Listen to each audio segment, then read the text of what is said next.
Yes, welcome to the Chosen Ones and Pro Vercelli. I think before we go anywhere, let's see why we chose them. Now, you might not realise this, but Pro Vercelli are one of the most successful teams in Italian football. Proudly displayed at the ground 7 Scudetto League titles. But a quick look at FM shows that those 7 Italian Serie A titles, the last one was 1922, but they did win 7 league titles between 08 and 22. That's epic. And as these dated shots show, they haven't even been in Serie B since the season 2017-2018, and it's been downhill ever since. But the main thing we look for when we're selecting a club to go alongside big history, who are the local rivals that are a big time team that we need to overthrow? There's Vercelli there. If we scroll out slowly, we can see we are equidistant between the giants of Milan and Turin. So we've got Inter, AC and Juventus to try and topple. And don't forget the save stipulations. This is the Chosen Ones, and very shortly we'll be choosing our first batch of 6 Chosen One players that must be in the starting 11 throughout the save. These are players that will be with the club from day one, and we only replace them if they age out, and then we replace them from players from our youth team. So this is the famous day one at the club episode. It's a bit different today because later on we will get to choosing those 6 Chosen One players, and I have good news for that. And the good news is we have got what seems to be a ginormous squad. Now, not only the first team squad there, but if I look at the development centre, it looks like we've got some good potential coming through. And if you look at the under-20 squad, it's ginormous. We have got so many players. I haven't even looked at the under-20s yet. All right, okay. So out of all these players, our 6 Chosen Ones should be there somewhere.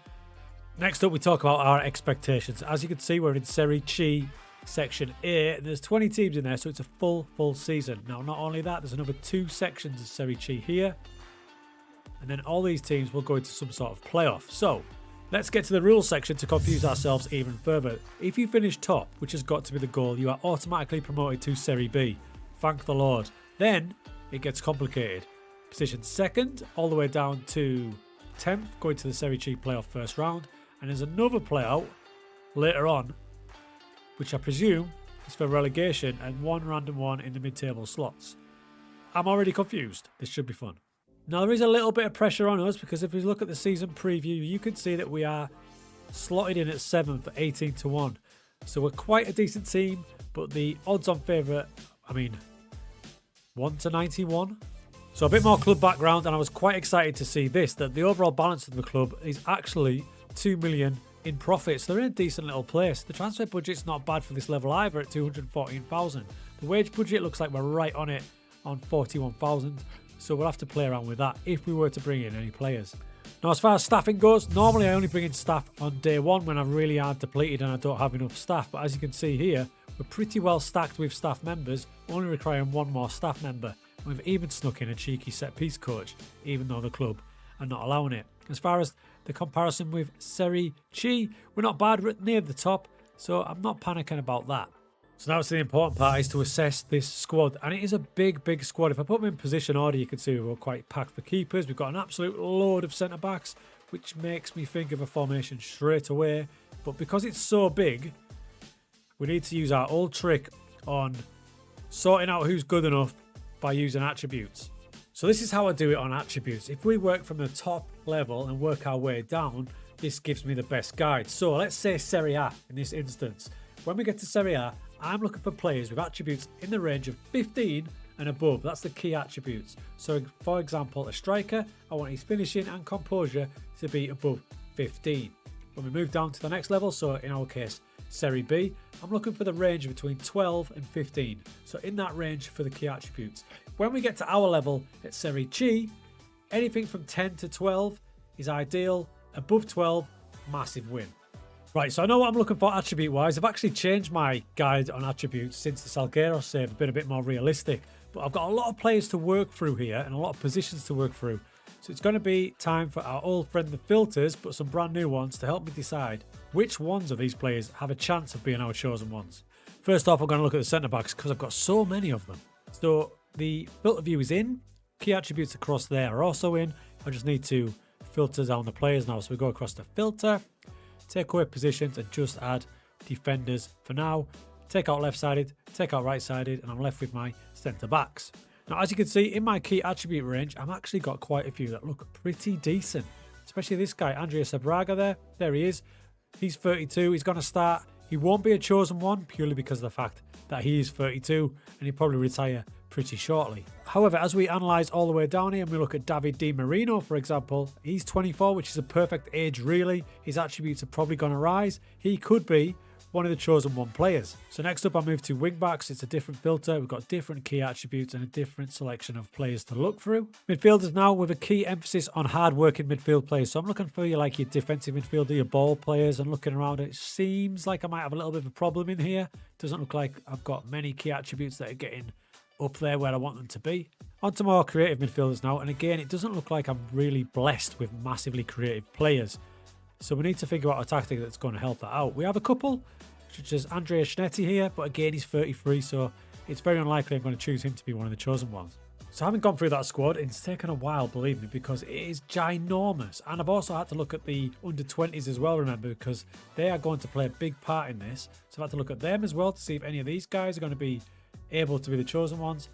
I've managed to narrow it down to quite a few. Now, once I click on these profiles, I'm set on about 4 of them, but I think there's 2 gaps. 2 gaps for chosen one players. Put your thoughts in the comments. Which players you think should be the guys to be the designated chosen ones for this save? I'll put the profiles on the end of the video again so you can have a good look at them. But here we go. Chosen one, number 1 is fittingly our number 1 goalkeeper. Matteo Rizzo will be with us throughout this journey. Now look at the attributes that he's got for us. Not only is he only 19 years of age, he's a goalkeeper, which are hard to come by, but his starting attributes for a goalkeeper are all pretty solid, aren't they? And they're only going to go one way. They're going to go up. He's 6'2". Hopefully we can keep hold of him. We saw him earlier on. David Di Marino has a great option to be a chosen one player. Not only is he only 24, his attributes will rise, but he can also play 4 key positions. He looks an absolute ideal option to be a chosen one's player. Now this is a long haul save, so my next choice is only an 18-year-old Matteo Rutigliano. Up front or out wide, but I think he can be retrained to play in the middle as well, especially when you look at his passing and his vision. He's got great potential. Another option is Roberto Lezzi. He can play either wing-back position, so he's good feet with both. He's only 24. He can grow with the club as well. He'll be competing for a chosen one place with Alessandro Caruso, who is also a wing-back, can also jump into central midfield, but he is only 5'7". So let's concentrate on him as being a potential wing-back for the future at only being 22 years of age. Next option is Matteo Rossi. Now his attributes aren't absolutely blowing me away, but the ones that are good for his position, he's got a good start point. He's got 14 for passing, first touch, a good level of natural fitness and flair. Thoughts? Now for me, an absolute lock as a chosen ones player is Simone Condello. He's only 20 years old. He can play out on the left or as a striker, which I'm probably eyeing up for him to play.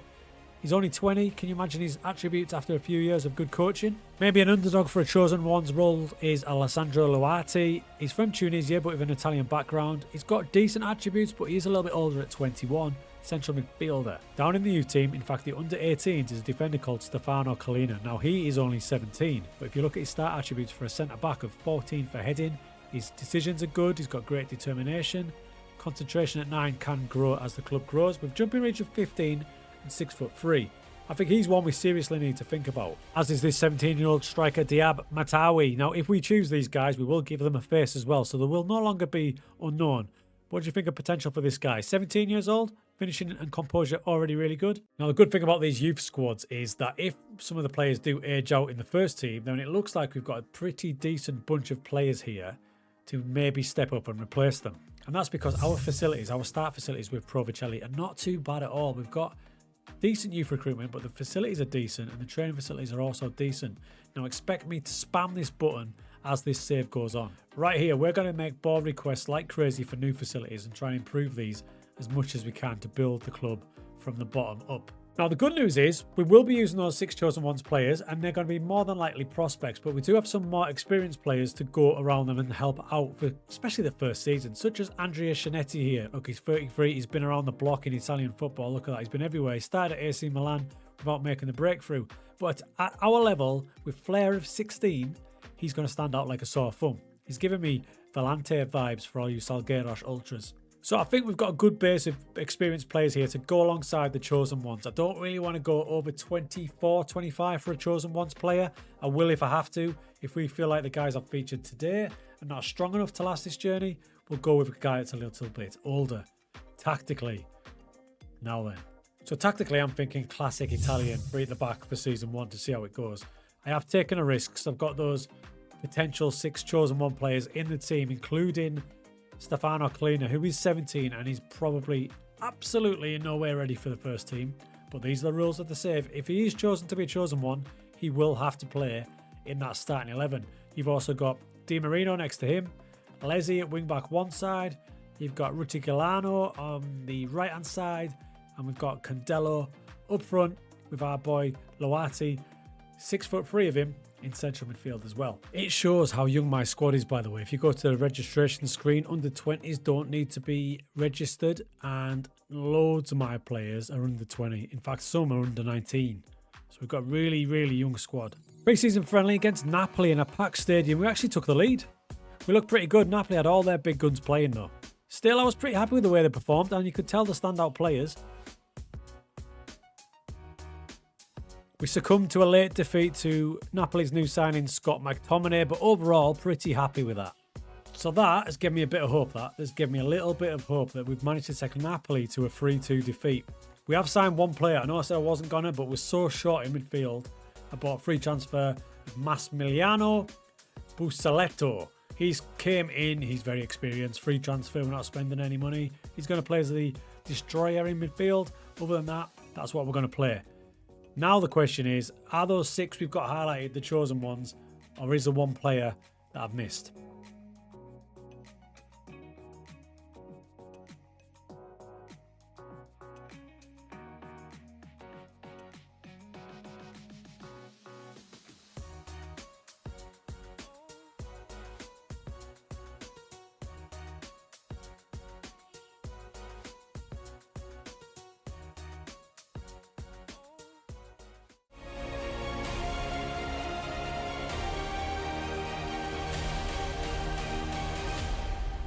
So it looks like we've got our tactics sorted. There's been a few tweaks to it from the last one, but as you can see, there are the chosen one players all set up, and it is still the 3 at the back system. We're defending in a 5, so we've got our 3 centre backs, 2 wing backs, and we've got our holding midfielder just keeping an eye on things. And when we break into our attacking shape, you can see we've got 2 up front now, 1 in behind, and the wing backs get really high and act like wingers. So in effect, we are setting up in a 3-2-5. Yes, it's early days for Pro Vercelli, but I'm happy to say that it started really well. And the big news is I've chosen the 6 chosen one players. I'm going to get to that shortly, but first, this is our tactic that we're going to probably see through season 1. You saw the shape. When we defend, it gets to a back 5. And when we attack, these guys in the wing basically go really high up because they're attacking wing backs. And we attack in somewhat of a 3-2-5, so it's a nice little mixture. It's very early days in the season, but as you can see, this shape has given us a +9 clear-cut chances for. So that is a good sign. We're creating a chance every 49 minutes. Now, as expected, I thought this guy would be the standout. This is Andrea Scianetti. Now, he's a bit older, he's 33, so he's not a chosen ones player, but he's going to be a linchpin of the team. And if you look at his early form, 5 goals in 5 matches with 2 assists. He's an absolute don. He's the type of player that's going to bring on the chosen one players. You can see he's completely involved, but look at this for a solo goal. So my thoughts are he's going to help bring on the chosen ones players. He combines with 2 of them here. Here's Condello, who feeds him. So he's an absolute boss, and I've just offered him a new contract. So hopefully he stays for next season. Now, those chosen ones players, thank you for all the feedback. Pretty much all of your selections are involved. There's 2 that I'm swaying with, but I'll give you the first 5. The first one is probably no surprise. It is Simone Condello. As you can see, he started the season quite well with 2 goals in 5 matches. He's in the middle of learning his new position of striker, so his attributes are a bit up and down. And recommended by many of you was Rutigilano. Now, he has got a face now. That's his actual face. Look at him. Good looking lad. He's our deep line forward. He started the season well with 3 assists. Chosen one. I think it was unanimous that Rizzo, the goalkeeper, had to be the number 1 man. Another no-brainer was David Di Marino, a little bit older at 24, but we still think he'll get better. And I have gone for Stefano Collina, the 17-year-old centre-back, who is raw, but as you can see from his attribute rise after just a couple of matches, massive potential. So that's 5 of the 6, and that leaves me with 2 more to decide, and it's between these two. So we've got a left wing back, Lesi, as he's 25, he might be getting near his peak already. And the other option is Alessandro Loati. Now he looks unspectacular, but the things he's got going for him are, he's like my Yaya Toure. He's 6'3". He's an absolute unit. When you see him on the pitch, he towers above players, and he is only 21. So we need to make a decision between the two. So like I said, this is the formation we're probably going to go with for most of the season. I have made one tweak, and it's during the match against a certain formation, which we'll get to now. So this was our toughest game yet against Alcione. We did win it 1-0. They played a narrow diamond, and I did notice that one of their players was struggling a bit at right back. So in the second half, the one change I made was down here. I asked Di Marino to switch to a wide centre-back on support, and then I added focus play down the left. So we're targeting their player who's at their weakest. Meaning we got some more overloads because Lesi bombed up there and he was right behind him. That helped us break him down. And we ground out our 1-0 win. And as you can see from the player match ratings, our strongest 2 players were down that left-hand side in Di Marino and Lesi. So that's a change I'm going to make quite often if need be. So pre-season was a bit up and down. This match against Regina made me change my tactic, and then I got it sorted for the season. And as the season commenced, as you can see, what a start we have had. We sit top of Serie C ahead of 91-1 on favourites Atalanta on goal difference. This is largely down to the fact we've only conceded 1 goal. Chosen one Rizzo, that's the boy, 4 clean sheets so far. Now this is early days, and we don't want to get too excited because even if we have a stunning season this year, Serie B is going to be way harder, but I am expecting to drop sooner or later because quite often when you start FM, you start great and then there's that blip out of nowhere. Now, I did tell you I was going to spam that button for facilities. It's probably too early. I've upset the board already. They have rejected my request for an improvement to the youth facilities, which is a bit of a blow. But when my reputation goes up, maybe our chairperson, Paolo, might change his mind. So until then, I've gone to work on things I can control, starting with player training.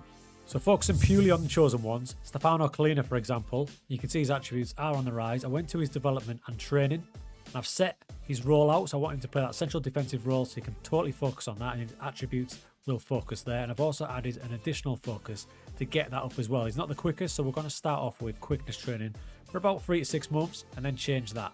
When players are as young as he is at 17, you can change his individual training quite frequently and still see a bit of a bump. We've done the same with other chosen ones players. This is Di Marino. I want him to be a ball-playing defender, so we're training just that. And I'd like him to improve his defensive game, so that's his additional focus. How about our boy Ruti Giuliano? I am now set on him being a striker, so we're training him to be a deep line forward on attack and to aid this attacking movement. Condello, aiming for him to be an advanced forward, so I'm going to improve his final third. He's taken a little while to adjust. It's not all going to be skyrocketing. Some players are going to go down before they go up. Goalkeeper Rizzo, by the way, although he is great, I am asking him to work on his reactions. Luati, the central midfielder. A good choice for a central midfielder to progress is box-to-box midfielder because that covers a whole range of attributes. And Roberto Lesi also working on a wing-back game with a focus on defensive positioning. By the way, the biggest game we've had so far is a local derby against Navarra. Shinetti was the winner there. Honestly, he's a class above. 2-1, looks closer than it was. As you can see, the match stats were pretty dominant. Now we also got that final coaching, so that means we've got a full coaching team. I'm working on another performance analyst, but as you can see, we're now top of the coaching team comparisons in a lot of departments in Serie C, so that's a good start. However, I will say this, my coaching level is not great. Once we get promoted, we've got to move some of these on. Thankfully, Chosen Ones doesn't cover staff. Do you know what I do love about Italian football? Your matchday squad has 15 subs. I mean, that is beautiful. So you can actually build yourself a really big squad. In fact, ours is too big, so I'm going to look to slim it down. There's some players here on loan that were already brought in from the club. I'm not even using them. And bear in mind that we've got all them players there. I mean, there's got to be 45 plus. But we've also got this under 20 squad here as well. So if we do need backup players, we've already got them, so we can afford to let some players go. So it's always good to have a look at your players and then have a look at the contracts, especially when you're early in the job. Get to expiring, and now we can see that I've got an absolute ton of these players leaving end of this season. It looks like a best part of 15 to 20. So just make sure that some of them are ones you want for the next season and then let that contract go. So with regards to that final chosen ones player, it's going to be either Luati or Lesi. We'll decide at the start of the next episode. But the good thing is that they're both in the team anyway. So they're going to be playing this season. It just depends which one of them stays with us throughout. I'll put their profiles on the end. so you can help me decide. But one last thing, I was just looking through the club info to get to know the team. I'm going to get some brand new kits uploaded as well. But when I went to affiliated clubs, there's one club that stands out a bit. Senior affiliate is Juventus. Another big decision to make. Do we use them? Do we loan players from them? Or do we just totally disregard them?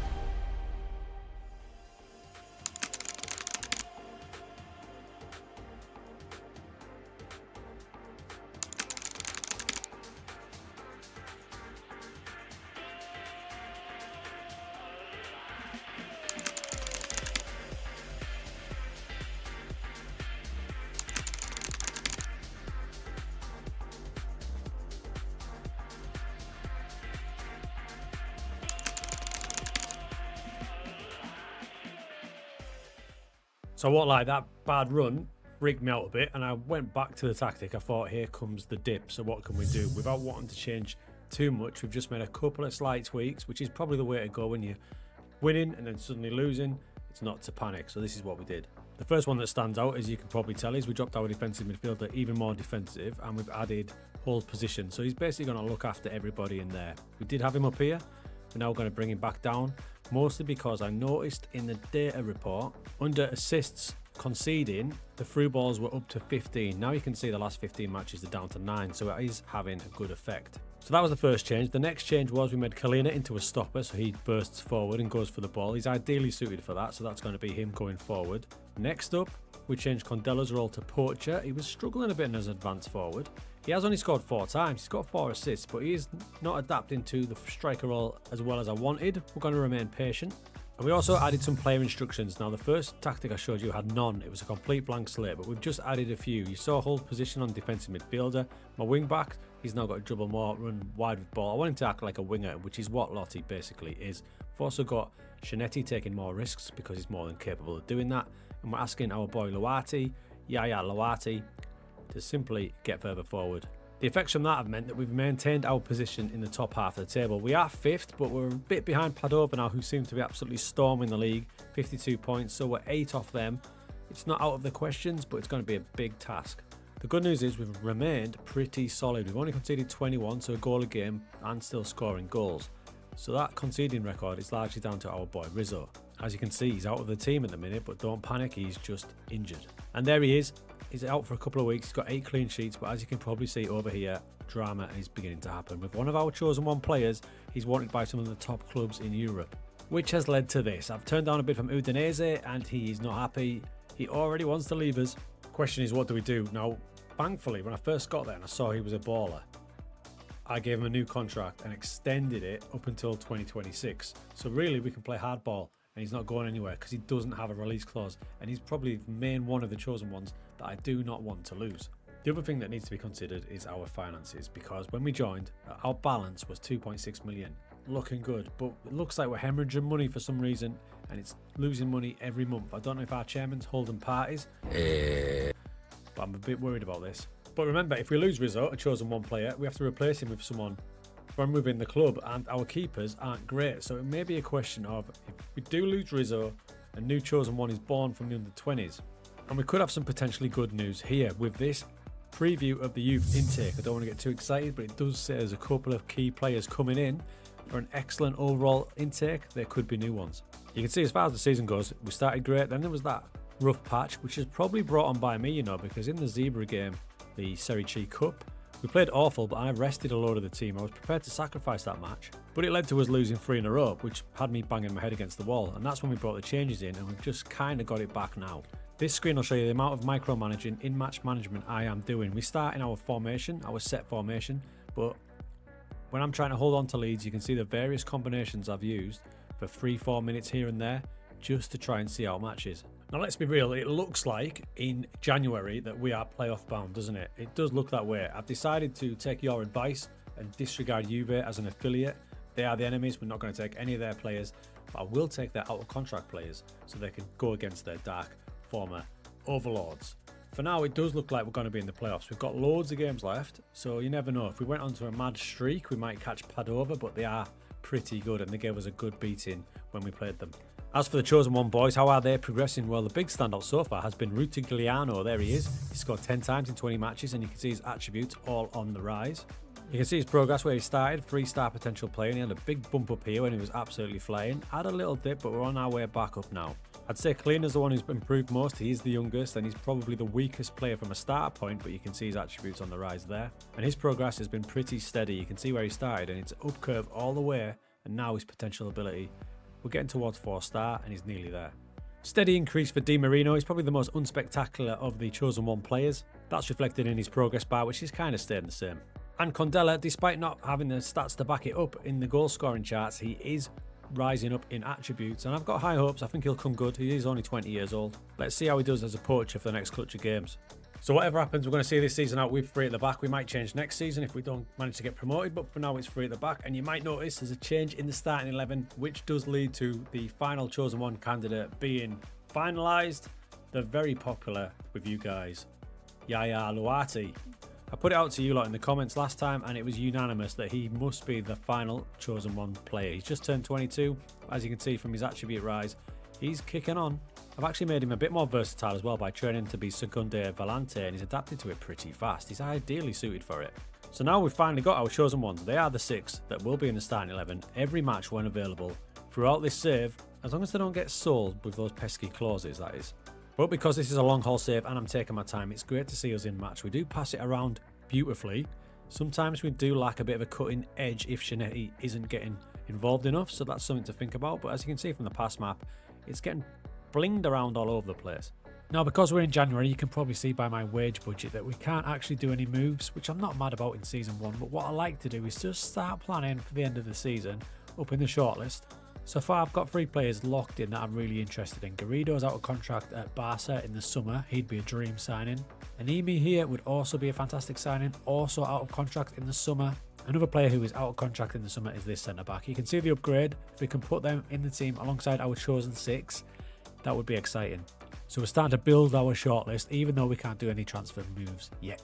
I'm also having a little look at my staff now. A lot of them, annoyingly, I've got contracts for next season as well, such as my assistant manager, who isn't great to be honest. So we're going to have some tough decisions to make, whether to take a hit by releasing them or waiting it out until we can just let their contracts run out. But we do need to upgrade it. For example, Renzo, my goalkeeping coach, he's stealing a living. He's awful. As so often happens in FM, when all things are going right, something happens to upset the team dynamics, and this time it's our boy Rizzo. What on earth do we do with this situation?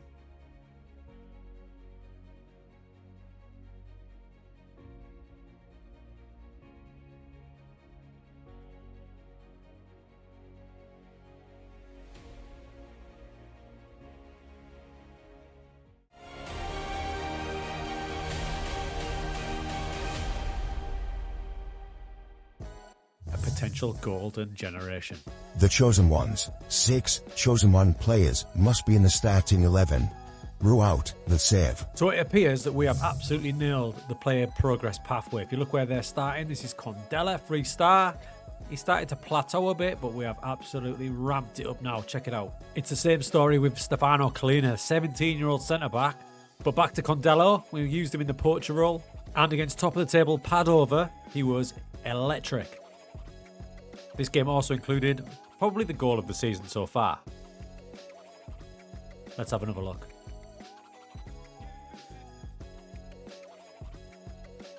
So the Chosen One players were playing really well and progressing nicely. We'd also switched the formation to this, so we dropped the central midfielder back into a Volante on attack. All that combined meant the second half of the season was nearly perfect, other than one defeat. However, despite that great run, Vicenza were just too good, ending the season with 91 points. We finished with 80, only losing 6 matches. So the main part of the season is over. We're about to go into the infamous Serie C playoffs. But first, this move for Luati back into a Volante role, which is what I wanted to get him to be our Yaya Toure, coming from deep. It's worked a treat. If you look at him isolated, he's got 10 assists from that position from central midfield. His attributes have just took a bit of a hit because he's been out injured, but his progress overall has been really good. But I think the big move was changing Condello into a poacher, because since then, and since the last time we were here, he's now got 16 goals, 37 appearances, and clubs are starting to look at him, including Sion from Switzerland. Bit of a worry. Now his strike partner, Ruti Giuliano, finished with 18 goals.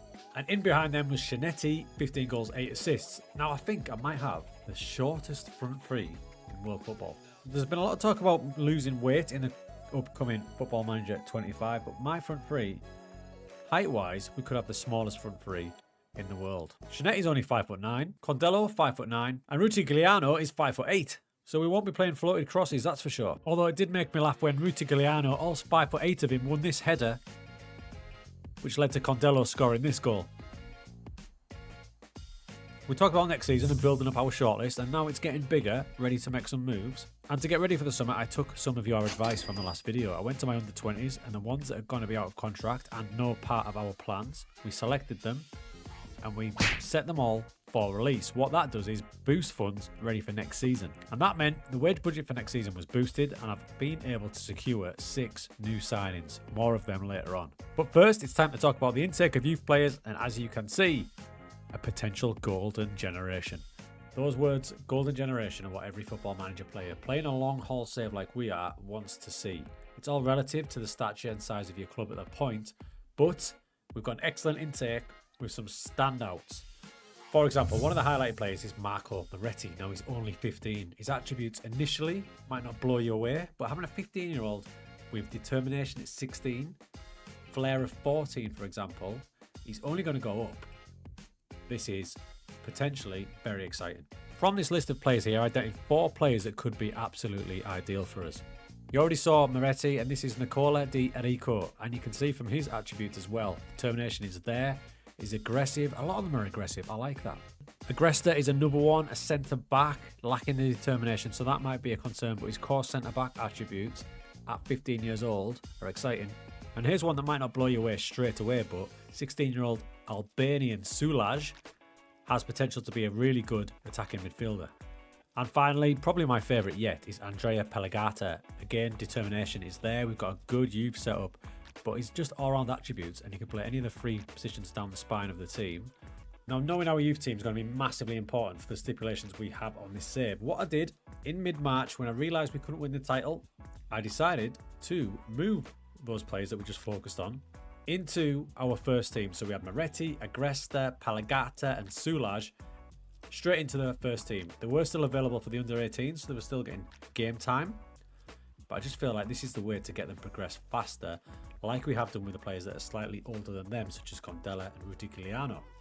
And they didn't get a great deal of playtime, but as you can see, Pelagata, 3 substitute appearances, just getting him used to it. And the next thing to do, and most importantly, is decide what we should do with these players in terms of their future development. What positions are we going to train them in? I'm going to put them on the end of the video so you can help me decide. This is Moretti, for example. Could he be a striker with the finishing of 7 and composure of 6? Probably better off elsewhere, I'm thinking. Perhaps as one of the wide guys. But what was cool to see was the 2 youngsters getting involved in the winner against Atlanta under-23s. You can see Sulaj there playing in the central midfield role. Lays it onto Pelagata, who I brought on for Shinetti, could be his long-term replacement. And they initiate this move, which led to the winner against one of the better teams in the league. So we finished 5th, which means we go into these playoffs. You can see there's 9 teams from this league in Serie C A, 10 teams from Serie C B. I don't know why that's different. And from the 3rd Serie C league, there's another 9 teams. Which means it's time to work this out. Looking at the tree, if we get through this one, it means we go to the 2nd round. Then you've got a 3rd round, a quarter-final, semi-final and final. So there's a big bunch of matches to get through here. In the first game against Navarra, we looked fantastic. There was a big crowd in the stadium, which was nice to see, and we battered our local rivals 3-0 to progress to the 2nd round. Unfortunately, we're having to do it without Rizzo, who's been injured for about a month.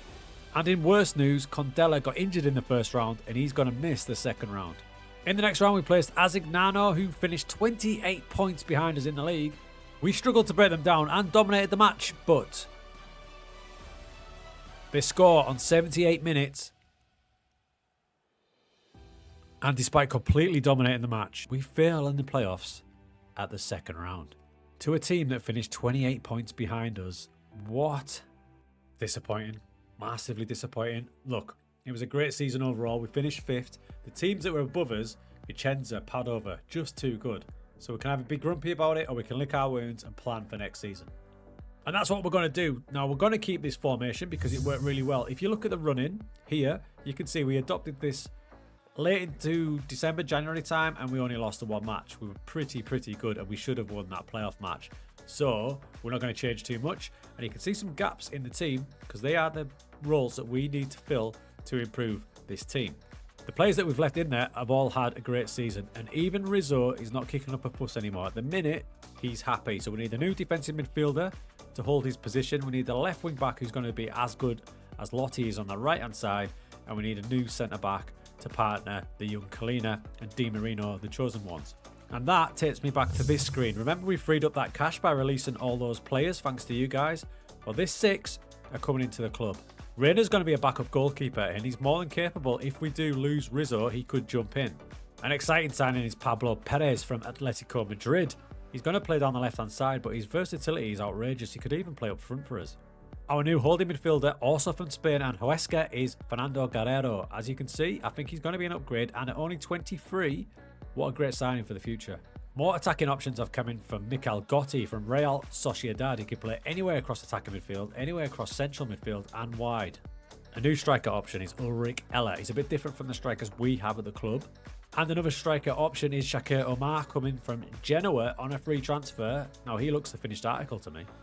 So those 6 players coming in is exciting. 2 of them go straight into the team in central midfield and left wing back. We still need another centre back. And don't forget, we've got the youth players over here, Moretti, and we've got Agresta, and the other 2, they're going to be part of the squad going into next season. I mean, I'm excited, but there is a twist. If this formation doesn't break some teams down, like it didn't break that team we should have beat in the playoffs, we do have a rather crazy plan B. Now, funnily enough, this plan B came to my attention from a video I've just made about a very old edition of Championship Manager. So I've adapted it for Pro Vercelli, and if in doubt, we break glass and we use this. I mean, hopefully we don't have to use it, but if we do have to use it, I'm excited for the front 5.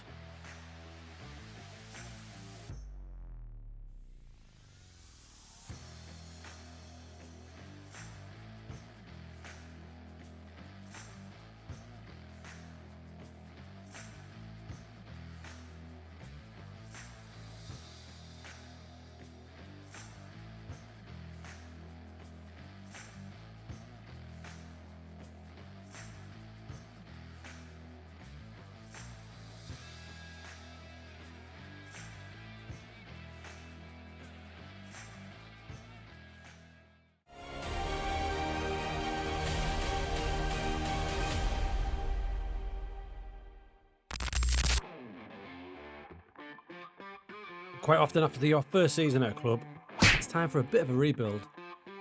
And as you can see by that, we've got some work to do. And work we did do. With 30 plus going out, we replaced them with 9 brand new players for the squad. Now, I showed you most of them last time, but an extra standout signing is this man, Filippo Melangoni. He is far too good for us and spent last season in Serie A with Genoa. A closer look shows we have pushed the boat out, giving him £4,000 a week. And that has put our finances in a bit of a perilous situation. And as you can see, the wage budget, his 4,000 is the one that's tipping us over the edge. But he does take his place in the team alongside our boy Yaya Luati. And you'll also notice we have our new centre-back in Krastev. It's pretty mad to say that we've got a current Bulgarian international playing down in Serie C. He comes in from Fiorentina. Now the squad's more of a manageable size. When you first get to a team and you've got too many players, it gets a bit daunting. And you can see how much I've slimmed down the under-20s and the under-18s. But then, this happened. Rizzo, wanted by a host of teams in Italy. Bids are coming in. I'm not accepting that, no way. So here we are, folks. We're into season number 2. We're going to go with the same formation. And may I add, I am awful at back 3 formations. So the fact we're getting a bit of success with this is a miracle. But a closer look at the team there, you'll notice one big difference. Have you seen it yet? Have you seen it? Maybe this will give you an insight. Suddenly, the financial situation is very good. And that's because we managed to bring in 1 million in transfers out. But it's all from one player. That's right. Rizzo finally got his way and we had to sell him to Serie A Bologna. Now we've got 1 million for him, but he is a chosen one player that has gone. But we've bought ourselves some time for 1 season because we've managed to get a loan back for this season. Now remember the rules, this was always a possibility, and that bottom one there, if clauses are hit or they age out, they must be replaced by youth players from the club. So this now means we have a decision to make to find our next chosen one player, but thankfully we've got to the end of the season to decide it. And we focused on those youth players last time, didn't we? So it turns out that one of them is going to have to slot into the chosen one position, and we'll decide that later on. I'll chuck them on the end of the video. But we've got about a clutch of 4 candidates that can be the one to change places, in effect with Rizzo for season 3, but for season 2 you can remain. With that bombshell out the way, it was time for a new season and some new teams in our league. Season preview has us down in 7th, and you'll see the new teams in our league: AC Milan B and Brescia, who are free falling down the leagues. And when you look at the Dream 11, it's pretty much packed with basically those AC Milan and Brescia players, including standouts like Luca Romero, so this is going to be a battle to topple them. But we're making no changes to the tactic, but we do have those alternates that I showed you last time. So the main one is that we've got this alternate there where we push another attacking midfielder up, and then in emergency situations we might jump to that on occasion. As the season got going, we started with an absolute boom, scoring 5 against Trento. New players were settling in well, and Shanetti still looked like he had it at the age of 34. Followed that up with a 0-0 and then another, and if you look at the chances, this is going to be a recurring theme of our early season. Our first big test was against Brescia away from home, and we've passed it with flying colours. It was 2-2, we were probably the better team though, and absolutely dominating ball. We made another late signing in the transfer window as Alessandro Cortanovas came in, released by Atalanta. Against old rivals Padova, we somehow managed to lose from a winning position, conceded in the 90th and 94th minute, and again, look at those match stats. I can feel the frustration building.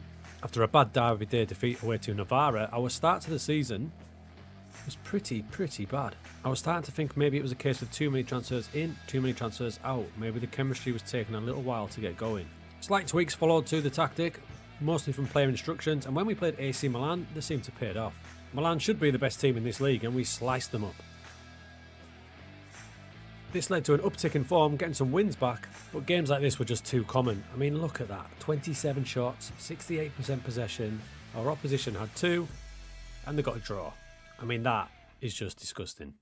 It meant by the 1st of December we were slotted down in 8th position, with Padova absolutely storming clear again.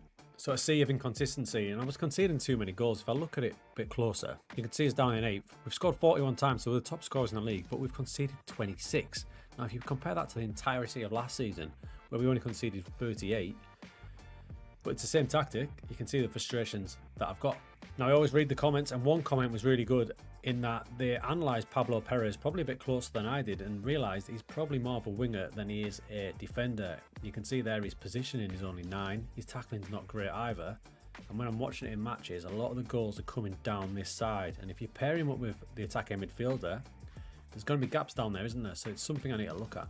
I mean, to be fair to him, going forward he has supplied 5 assists, so he's doing his job that way, but it's maybe on me to maybe ask Luati to be a bit less attacking. Maybe he's getting too far forward and the gaps for Di Marino to deal with are just too much.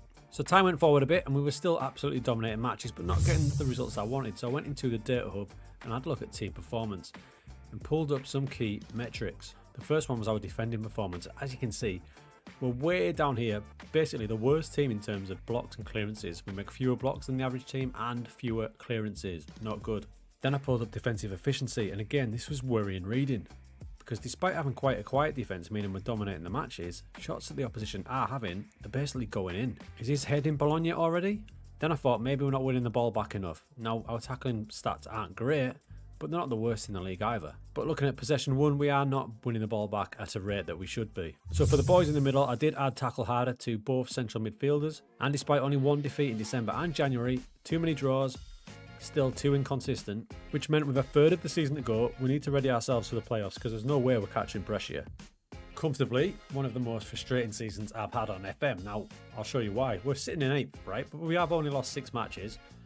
But I'm playing all these matches on extended, sometimes incomprehensive, and the amount of chances is ridiculous. And this will show you. This is the league table, but if I go to the XG table, you can see we should be way higher up. We should be challenging in 4th, but we're missing so many chances. We're down in 8th. We should be comfortably getting in the playoffs, but it should be so much better. So I've been trying to make this tactic work because I'm determined to see the season out with 3 at the back. So there's been tweaks to player instructions, mostly to the wing backs and the central midfielders.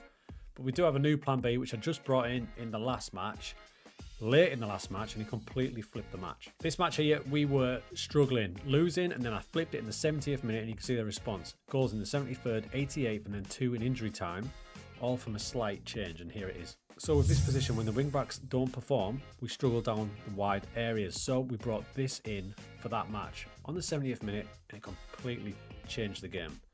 Maybe this is something to look at for the rest of the season to experiment, because we're definitely going to be in those dreaded playoffs yet again.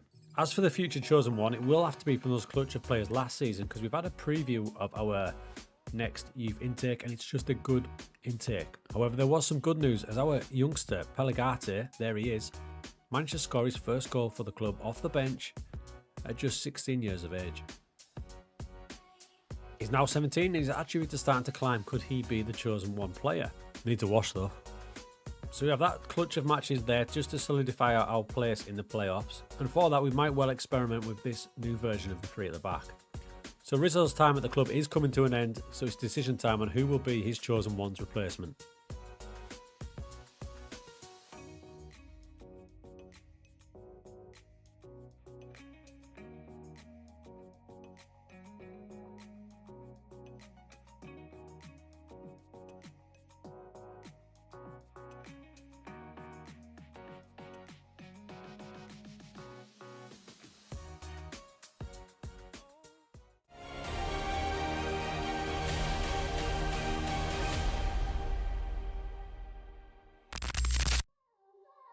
The new tactics started to look good.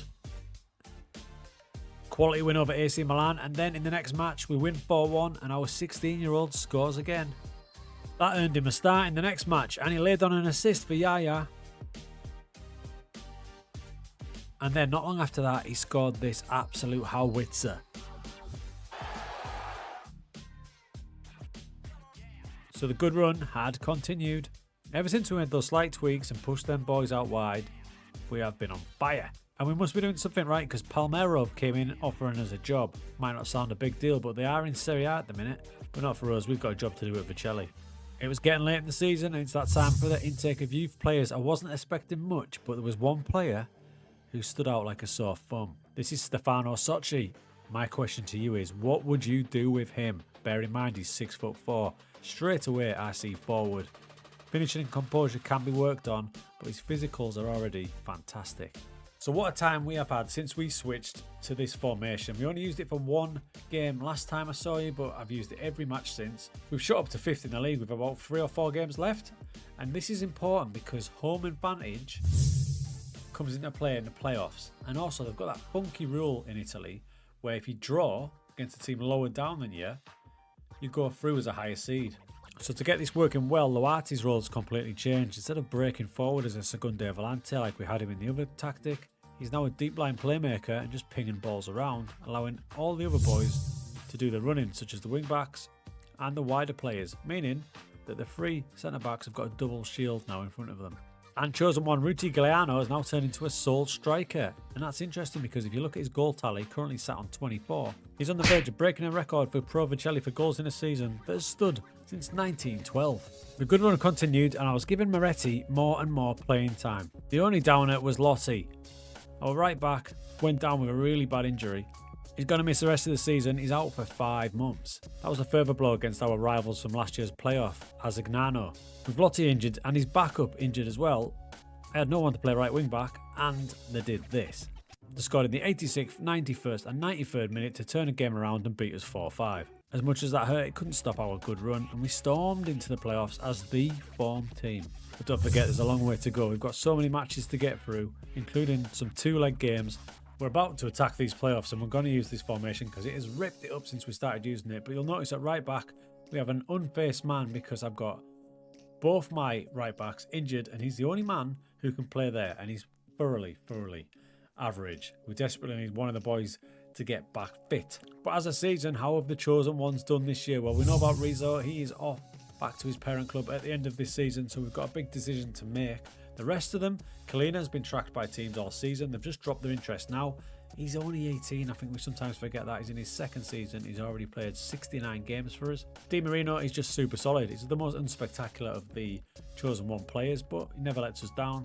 And Luati, who has now been rechristened Yaya Luati, he's had his best season yet. He's really enjoyed going back to a deep line playmaker with 8 goals and 6 assists. Big change for Condello. He used to be the main man up front, but now he's shifted out to that right hand side as an inside forward. It's taken a little while to get used to it. He's a little bit inconsistent, but I think he'll be alright. But Ruti Giuliano has proper stepped up. This is his favourite position and he's really blossomed being a sole striker. Now you might have noticed I have brought some trait training in for a few of the chosen one players now as well. I'm asking Kalina to mark opponent tightly. He learned that pretty fast. Condello has learned likes to try to beat the offside trap, and Yaya, he's currently learning tries killer balls often, which with his new role will suit him perfectly.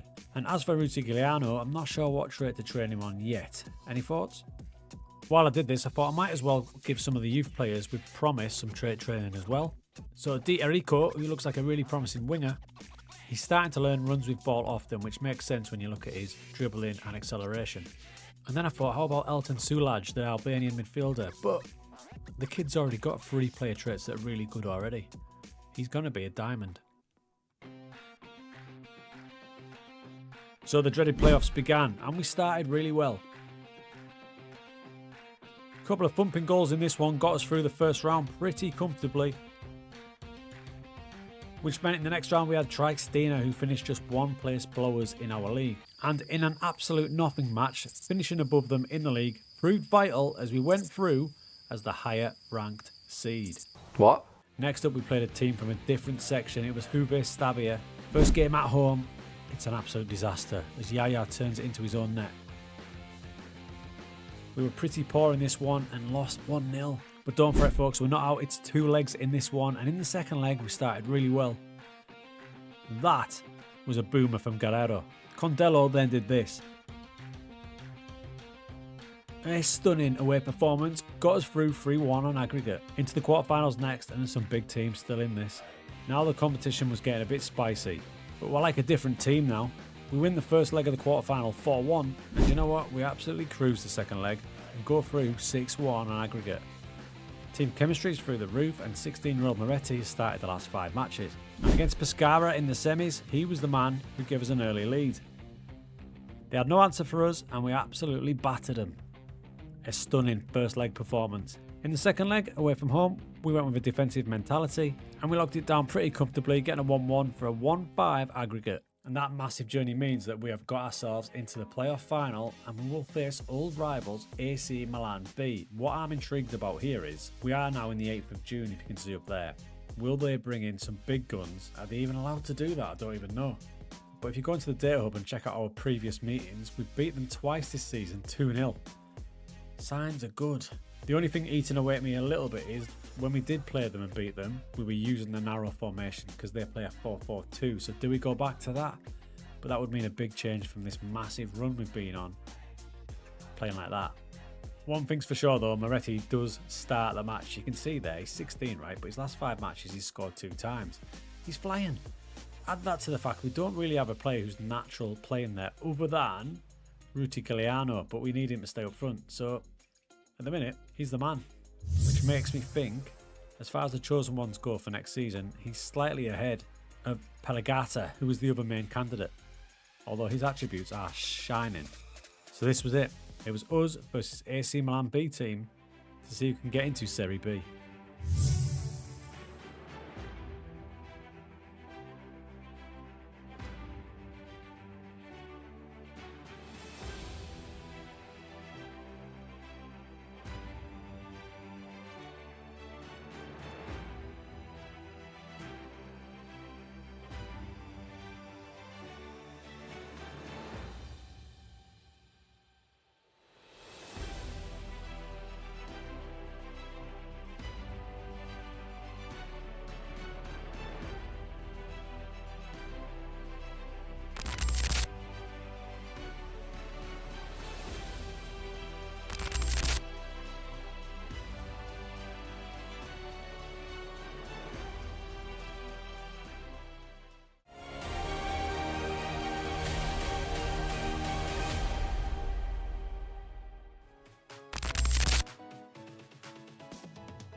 So the Season 3 rebuild was a go, and we started off with staff, and you can see how brutal I've been.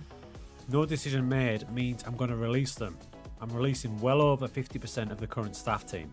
I have decided to keep fitness coach Mauro Franzetti, mostly because he looks like Better Call Saul. As far as the team goes, there's a couple of key positions that we're going to need to improve. Obviously, first off, we need a new goalkeeper because Rizzo does leave the club, and I'm looking yet again for another central defender to play alongside the two chosen ones of Collina and Di Marino. Higher up the pitch, we're pretty limited if we're going to keep this formation because these three are now chosen one players, so they have to start every match. And bringing in players is going to be a bit of a problem as we continue to hemorrhage money. We're now £2 million in debt, which is a big worry because with teams chasing players like Collina, it may be taken out of our hands if the board want to take the money. Our first season in Serie B, and it's going to be a big task. As you can see from the pre-season odds, you'll find us down at 350 to 1, predicted to finish bottom by a good margin. So how did we go about improving the squad? We had nothing to spend, literally nothing. We managed to bring in a good 6 or 7 players, spending a big fat zero. So when I was looking to improve this squad, it was the attribute range we talked about in episode 1 of this story. Now we're in Serie B, we're looking for attributes, key attributes between 12 and 15. This led to our first signing of left wing back Jan Oliveras, who has been released by Roma. He looks like a player with great potential in that left wing slot. The next free transfer was Matteo Della Morta, released by Benevento. He's right on the brink of the attributes we need. Lots of 13s, 12s, 14s. A good all-round player who can provide good backup to the chosen one front line. I had a desperate search for a goalkeeper. I could not find one until right late in the transfer window, and Alberto Paleri comes in. He's been a backup for big teams like Torino. He'll do for this season. Not spectacular, but solid. Now, the first big key signing was a new centre-back, Juan Cruz Guason, who comes in from Sarmiento, and he could be a key player. He's already ranked as our best central defender. Our only loan signing next, Adam Bakun, comes in from Roma as a right wing back. He starts actually at our rivals AC Milan, so good little backstory there. But he's a right wing back at 6'5". We also beefed out the squad with a couple of squad player signings, literally backups just to beef up the squad. And as usual, after listening to you guys, I've made a decision on some of the youth players. They are still in the first team squad, but we're sending them out on loan. Giovanni Agresta's got a full season loan in Serie D. I'm hoping he plays a lot. He's only 17, so let's keep an eye on his attributes. Now, Elton Sulaj has gone back on loan to Albania. He's had a great start there, and look at those attributes rising. We've got serious attribute growth coming in here. It looks like the right move already. I toyed with this one, but I have sent Pelagata out on loan to Serie C. He's going to play every match there, and again, attributes storming up. Now, with the financial problems we do have, we literally can't spend any money. That decision to send those boys out on loan means our squad is really tight. We've got our first 11 and we've got our bench, and that's it. That's all we've got to play with. It's very, very tough. You can see why we're ranked as bottom of the league in terms of predictions. But I do think this man will be the key signing. You can already see his value is 1.4 to 1.9 million. He's definitely a class above what we've got. He's got a jumping reach of 17. You add that to 6'4", he's going to be a threat from corners. I wanted to put my own stamp on my coaching team, and that's exactly what I've done. I've got a new assistant manager in Ragnar Sigurdsson, solid. Shea Given comes in as our goalkeeping coach. We've got Shivu as well, who can focus on the defensive side of the game, and Alberto Aquilani, who's just a good all-round coach. So tactically, because this tactic did so well last season, it makes sense to stick with it, and this is where this gets a little bit tough. With Rizzo going out, we saw Moretti is now the new chosen one, but for Serie B, it's probably too early for him. He's only 17, but he's got to play every match now. And this is why this save is so tough, because if we don't get going well, start well with this formation, those three have to play. So we might have to think of a plan B, which helps us get a non-chosen ones player into an attacking slot. Possibly a 4-2-4, possibly a 4-2-3-1. Our Serie B journey started with an away game against Cremonese. This was really harsh as we lost to a set piece and a penalty. And if you look at the match stats, we definitely deserve more. However, in the next match, our first home game against Entella, we performed really well. Moretti with the assist for Condella. He scored 2 in this match, including this wonder free kick. With our new set piece for Guason scoring from a corner, we got a 3-1 win. But then the harsh realities of Serie B hit us again when we played really well away to Cosenza and lost 3-2. So Condella has started the season fantastically, scoring 3 and 3. He's going to be so important this season. So as far as a plan B goes, I'm going to rule out the tactic we used in season 1. So plan A will be this, and I've got a couple of thoughts about plan B. The first one is potentially moving Moretti and Condella into strikers, so free up front, and then drop into a strictly counter-attacking game. And the next one is completely ripping the script up, losing the three at the back, which would enable us to move Marino to left back and having a centre-back pairing of Collina and Guasson, dropping the right wing back to right back, having a solid back four. What this will do is, we could have the two central midfielders, then this position here would become available to be an extra attacking midfielder perhaps, or even an extra striker, meaning we can bring someone in who's not a chosen one player to help us get some goals. Because remember, Moretti, Ruticolano, Condello, Yaya, Collina and Di Marino have to start. This is where the save stipulation starts to get a bit tricky when we start getting ahead of the progress of some of our players. Moretti's going to be a great player. He's not ready yet. Now, if someone was to take Collina from us, for example, we're going to have to recall centre-back Agresta, who is nowhere near ready. In fact, I think he's just valued at a Serie C. And that's where this save will get really, really tough. But after 3 matches, we're sitting in 10th place. Obviously, the only object of this season is to survive. Somehow survive, but you can always have a little eye on ambition. And this is the rules of Serie B for people who are not familiar with Italian football. Your top 2 automatically promoted to Serie A. 3rd place is pretty funky. You can see it says promoted to Serie A or playoff, and this is why. You get up to Serie A if more than 14 points separate you from 4th position. So basically, if you absolutely earn it and deserve to go up, you're going to go up. If not, you will drop into the playoffs. Alongside 4th, 5th, 6th, 7th and 8th. So the top 8 gives you a chance of getting promoted to Serie A. What we need to worry about probably though, more likely this season, is here. Bottom 3 straight up relegated back to Serie C, which would be a disaster for us, both financially and basically for team morale. Then you've got the playouts here. Similar story here. If fewer than 5 points separate 16th and 17th, you go to a playout, but you go automatically down if it's 4 points. It's complicated, but in a weird way, I think it kind of makes sense. It makes sense in the 3rd place one, I kind of like.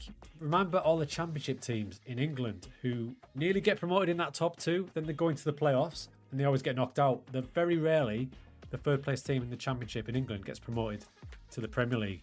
So that kind of guards you against it if you deserve it. Quite like it. Our big problem here is we can't really bring anyone in. We might be able to push to bring one player in on a free transfer, especially with that plan B in mind. There is an absolute truckload of free transfers available. Like, if we had some money, the side we could build with free transfers is crazy. For example, the couple of scouts I do have working have found all these players. Now, these guys are on free transfers. The first one is Romario Beiro. Look at that. I mean, what a central midfielder he would be, given his great versatility, and he's just a class above. We've also got someone like Joan Artola. Again, he can play across the forward positions. There's players there available on free transfers. We just can't afford them. So back to our youth setup, that's going to be where we find most of our players. And the good news is Diarico is now 17. He's eligible for a pro contract. We'll give him that. We'll try and get him out on loan. His physicals are through the roof. He's going to be a baller. It's pretty obvious we're going to have a long, hard season. A long, hard season. If you look at it, one of our star men from last season, remember he scored 30 goals last season. He's only ranked as a leading Serie C player. That's our squad. We are Serie C. A long season awaits.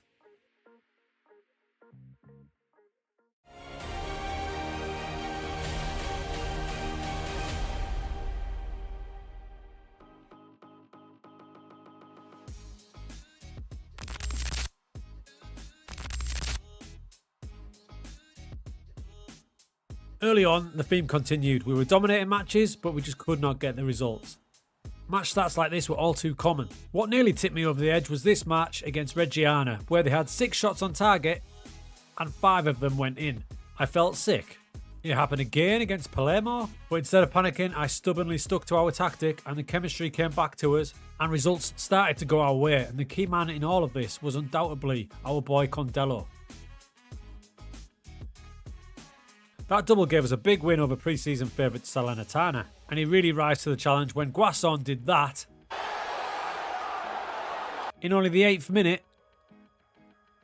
But Condello got a 94th minute penalty for his hat-trick and got us a free. And that result has really spurred us on. We've only one defeat since, to Sampdoria. We are on a great run. Don't forget our pre-season odds have us down at 450 to 1. But unbelievably, in February, we are sat in 5th and we are just off automatic promotion. What is going on? The turnaround has been huge and you can see our team attacking stats. We are way ahead of most teams in most metrics. Things are looking pretty good. As for the chosen ones, Condello has led the charge with 13 goals in the step up to Serie B and his value has rocketed to a max of 2.4 million. After a slow start, Ruti Giuliano is also starting to score. He's got 9 goals. Moretti, bless his heart, he shouldn't be playing as often as he is, but his value's shooting up to nearly 6 million and his attributes continue to rise, as does central midfield legend Yaya. Even Di Marino at 26 has shown some signs of improvement, and probably the biggest progression has been Kalina at 19 years old, but it's came at a cost. Yes, there is Kalina. This season has been superb, by the way. You can see his attributes on the rise. I keep forgetting he's only 19 because this is his third full season, but you will notice under promise here, promised he'll be sold if 1.8 million bid is received. Now that might seem like bad news, and it is bad news. We were getting so many bids from Serie A teams. He wanted to speak to them and I wouldn't let him. So finally, I accepted the fact that I've got to let him go. But I did it right on deadline day. We got no bids in, so I'm hoping that he'll get over it. Because the season overall has been way better than we thought it was going to be. If I look at the schedule, you look at the start of the season, it was a bit up and down. The jump to Serie B looked a bit scary, but we didn't panic. We kept the same tactic, and despite the odd random game like that Reggiano one and that Palermo one, we've been on a great run at the minute. Great run, like 6 or 7 undefeated now. And it's not out of the realms of possibilities that we could challenge this top 2, and we beat Salernitana already. But there is one big problem that can affect the entire save. And if you remember, if we lose a player like Kalina, we need to replace them with one of our youth players. And that's directly affected by our facilities. Good youth facilities at the minute, but we need them better. However, I can't get them improved with the financial situation as it is. This, friends, is an absolute train wreck. If you remember all the way back in season 1, we started with a positive balance and I was quite cocky about, oh, we've got a great balance. So a bit more club background, and I was quite excited to see this, that the overall balance of the club is actually 2 million in profits. They're in a decent little place. Now, we are hugely in debt at 5 million. I was trying to save money wherever I could, even to the point where we have cancelled all our scouting. We don't do any scouting now. We're spending 0 money on it. And if you look at our recruitment team, I haven't bothered to get any more scouts in other than the 2 that we currently have. And one of them doesn't look like he's taking things too seriously. So what the hell is going on? This is total income. So far this month we've made 93,000 halfway through the month. Last month we created about 265,000. That doesn't sound too bad. However, when we go to expenditure, we can see this month we've already spent 358,000 and last month we spent 750,000. There's the problem. Having a look at the bigger expenditure, it is player wages. So that's probably on me. However, when we signed these players, the scouting wage budget allowed me to do that. I'm starting to think that Paolo isn't the greatest business person. Don't worry folks, it gets even worse. When I go to the projection tab, at the end of this current season, it estimates we'll be around 7 million in debt, and if we carry on the way we are, by the end of the season after, 12 million and then 16 million. So obviously something's got to be done, and I'm worried the board are going to take matters into their own hands and sell our key players from under our noses. For now, I need to have a look at what I can do for the end of the season. If I go up to contract info up here, lock that in and have a look at wage, you can see that one of the signings had a cheeky clause, and that was totally my fault for not looking at it. Jan Oliveras was signed for about £2,000 a week, and I've just noticed that his wage has now gone up to £6,000 a week. Must be down to appearances. That's on me.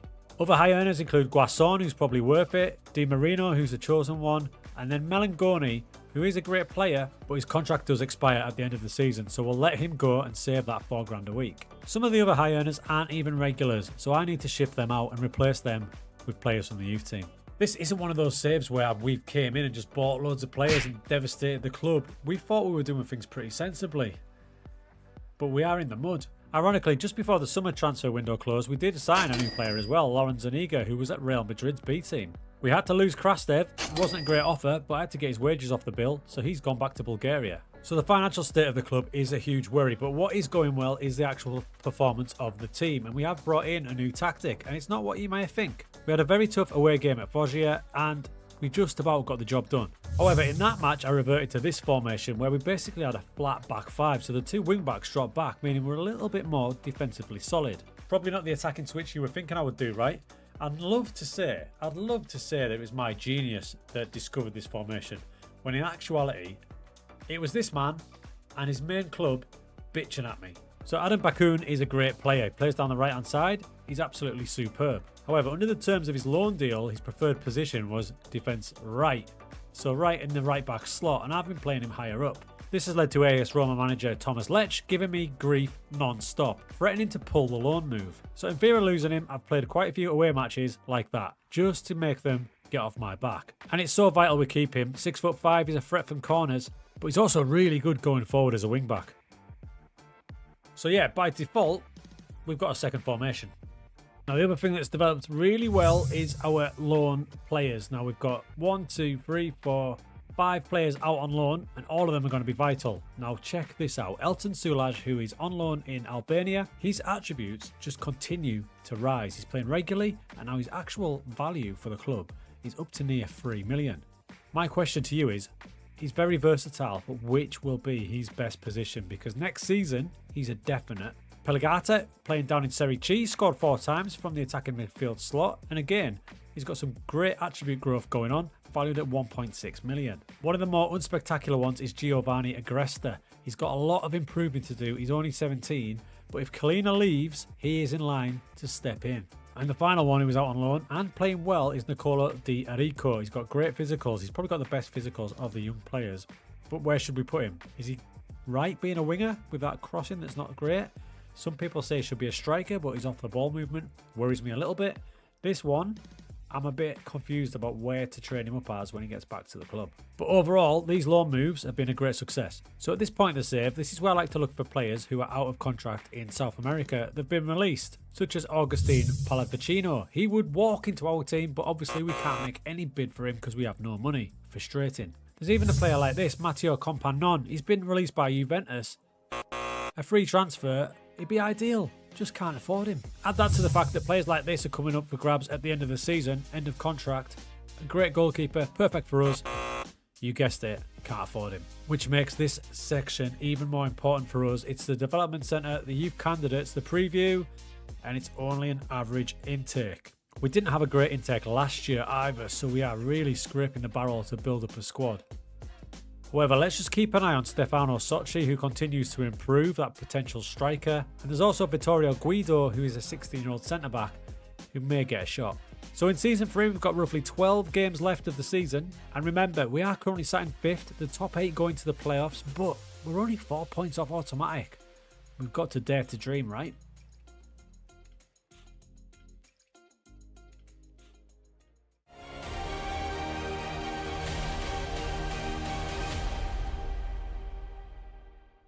You can't win anything with kids. He's got to buy players, as simple as that. In our current situation, you might think this is a bit odd to build our shortlist, but we've got a plan for the future, right? And these players, at this age, would be fantastic for us. And believe it or not, this is where we find them. The next gen 50 best wonder kids in football list. Now, obviously not off the first page, because most of these are at the elite clubs and will be out of our price range, even when we do have money. So we jump to the last pages, and I have a little look around with a keen eye on South America. Such as this player ranked at 49 is Juan Osorio. You can see he's only 17, he's a centre-back. There's potential there, and his value isn't bad. Even this player, who is ranked at 50, look at the mentals on this kid at 17 years of age. So go through that list, mostly from 20 up to 50, and I shortlist players that I believe will be gettable. If I was in a better financial position, I would probably take all of these players, put it that way, and they would all get in our first team squad.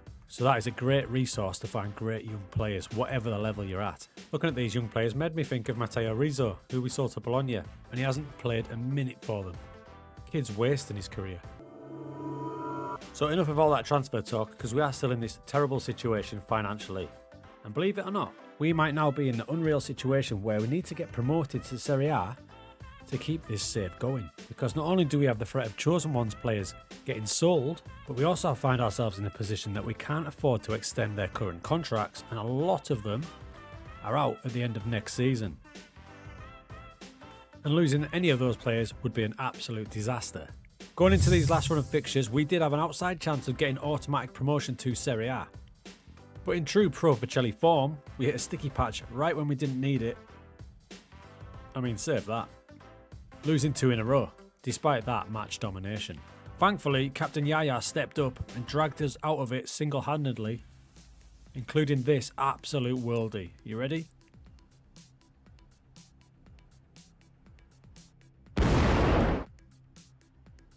That led to 3 successive wins, but it wasn't enough as we finished 6th in our first season in Serie B and into those playoffs. Our first game in the playoffs was fancied Empoli, a really tough match. This was a really tight affair and we had to work really hard to get the win.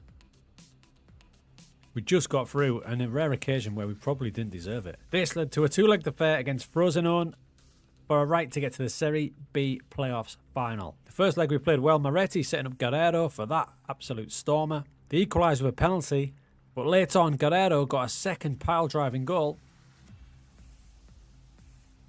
But literally 1 minute later, they equalised again. First leg, 2-2. We were the strongest team in the first leg, so I was confident going in. However, in the 43rd minute, we went behind. We didn't change from our philosophy, playing out from the back, patient football.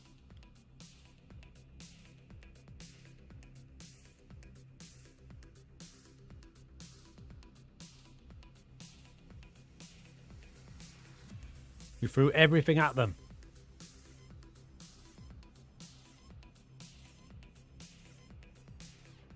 But despite trying everything to break them down, we just couldn't do it. And the game ended with a 3-2 aggregate loss. So that's hugely disappointing, but we've got to be real here. If we said we were going to get to the semi-finals with our squad at the start of the season, I would have ripped your hands off. The only problem is we could have done with that promotion to get us money, even though it's way ahead of schedule. Now bear in mind our financial issues. This was a very important youth intake, and unfortunately there's not a lot to crow about. This is the standout, it's Marco Caporali. Doesn't look great, but he's only 15, so there is something to work with there, but the fact he's the standout is a problem. It was time to plan for season 4, and all these players here who are about to be out of contract were all set for release, and that should be a good amount of wages off the bill. And that will unfortunately include our goalkeeper, Valeri, who's been pretty solid to be fair, but we just can't afford to keep him. If you look at the first 11, it's not too bad because we do keep most of the players in there for next season. There's just a new goalkeeper will be required. The big gaps are on the bench. As you can see, we've only got 4 or 5 players left to fill the bench. So key in filling up our squad will be all these boys who are out on loan. And as you can see from their performance, they're having a blooming good time. So they will all come back into the fold, into the first team squad. So this is going to be a very different type of rebuild. This is going to be the no-cost rebuild because these positions here above my head are going to be filled by youth players that are out on loan and probably some that are already with us still at the club. So these boys in the under-18s will prove to be really important going forward. There's some that have really rised up in terms of potential. You can see we've got some good star ratings there. So potential is good. Sochi's just turned 17. I'm torn between putting him in the first team squad this season or sending him out on loan. Mostly because I don't know where to blooming play him yet. The predicament we find ourselves in that this man, Giuseppe Pinzati, who I've got out on loan in one of the lower leagues in Italy, at the minute will be our number 1 keeper. To make matters worse, and not unexpectedly, Roma have rejected our attempt to get Bakun on loan for another season. And by the end of the season, the finances, yeah. However, there was some good news. The board had got their hands in their pockets and managed to give our chosen 1 players new contracts, starting with Condello, and an absolute key signing in Marco Moretti. With that value, he was essential to keep.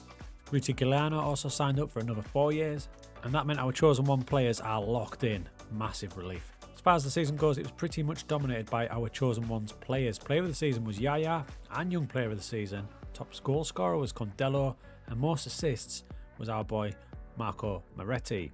Ruti Giuliano got most player of the match awards, and there's Yaya again with highest average rating. Nice to see we started breaking records for Vercelli as well.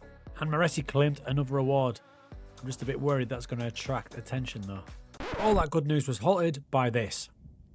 Pro Vercelli are close to administration. Unsustainable financial position, and if extra funds can't be found, then the prospect of a club entering administration is a real possibility. Wonderful. So this news wasn't great, so I went back in for Adam Bakun, and they said no again. Bro hates me.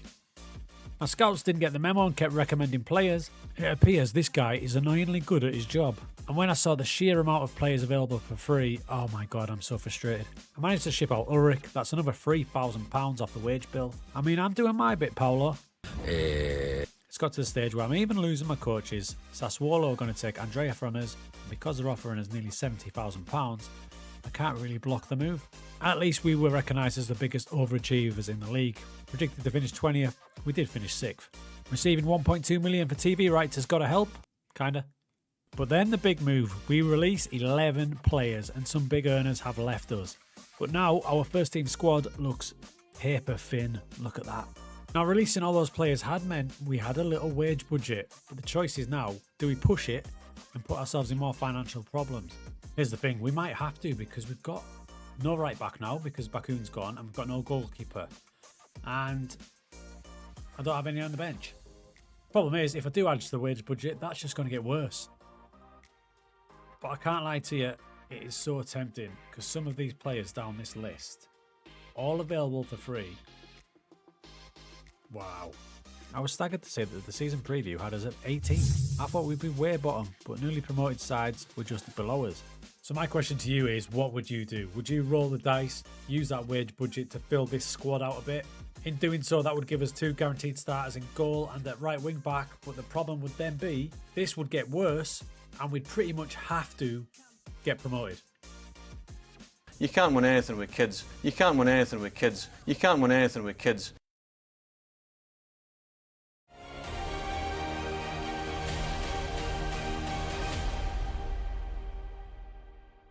He may have actually picked the wrong club to actually get the best out of him.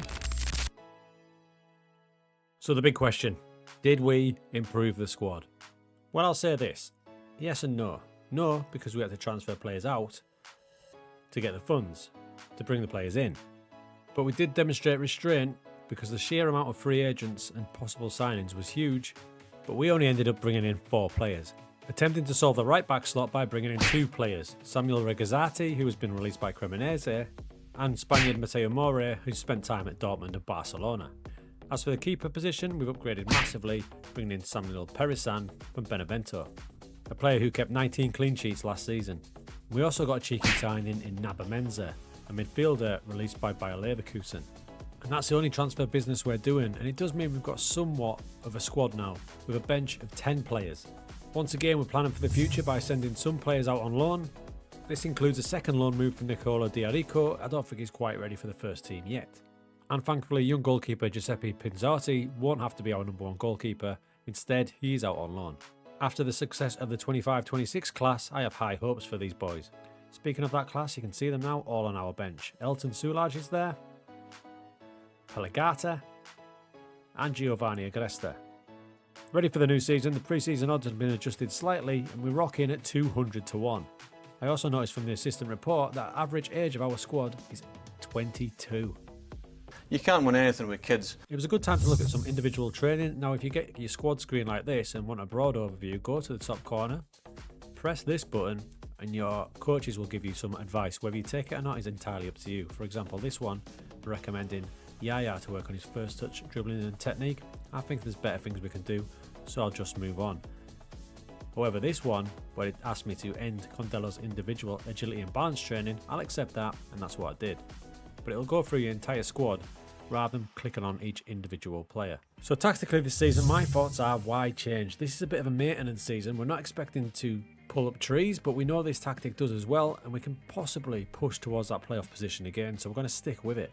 So we're good to go. It's season 4 already, can you believe it? And you may notice this. We do have ourselves a Pro Vercelli shirt now, just arrived yesterday. Very nice indeed. Now, I did notice something when I was registering my squad. Have you seen this before?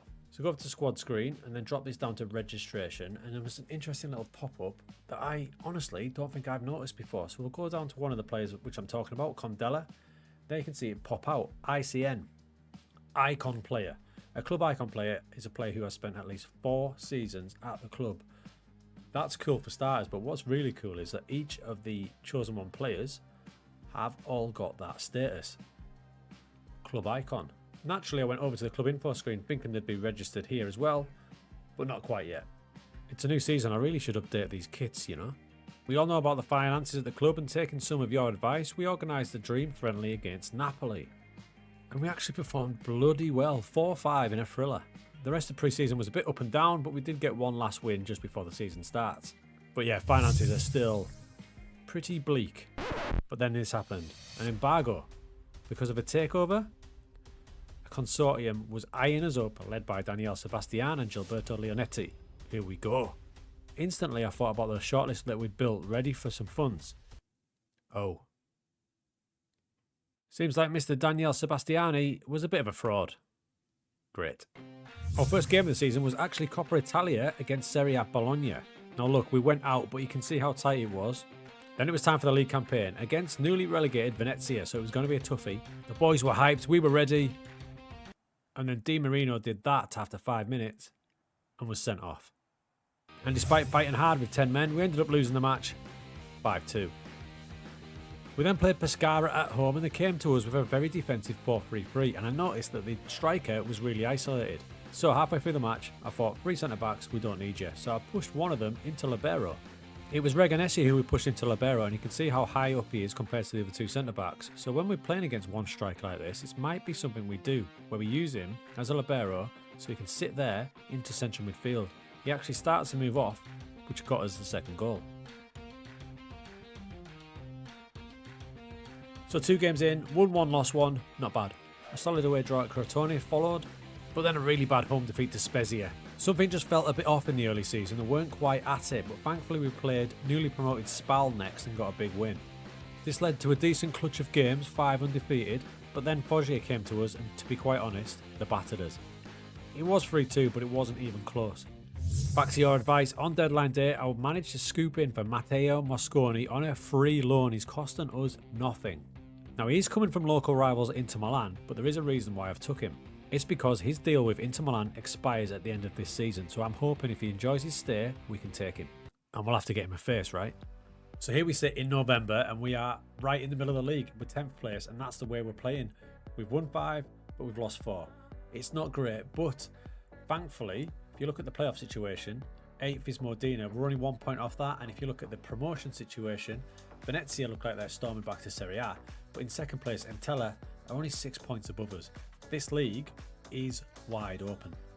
So our second season in Serie B, it's a bit like that tricky second album for rock bands where we had a really good time last season. This time, have teams worked us out? We've said it before, but we might need to get a plan B now. Problem is, not only is our squad average age only 22, but it's blooming tiny. Look at that. You can see where our problems lie. If I go to average rating, so sort by average rating, all the top average ratings there, the top 7 or 8, they're all defensive players, centre-backs and defensive midfielders. Our forwards have not got going this season at all. There are signs that Rutti, that I've now called him because it's easier to say, is starting to wake up. He scored 5 and 11. And Moretti, after a terrible start, has now bagged 4 assists, so he's coming back. However, Starboy Condello has been awful and he's out for a month as well. So what I'm thinking is we might take this opportunity to rejig it a bit. Maybe we lose one of the wingers and push an extra striker in or attacking midfielder. Because at the minute I feel like I'm wasting Pelagata, who should be in the team and is wanted by a host of clubs. So what options do we have? We've got our set formation. In slot 2 is our defensive formation, but that is not going to get us promoted, so we need to abort that and be a bit braver. Therefore, do we drop to a back 4, moving these guys across, which would allow this role to potentially jump into there. Up front, go to a 4-2-4 perhaps. We do have the players. Being a bit more experimental, we could even ask our wing backs to provide the width and go 3 up top, because we've got some cracking central midfielders. Unfortunately for us, the clutch of games we've got coming are some of the toughest this season, with Modena, which have only lost 1 match, Giants Parma, Sampdoria and Palermo, and then Hellas Verona. The 50 best players in the world was announced, and I was outraged that Yaya wasn't involved. Moretti represented Italy under-19s and scored a hat-trick. Yeah, that's not good. He's going to be a wanted man. And the rumours persisted about Paolo trying to sell the club. Jan Oliveras left us. He went for a big pay rise to Portugal, but he gets £6 a week off our wage bill. Good player though. So we're about to play Medina, and you can see the problems I've got. We can't fill the bench. I put a couple of players available for the under-20s, so that was my mistake, so they can't play today. And Moretti is knackered from playing for Italy. So this one we go narrow with Sulaj and Pelagata coming in. But you can see Medina's form, they are flying. Whereas we are not. We were sitting deep, but started okay. Sulaj going close. Then we started to dominate the ball. You can see after 30 minutes, we've got 61% of the possession, and Pelagata started well with a key pass or two. Slowly, Medina are getting into the match a little bit, but we are defending well. Looking at the heat map, I was a bit concerned that my defensive midfielders were a bit too close to my attacking midfielders. They're not getting up high enough. So I took a risk, and I'm changing Menza to a Secunde Volante to push up, hoping they will push Sulaj on a bit. Sulaj to attack, and I'm going to ask Ruti Gilano to push up a bit more. This seemed to help us. We were taking the ball down lovely, and the Yaya's ball through led to Ruti Gilano, who broke the lines and put us in front. It worked a treat here, with Di Marino finding Yaya that ball through, and Ruti Gilano playing more on the shoulder now as an advanced forward, put us in front. Half time, it'd been a bit of a nothing match. You can see how much they're pushing us back, and I looked at their passing network, and most of it is coming down the sides. So we're going to try and trap them inside instead, bringing them into where our midfielders can win the ball back. And to help that, we're going to put Menza as a ball-winning midfielder.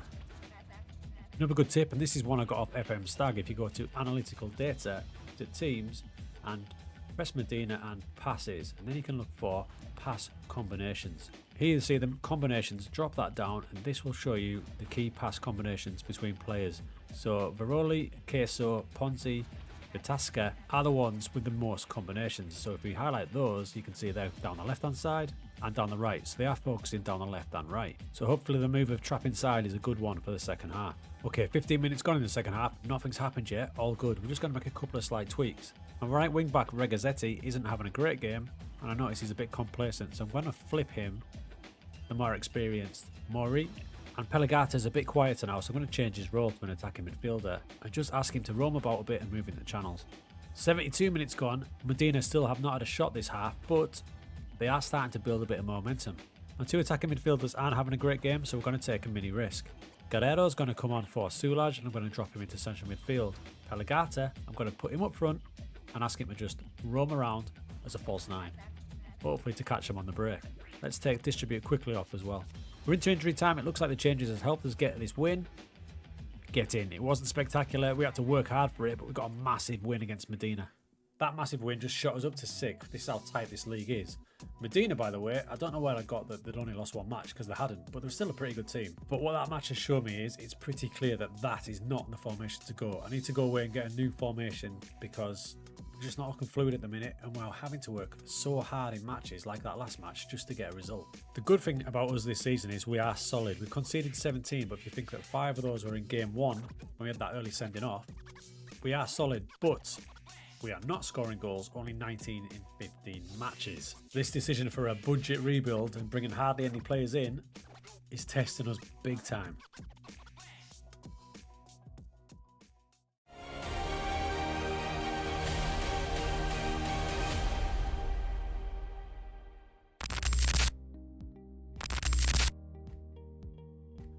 So we came out of a tough run of fixtures with some great results. We won't get a harder bunch of fixtures than this, so this is really promising. And potential future chosen one Sulaj was starting to get a bit of game time. Winning 6 out of 7 meant we rose up to 3rd position in Serie B. And without doubt, our best chance of getting promoted is to stay up here, because the playoff situation is so tough. We've done all this being stubborn and sticking with the 3 at the back. I keep saying I'm going to change it, but I haven't. I've just made slight tweaks. And here is number 2. This is where we go a little bit wider, focusing play down each side. So at no point would I say this tactic either version is a game breaker, but what it does do is it gives us a bit of license to change things during matches to help us out. In our next match with Naba Menza grabbing a winner, it actually shot us up to 2nd in the league. All was looking rosy, but we had this hanging over our head constantly. It's now in double figures. Yikes. And then new arch-rival Thomas Lech seized his opportunity, coming in with a paltry bid for Marco Moretti of 1.9 million. We are not accepting that. He's been the brightest spark for us over the seasons. So I quickly rejected that offer and stupidly promised him promotion to Serie A, otherwise I would sell him. I mean, I panicked. And it looks like Roma are not going away. One of the bright spots about this season has been goalkeeper Perizan. Remember, he got all those clean sheets for his former club. He's doing the same for us this season, including this against Foggia. He's been a great signing. Alongside his experience, he's now kept 10 clean sheets, helping us have one of the best defensive records in the league. And then, hold up. Now that looks a little bit different, doesn't it? You might notice the board looks a little bit different, with Fidel Usai coming in and Paulo has gone. That's right, we finally got taken over. It has been completed. Although it's not a massive dream takeover, as there are no plans to provide the club with any huge investment, but at least they have cleared the club debts. And warming to the fans even more, there's 7 ties with rivals Juventus. So perfect, right? We have finally sorted our finances out.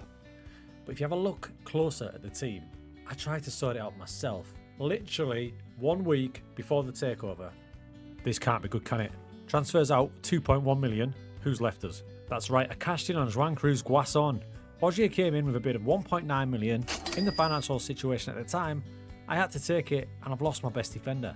We signed him for a free. He only had a year left of his contract, so I thought it was a good move. And then we got the takeover, so I could have kept him.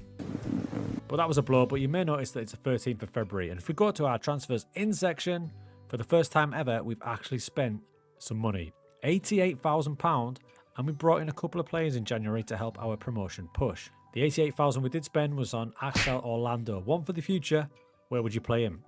To me, he looks like a striker.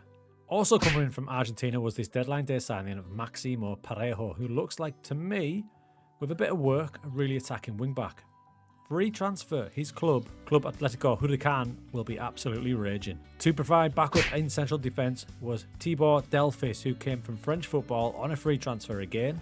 And the one signing I was really happy about was deadline day signing of Roberto Capone. Now he's a right back. I didn't have time to sign him permanently, but I have got him coming permanently at the end of the season, only for 60,000. So we made some moves. We haven't spent a lot of money. He will be a star boy, I think. He will be a star boy. His physicals are all in check. He's 18-year-old. I just wish that we were providing players like that from our own youth team, because our youth intake this year is again dreadful.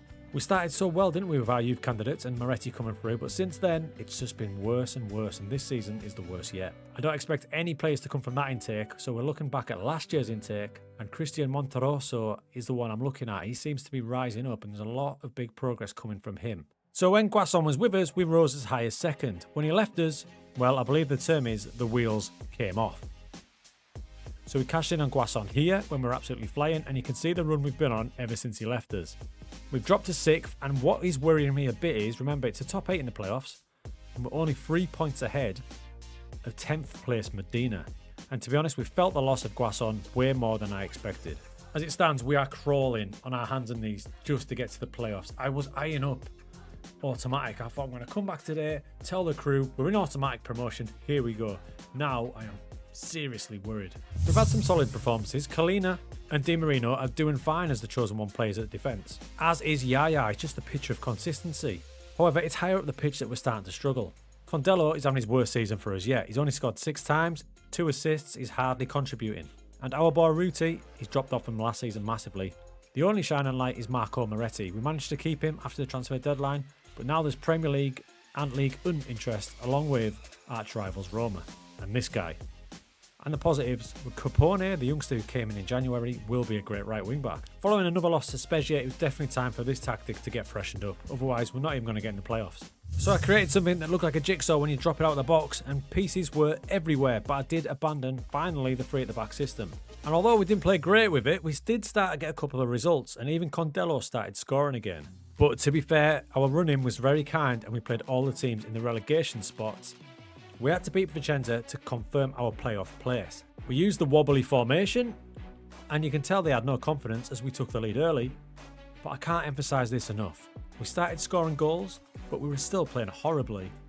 And this is going to be a weird statement, but we just got the worst 5-0 win I've ever had. We were absolutely toilet in this match and beat them 5-0. I mean, if I was in charge of Vicenza, I would be smashing things. So that closing run with a load of clean sheets meant in a very strange season we gained our best Serie B finish ever, finishing 5th, just 6 points off automatic promotion. That run of games immediately after selling Guasson has cost us automatic promotion. So I don't know what to say. The formation, I am not in love with it. I just wanted to try and get a formation that would get the best out of all the players that I'm using. For example, Parejo, he's not a good fullback at all. He's more of a winger. So I'm just banged him in as wing-back attack. We brought Sulaj in to play central midfield attack because he wants to bomb on. He's got the traits for it. He's scored 3 times. And I've even moved Ruti, our top scorer and striker for the past 3 seasons, out to the right to get Moretti playing higher up the pitch. And to be fair, Moretti's last 3 games as deep line forward, you can see there, he's scored 3 times and his average rating's been 8th every time. But as a team, we are not playing well. There is no future in this formation. I'm just trying to see if we can disrupt the playoffs. And in the playoffs, in the first round, we will face Catania. Now, Catania finished 8th. It should be a good draw, but as you can see from the matches this season, 2 draws against them. And both of them, they absolutely battered us. They should have beat us twice. However, that was with the 3 at the back formation, so maybe this 4 at the back version will catch them out. And it's still vital we get promoted because it's happening again. Do you remember when these lot took over, 2 months ago, and the balance was nearly 2 million? We're now in May, and it's sitting at just under 600,000. So if it carries on like this, if we stay in this league, we're going to be in the mud again, and the board might sell him. So into the playoffs, the first round is just a one-legged affair, and because we finished higher in the league, we get the home advantage against Catania, who did start better than us, to be fair. We didn't really get going in the first half, not a lot happened. In the second half, we started to dominate, but then they got a free kick.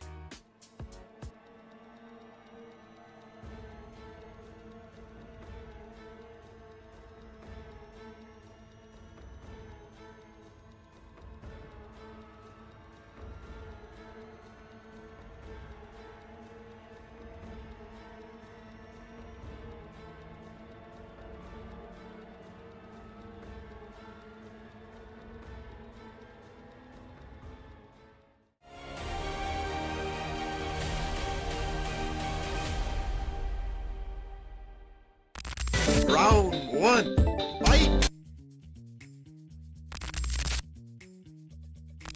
So coming back from this disappointment is undoubtedly going to be a bit tough. But it's time to push ourselves down and look to improve. And one thing I did notice was in the team stats screen. When I went to chances created, I noticed that we were all the way down in 14th. That's not good enough to get promoted. Tied to that was expected goals 4, and we are all the way down in 11th. So it's no wonder that we struggled to really push for automatic promotion. Despite that, our performance was apparently viewed pretty highly, as I claimed the Scorpino and the overall manager of the year for Serie B. It just shows expectations for Pro Vercelli. We were pretty good and outdid them. But despite that, our chosen one squad, we just want that little bit more from them, and we've got to get to Serie A because our finances are once again back in the red. But it's time for Season 5's attacking rebuild. That's right, we're building a tactic to attack Serie B this year, and it started with the permanent signing of Roberto Capone, who we signed on loan on deadline day. Now, unbelievably, he only cost us 60,000 for the permanent move, with 7 assists in his 13 matches. At 18 years old, he's already valued between 2 and 3 million. We have got an absolute snip. Also joining the club was Spaniard Montelio, who comes in from FC Andorra via Real Madrid. I think he'll be a good player over time. And we've also released a group of players to free up the wage bill for some new talent. All is going really well. I mean, it was going really well. New chairman Fidel Usai has accepted a bid for Wonder Boy Marco Moretti. It's been taken out of our hands. He's accepted a bid for initial 4.8 million, which will rise up. With other teams involved as well, it doesn't look like we're going to be able to keep him. And just when I was about to introduce you to our new tactics for the new season as well.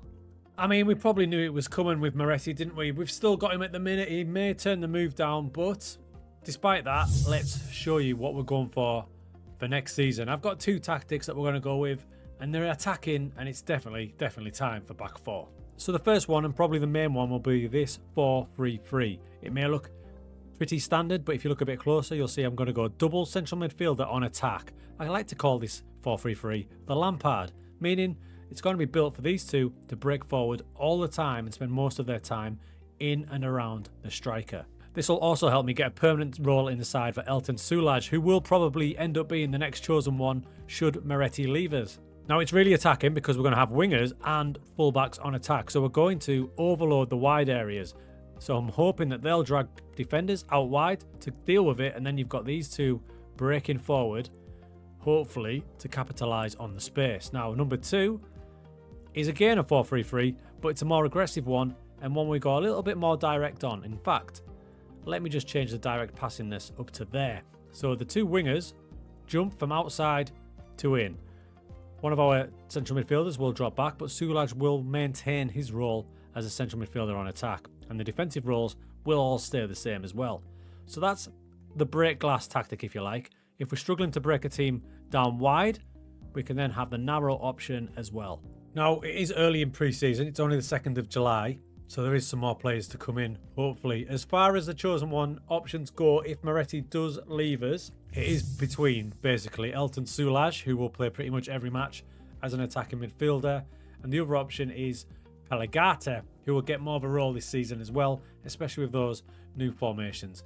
But because Sulaj is more suited and will definitely start, I'm swaying more to him. As far as bulking out the squad goes, the under-20s and the under-18s have produced one player that will move into the senior squad. And it's this man, Christian Monterosso. I still think he's a wing-back, even at 6'1", I prefer him out there.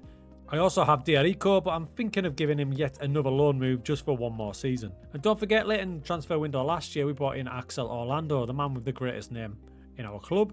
I'm sure he's going to have a big impact this season. So game 1 of the season was in the Coppa Italia against Serie A Sassuolo, and away at Sassuolo as well. So that was our new fullback Capone scoring the first goal, and unbelievably we got a second as well. A 2-0 win over a Serie A side with our new formation. The future looks bright. And you may have noticed a new player scoring the goal, and that was Shaka Traore, that we signed on a free transfer, formerly of AC Milan. He looks a great prospect, and the reason we brought him in was Marco Moretti did in fact complete his move to Venezia. He's moved to Serie A for a fee that will rise to 6 million. And that means, let me introduce you to the latest chosen one, Elton Sulaj is the man. So it was time for our first match in Serie B. You'll notice Condello got back on the score sheet, and look at this combination play between the central midfielders. This was a great performance, and if I pause it there in the build-up play, you can see what we're trying to achieve this season. We've got our main striker, Condello, and then we've got Yaya as a central midfielder on attack, just off him, and there's Sulaj as well. So in effect, we've got 1, 2, 3, 4, 5 players across the front with Menza in the pivot. Then we've got 2 really attacking fullbacks, just leaving the 2 central defenders to hold the fort at the back.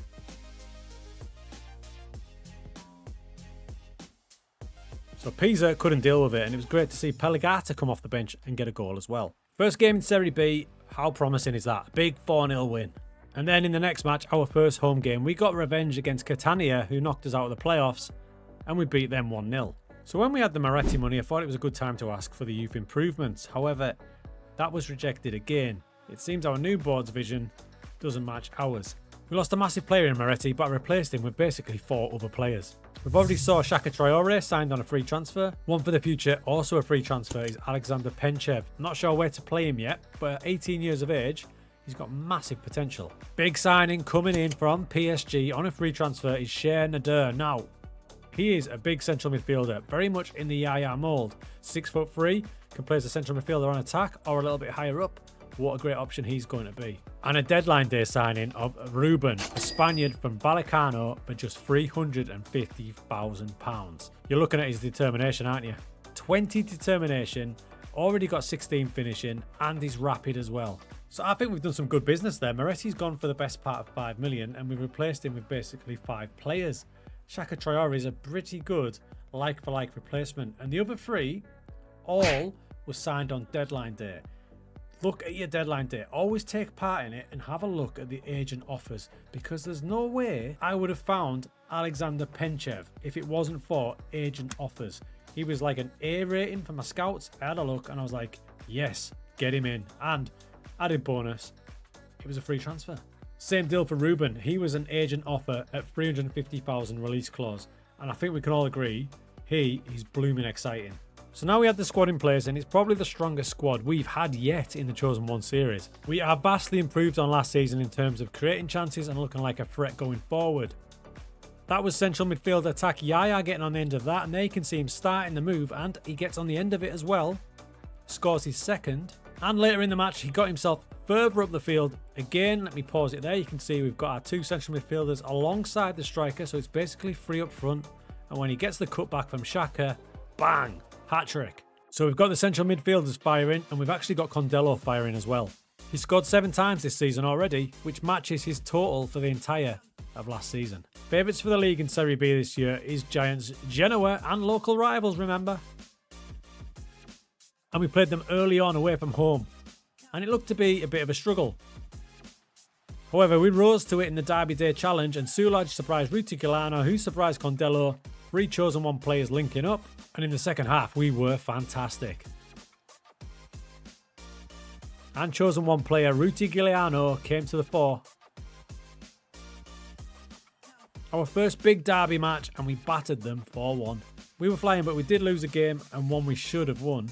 But the start to the season overall has been superb. We've had a couple of defeats, but we've just bounced back with a victory. And after 11 matches, we've had a great start to the season. We're only 1 point off automatic promotion. However, Palermo are absolutely storming away with it. But more impressive for us, the attacking rebuild has had an effect, as we've scored 24 times in our 11 matches. So far this season, it's going fantastically well. That formation seems to suit all the players we've got in it. We've got really attacking wing backs in Parejo. Remember, he's more of a winger, but I've got him bombing forward, and you can see the attribute growth on him. He is absolutely flying. Coupon on the other side, absolutely flying. We've got 2 out-and-out wingers. Traore's got a bit of a license to roam. Ruti Gilano moves more like an inside forward. And those 2 central midfielders on attack are absolutely flying. I haven't actually needed to use this version yet at all. It's all been this one. So far, so good. So the season started well, and so have the chosen ones. Di Marino is just back from an injury. He's starting to get back into it. Gleaner's pretty much the first name on the team sheet anyway, as is Yaya, who is enjoying his new role. The latest chosen one, Sulaj, with 4 goals from central midfield, but he is wanted by our arch rivals Roma yet again. And after a quieter season, Ruti seems to be enjoying his new role on the right, and it's great to see Condello back to form. Finance-wise, that Moretti sale has made us back into the black. It's £1 million in profit, but we know that's going to drop. So only about a quarter of the way through the season, but it started really well. The question is, what impact will this man have in the later weeks of the season as he settles in?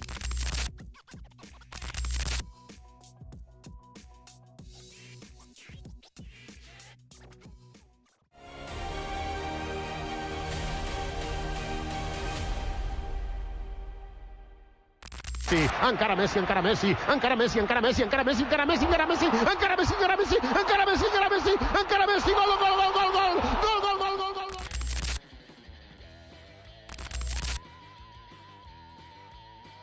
How many times does this happen on a Football Manager save, where you start the season superbly, then out of nowhere, you just seem to drop right off?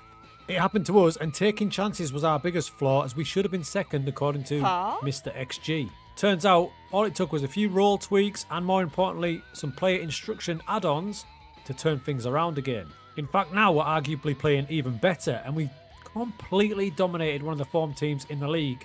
A 2-0 win, but complete domination, and Cittadella are right at the top.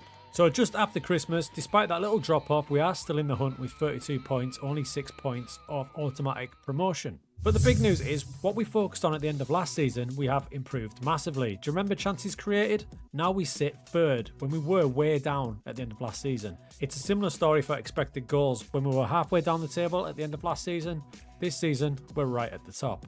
Add to that, top of shots for, we just need to be a little bit more clinical and we would be absolutely flying. And something seems to have clicked with Condello, the chosen one himself. He's got really clinical and now has 13 goals in 19 and 6 in his last 5 matches. He's just scored a really nice hat-trick against high-flying Foggia. So we didn't panic, and what we did first was change some player roles to try and help the flow of the team. For example, down the right-hand side, Ruti Gilano is now an inside forward on attack, meaning he'll basically end up as a really wide striker. Behind him, we've got Capone dropping to support, so he doesn't overexpose himself, because we do have plenty of players attacking down that side. However, on the other side, we've gone the other way. Parejo is an out-and-out winger. He really wants to be a winger, as you can see from his attributes. So we're going to lean into that, and we've made him a wing-back on attack. Alongside that, his crossing is a massive standout with 14, acceleration 15. So to capitalise on this, we've got him crossing more often because it just makes sense. Now, when he's a wing-back, it does mean he will spend a lot of the time up here. So then my thought was, would Traore be a bit of a wasted player. But I kept him wide because I want to keep the width. All I've done is added cut inside with ball, which is what he likes to do anyway, but it just means that when he gets the ball, he'll cut inside and Parejo will take over. I also added take more risks to Elton Soulage. When you look at him, he's got passing of 12, but more importantly, vision 15, and he likes to try killer balls, so that just makes sense. Occasionally, when Condolo gets a bit isolated, we do drop him back to deep line forward on attack so he can link up with the midfielders. So all is going pretty well. At the end of last episode, we wondered how Ruben would take to it. He's been fantastic. He spent a lot of the time on the bench because it's hard to get him in the team with the chosen one stipulation. But this is quite bad of me. But thankfully, Ruti's been injured quite a few times, so Ruben started a bit. Now, I do expect him to be a striker, but when he comes off the bench at the minute or starts, it's usually in this right-hand inside forward position. But you can see how close he is to the other striker. And against Genoa, our big rivals, he was fantastic, laying on one. And a little bit later on, he scored the second goal with a beautiful finish. It's pretty clear the kid's going to be a superstar, and some of his finishes are exquisite. I just need to work out a way to get him in the team because he needs to be in the team. So we're doing really well, the positives are good, but we have a problem, and it's the same old problem. Our finances are once again in the mud. But despite that, it is January, and this is the time of year I like to plan for the following season. Now, disregard the wage budget, the transfer budget. I'm just all about making a shortlist for players that if we have a turnaround in finances, we might be able to get. And it's dead simple stuff. I don't even use my scouts because I'm trying to save money on them. So we're up to player search, old school player search, edit search. And what we're going to look for is contract status expiring in 6 months. That's all we do. Pop that up there. And now we've got a raft of players that we can build a shortlist for, that we can potentially get on pre-contract agreements if our finances sort themselves out. Then it depends what your priorities are. So if you trust your scouts, you can go with the scout recommendation down there. You can see that. Or if you're looking for someone well-known, world reputation is always a safe bet. That's going to give you players you may have heard of, such as Rick Karsdorp, who could be available. If we're looking for a bit more experience, Eric Dyer's there.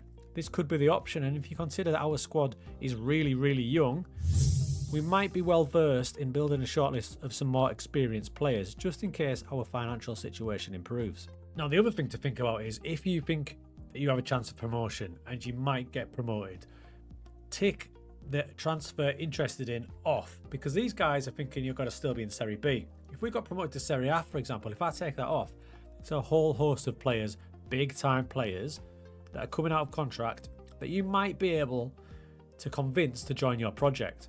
For example, can you imagine us in Serie A with Hakan in the midfield helping out the youngsters? Granted, he might need to drop his wage demands ever so slightly, but you get the idea. But for now, I've got no reason not to trust the couple of scouts I do have, because remember those signings they've helped us find. So I'm going to have a quick look around here and then shortlist a few players who I feel might be able to contribute to us next season. Such as Denis Goul. Here he's on at Porto's B team. He's out of contract end of the season. His wage is tiny. It's basically what I earn from Sainsbury's, my real job. He needs a pay rise. But he could be someone we sign as a good alternative. So this is where we bulk our squad ready for next season. And then we can get this shortlist bulked up, and then we can go back to it once we get in a better financial position.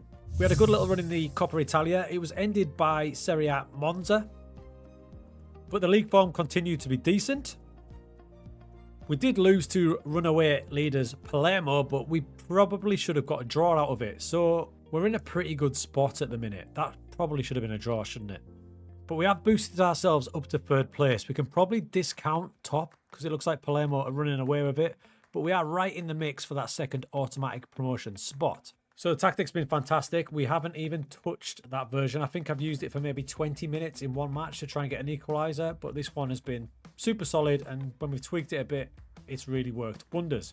Chosen one Ruti has had some really annoying injuries throughout the season. You can see from the start there, he's had 6 separate small knocks, which normally would be really frustrating. But it has meant that I've given Ruben a bit more game time, so every cloud. And his attributes are starting to rise. And there is something worrying me. Remember, he cost us 350,000, but he does have a release clause of 1.6 million. So as soon as I get money, the first thing I do is to get him on a new contract. And the other annoying thing is some of our players are wanted. We knew about Soulage and the Roma. They're always after him. But now they also want wing-back Parejo. This guy, man. This guy. So what we're going to do now is something a little different. Last time I talked about how we got some quality players on deadline day through agent offers. Remember, that's where we got Ruben and one for the future, Penchev.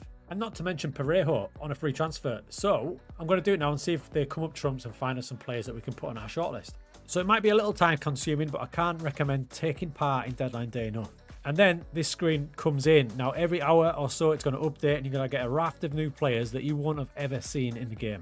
For example, the first recommendation is this guy. He's a striker that's in Portugal. I don't have Portuguese scouts, so I'm just happy that he's been offered to us. But you can see he's got finishing of 15. He's off the balls elite, and he's a determined little man as well. And the value is not crazy. So we'll go through deadline day now. On the flip side, we are going to have to deal with a few offers, such as this one. Salernitana came in for Pelagata. Now he's not a regular for us, but he's one I want to keep back because he will be a chosen one player if one gets taken from us. I feel a bit sorry for him because he is good enough now, but he just can't get into the team in those forward positions. But one thing's for sure, 450,000 is nowhere near enough anyway, so that goes away. And now with 10 hours remaining, we've got a whole bunch more of agent offers coming in. So the first bunch of offers was down here, all the way down here. A good rule of thumb is if you see a nice, beautiful looking A grade, explore, have a look at them. And what you'll notice is the prices of these players are not too bad, are they? For example, this is a goalkeeper that's been recommended to us from Argentina, Raul Martin, and honestly, looking at him, wow. He looks like he could be an absolute world beater. He's got good handling, his agility is good, and remember, he's only 18, so everything's only going to go up. So the next one we explore is his contract details. Let's see if he's got a release clause. On this occasion, he doesn't. Going back to his screen though, you can see his value is pretty modest. That's pretty cheap. And also, if you look, his contract's out next Christmas. Instantly, I'm going to get him on my shortlist indefinitely. I want to explore signing him when we have the money. There's another player here, Marcelo Jose. This is Marcelo Jose. He's a little bit more expensive, between 190 and 1.9 million. But 19-year-old centre-back, you can just see the quality of these players is fantastic. Again, add him to that shortlist. Now with 6 hours to go, even more offers, and you might come across this. You can see down here, Niels Buas. You'll notice transfer value 0. Once you explore it a bit closer, you'll notice he's on an amateur contract. So you can basically pick this guy up for absolutely nothing. I'll go to approach to sign. He doesn't want a lot of money. This is an absolute no-brainer, and it's going to cost us nothing. Also, I wouldn't just look at the A ratings either. Some B-, B+ players are pretty decent as well. Let's have a look at Diego Fumagalli. Here's a player who can play left back if we need him to, or even central midfield. And you can see he's a pretty decent all-round player and really cheap. So if you're looking for squad players as well, it's another good option. Even a player like this, C+ rating, Stefan Gilbert. Now look at his past, PSG, and he finds himself at Atalanta but can't get a kick. But looking at him closely, for 19 years old and end of contract, good finishing, aggressive, determined, not bad. And there's that player out of contract, free transfer. It's going to cost us £300. I mean, come on. Just like that, we've got ourselves a new player, Niels Buas. There you can see him, already valued between 400,000 and 850,000. It cost us a big fat 0. And with 45 minutes to go, keep going, because look at this guy who just came in. Lucas Medina, who can play anywhere across the front 4 positions. I mean, 18 years old. Wow. Okay, so that's deadline day done. A less spectacular one than the summer deadline day, but hopefully you can see what I mean. We've shortlisted a clutch of players there, so if we get money, they're there waiting for us. It was fitting that my 200th game in charge, Kalina, a guy that's been there from the start, scored. The big man there from day one. So with 13 games to go, we are in the shake-up for automatic promotion. 4 points off the top from Empoli. If we can get a bit more consistency, is the promised land of Serie A in our targets, and maybe a reunion with some old favourites.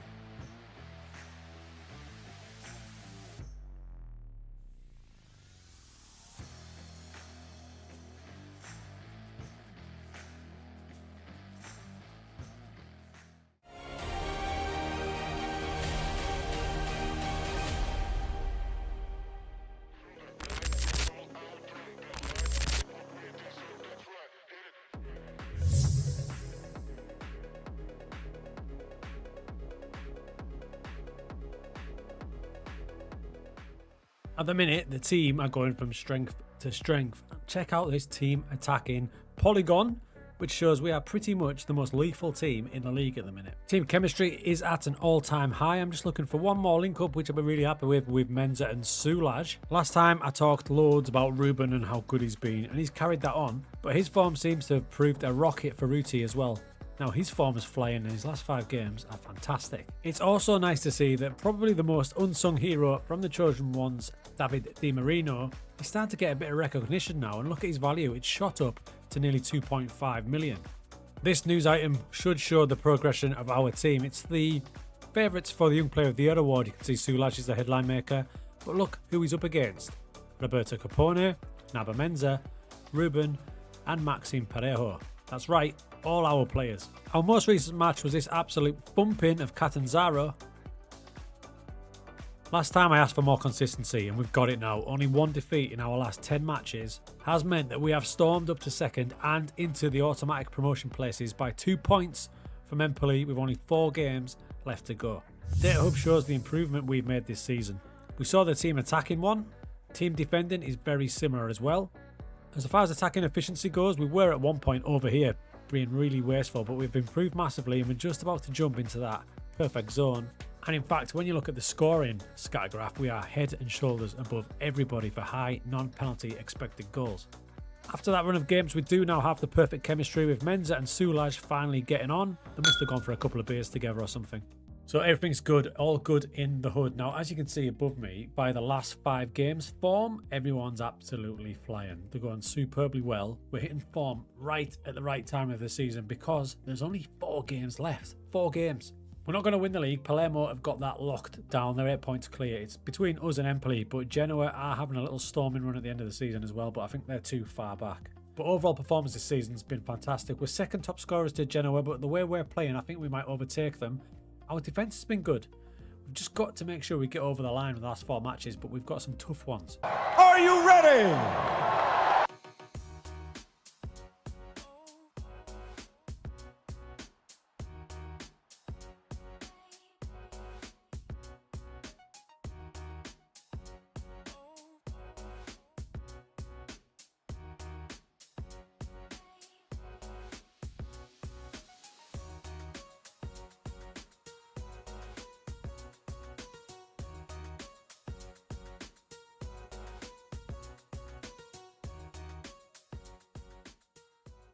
Let's just show you in black and white just what could happen today then.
I'm going to need a minute. The boys pull off an unlikely promotion to Serie A after that storming run at the end of the season. The whole season was pretty spectacular. Just that little bunch of matches there where they had a little glitch, but those tweaks we made us way more consistent, and what an end to the season. Okay, I've got my composure back. We have made it, dudes. We are in Serie A with the Chosen One boys, and it was so nice to see the boys Ruti Giuliano and Condello being the main driving force in that final day match. Now it's tough, but now we need to think about next season and planning for it, and I'm just looking at my team there and I don't think there's much we need to do. Di Marino missed most of the running through a bad injury, but he will come back into the team, and when he does, I want to give these boys a chance in the top flight, which, looking at our finances, is probably a good attitude to have because I don't think we're going to have too much. The board have done their best and gave us £850,000 to spend next season, but we're not going to do much with that in the top division. But that little £2 million bonus won't half help. So yeah, normally at this point in the season, when I've just finished the season, I'll go through the team and I'll leave players out, remove from position who aren't going to play next season, but pretty much all of them are going to start next season. But you will notice I did manage to get Ruben into the team more at the end of last season. I sacrificed Shaka Traore, great player, but I had to get Ruben in, played him up front. Wise move as well. He finishes the season with 12 and his last 5 matches he scored 4 times. Crucial. What a player. I noticed the board had gave us a bigger wage budget, so rather than jump into free transfers like he's tempting, instead I went up to contracts and then I've just extended contracts for those players that are deemed necessary. For example, Yaya's got a new deal up to 2031, new deal for Ruti and Condello, and importantly Ruben. But he's got a bit of a little shit for an agent because his minimum fee release clause is now 3.5 million, but that is only to clubs in continental competition. So hoping we can keep him. Question is now, will that formation be too attacking going into Serie A? Probably. We might have to drop one of the central midfielders back. Instead of having 2 on attack, we might have to just scale 1 back. That might be an option. But my attitude is, for the first part of the season, let's try it and see what they can do. So we're right at the start of the pre-season. There will be some deals done, but I've only done a couple at the minute. Free transfer from Lazio is Luca Pitalis. He's basically going to be a cover squad player because he can play loads of different positions. I don't necessarily want to get a starter in. I just need squad cover.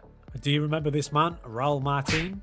Well, we've signed him now. We triggered his release clause, 350,000. Let's see how he progresses.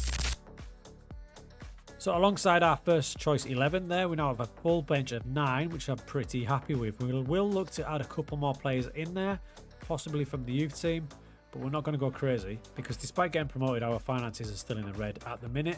Hopefully gate receipts will help. One thing we're going to struggle with is the stadium. It's due to be expanded because that's a necessity for Serie A. We've delayed it for another season to give us a chance to get the funds together. There you see it though, we are a Serie A club now. We've got there.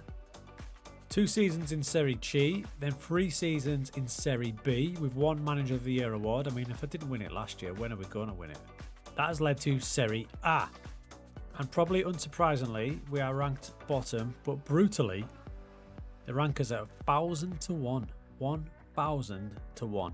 There is still time to do a bit of business because we've still got £750,000. The wage budget is already too high though, so we might have to ship out before we can ship in. I think it's more likely though that we go with these boys, especially the chosen one boys, up until January, and then we'll see where we're at. One thing that is frustrating me though is this. I've made these facilities requests constant times, but we just keep getting rejected. This time they're saying it's due to the club's financial situation. I mean, I get that, but it's still frustrating. Oh, and these are back as well. The takeover rumours have returned. So player-wise, we might not make many changes. Staff-wise, we're going to. As you can see, our staff levels are abysmal, but that's mostly because I've released a load of them, including my assistant manager. He's out of there. In fact, if you look at the list that I've kept, there isn't that many now, but we've got more coaching gaps now. I want better quality, and I need a really good assistant manager as well. I've also got rid of the director of football. I'm not playing games here. He wasn't good enough. He's gone, but you can see the amount of free gaps we've got. So there'll be a few players coming in, not many. I do want someone experienced, our version of a Galactico maybe, to come in and help the youngsters.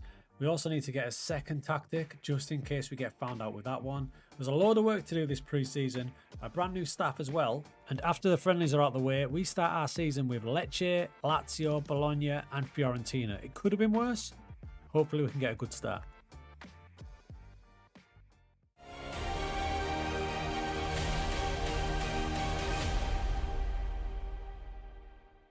So he's going to get amazing support, irrespective of the results for the first few weeks, months. They're going to back him. So big facts, we are a Serie A team, but as some of you pointed out, how the hell are Fiorentina the pre-season favourites? What's going on here? A quick look at the squad doesn't really show any massive standouts.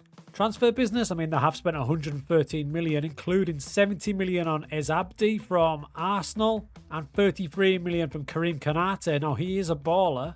But what does that say about their team? They've got Davinson Sanchez, Moise Kean up front. It's not massively amazing, is it? But they are your pre-season favourites, and we have dropped to 2,000 to 1.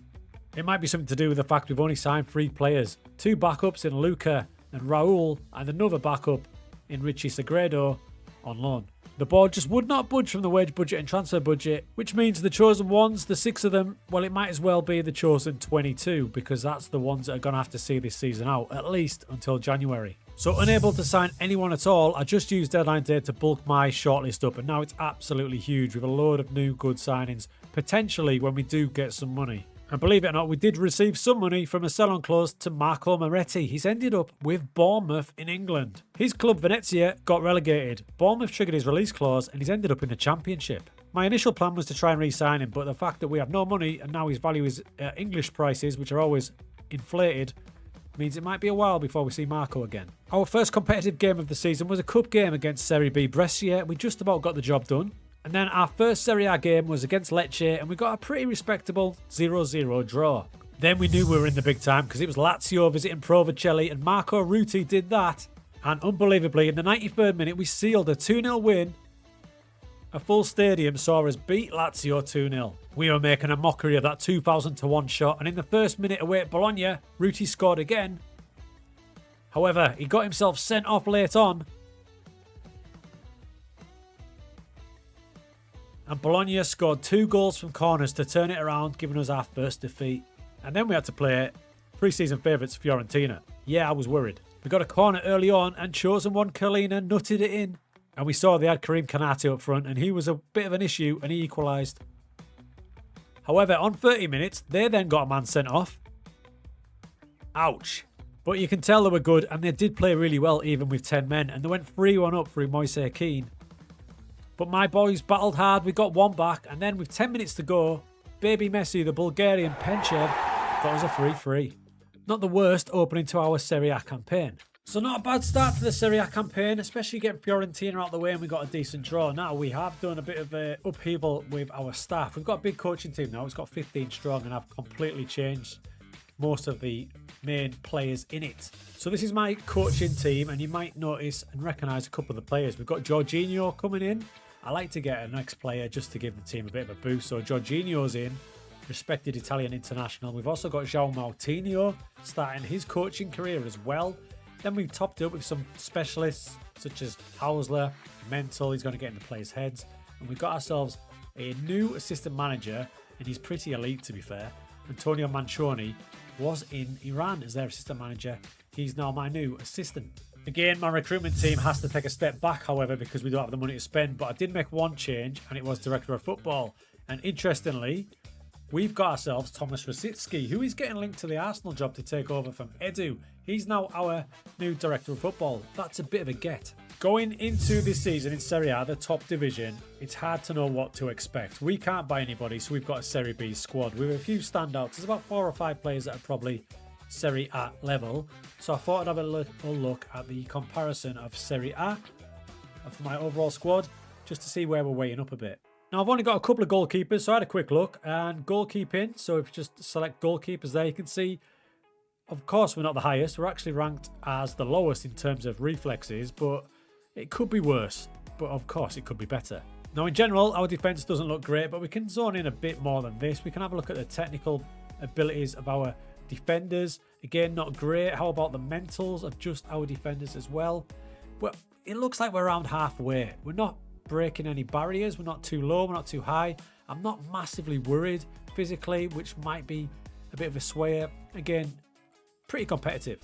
It's probably our midfield which will make or break us, along with the strikers, and our midfield are actually pretty decent in some areas. When it comes to physicals, we're competing. Mentally for our midfielders, we're actually pretty good, and technically it's not the worst. We're about average. Similar story for our strikers. Technical ability of our strikers is not bad. The mental ability, again, halfway, maybe slightly over. I'm not expecting much from physicals because we do have quite small nippy strikers there. You can see acceleration and agility, we're above the average, but the more powerful aspects like jumping reach and strength were nowhere. So that might dictate the way we play. So team-wise, it is basically the same team as last season. We can't change much. I have got Ruben playing up front, but he hasn't had the greatest start. He is our key player, but he is pretty starved of the ball in our first 4 matches. He's goalless and has a pretty poor average rating. Our standout has actually been day one of Ruti. He started really well, 2 goals. Unfortunately, did get that sending off though. Now, we've been brave and we've kept the same formation. I haven't even thought of a backup one yet, but I did notice this in the upcoming schedule. Check this out. So we've got these games against Atalanta away, which is horrible. Then we've got Cagliari and Palermo. We need to get something out of those two matches because then, Jesus dudes, Napoli, Roma, Juve, AC Milan. Really tough 4 matches. And then we go against our arch rivals Juventus and AC Milan. After that, we do have a nice run of fixtures. Now, in the game against Atalanta, the boys battled really bravely. We actually came back from 2 goals down. But it was a late 81st minute from Gaetano Rossi that took the win. Interestingly, Penchev, who I have labelled the Bulgarian Messi, is starting to be a bit of a standout for us. I did not expect that at only 19 years old. Against Cagliari, he scored again, an absolute wonder goal. But it was heartbreak as they scored a late winner. Match momentum had us on top. That's a bit of a miss, that one. And then the next match against Palermo, we could only manage a 0-0 draw. So we went into those clutch of really hard matches. First up was Napoli, and then Menza did this. We went behind to another corner. We got loads of injuries, so Pelagata came into the team, and to be fair, this was a lovely little finish. In a whirlwind first half, we conceded from another set piece. 3-2 defeat to Napoli. We then got abused by Roma. That was the worst one this season. And it was time for our local derby against Juventus, whose record in the league so far this season was played 9, won 9. They've got an interesting team and they've got Darwin Núñez up front with Vlahovic. That's just dirty. It looked like another defeat, but then in the 92nd minute, the chosen ones got on board, Penchev through and Condello scored our equaliser. Next, it was the next local rivals, AC Milan. After going behind early, we got an equaliser through Yaya. We had dreams of a great historic draw, but AC Milan cranked it up a gear in the second half, ended 4-1. So after that brutal run of 4 games and those disappointing 3 games, we haven't won in 9 matches now, and we have dropped to 17th in the league. And can you believe our fans are actually criticising me? Are you having a laugh? We've got a super small squad and we're already getting pummeled with injuries. Pelagata's now out and Ruti and Ruben are just on their way back. How fast do fans change? How fast? These boys were dead until we took over, and now they are actually criticising our tactics. To be fair, it probably is time for us to experiment. So we've got this tactic, right? And it was dominating Serie B, but that's the thing, it was dominating Serie B. We are on the back foot now, so when we're counter-pressing, like we are, trying to win the ball back high, we're just getting bypassed. So I'm wondering if we need to do something a bit different here. Potentially turn into a bit more of a counter-attacking team. So one thing's for sure, it's Udinese up next, who have been around Serie A forever. But they're 19th, we're 17th.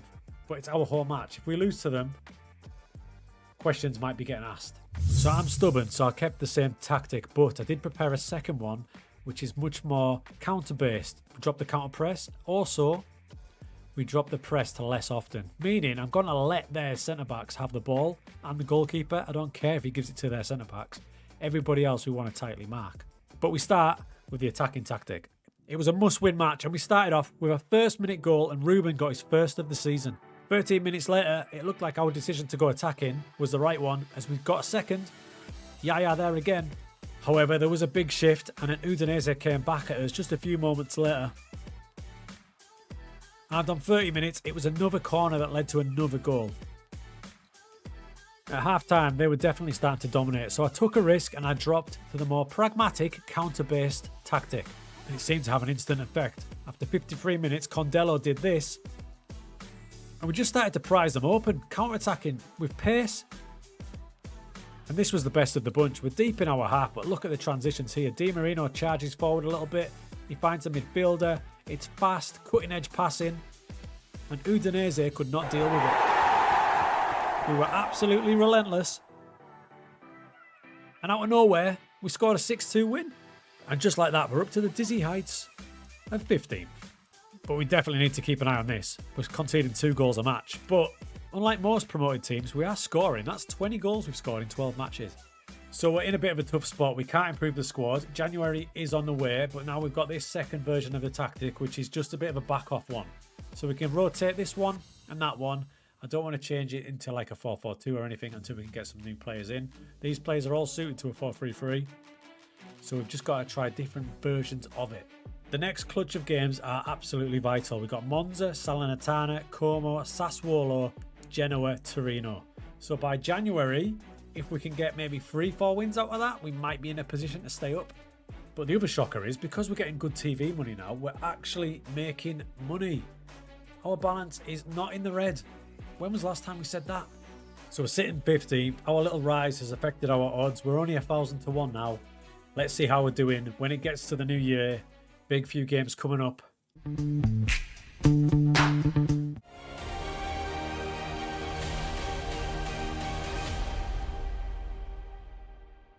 Are they really hard to beat? Are they brilliant in terms of keeping clean sheets? You go, no, they're very open.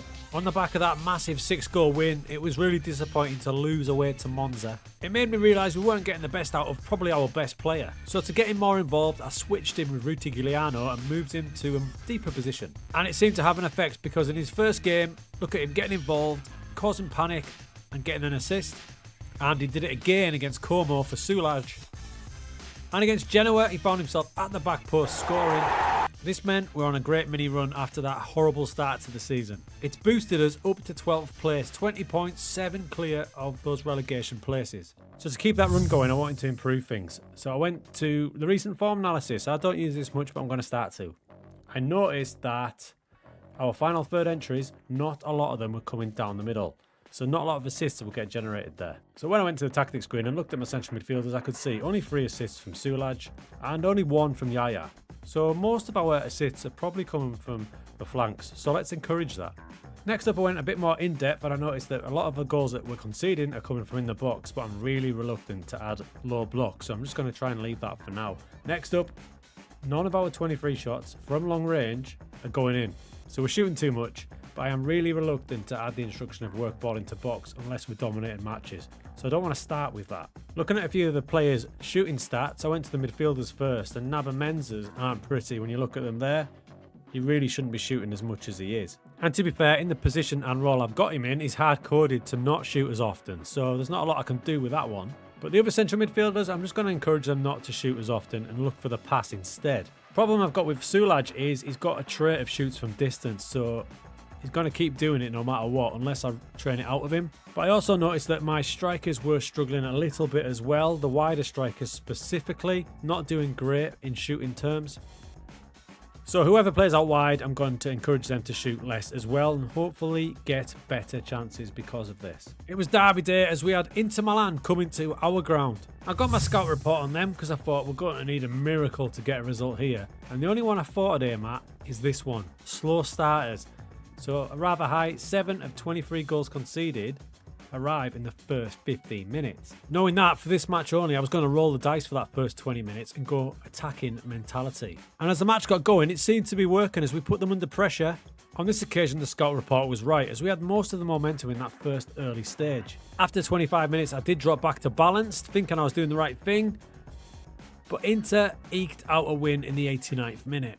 It all means that come January the 1st, here we are, we're sat in 13th position. We are 6 clear of relegation. I'm just hoping them teams are bad enough that they don't build up any momentum. In terms of the team, it's as you were. The link-ups are still there working well. I just need to get more output from my strikers, which is tough because we are 2,000 to 1, remember. But we're not getting a great deal out of them. Ruti's got 6 goals and 4 assists. He's probably been the best of the bunch. Condello's really struggling with just 2 goals. And even Starboy Ruben's been struggling, but you might notice that horrible wanted sign next to his head. Check this out. So Ruben, whose attributes continue to fly up, now classed as a wonder kid, is wanted by Union Berlin, Newcastle and Man City. Of course, yes. In fact, I just turned down a bid for Man City worth a paltry 975,000. It would have rose to 3.7, but there was no way we were taking that. And now he's kicking off.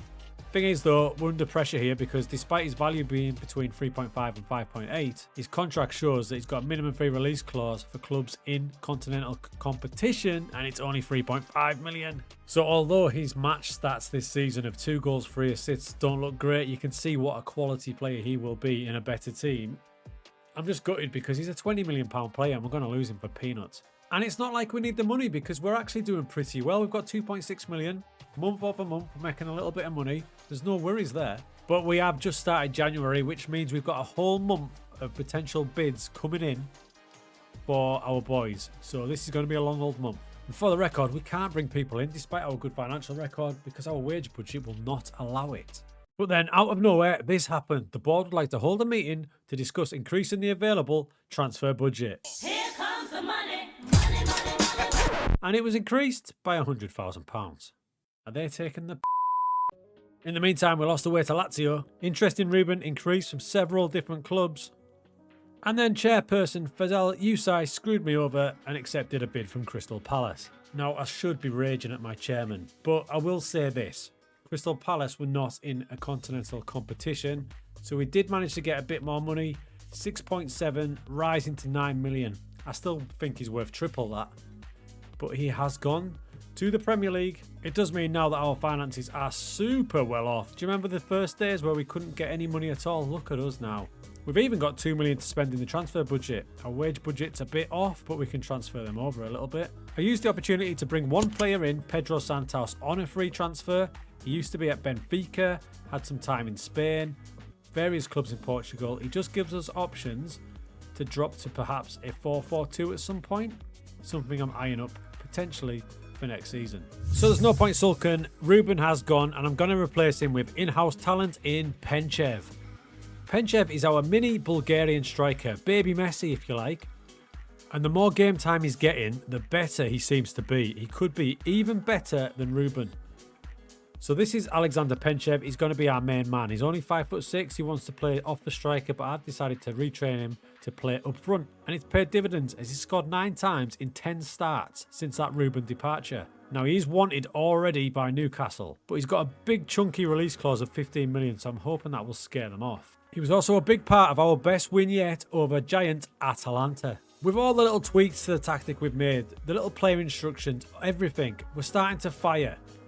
That absolute stunner from Penchev in the first couple of minutes was followed by this little finish. And we're playing one of the best teams in Italy here, and late in the match we scored a third thanks to Santos. That's an absolute thumping win. It means deep into February, look at this turnaround. So from the start of the season until November time, that is pretty decent form. So we're into 12th place, but crucially we are 14 points clear of relegation. So yeah, I love Penchev. He's now scored 12 times in 14 starts. Absolutely flying. And remember, he was an agent offer signing on a deadline day for free. He cost us nothing. And it's just got even better. As our boy Penchev wins the Best Wonder Kid in Football award ahead of players from such teams as AC Milan, Inter Milan, Arsenal, Man City and Real Madrid. Things got a little bit tougher though as we had some really brutal fixtures back to back. Napoli, Roma, Juventus and AC Milan, a game which we were absolutely robbed. So we just lost 4 or 5 in a row there, but I'm not that concerned because we're actually really playing well in every match. That one kind of sums it up. We should have got the win against our giant rivals AC Milan. So a word on the tactic, we have added some player instructions in to shoot less often, things like that. I didn't add focused play down each side, but during the match, if we're playing against a team that plays quite narrow, which is quite common in Italy, such as a diamond formation, we will add that in and try and get the players focusing down each side, especially down this left-hand side with Parejo, bombing with Condello. Although they seem to hate each other now for some reason. I love Samuel Peresan, but I decided to let him leave. I sent him on loan. He's at Switzerland. It is probably too early for young goalkeeper Raul Martin, but we've made a big transfer.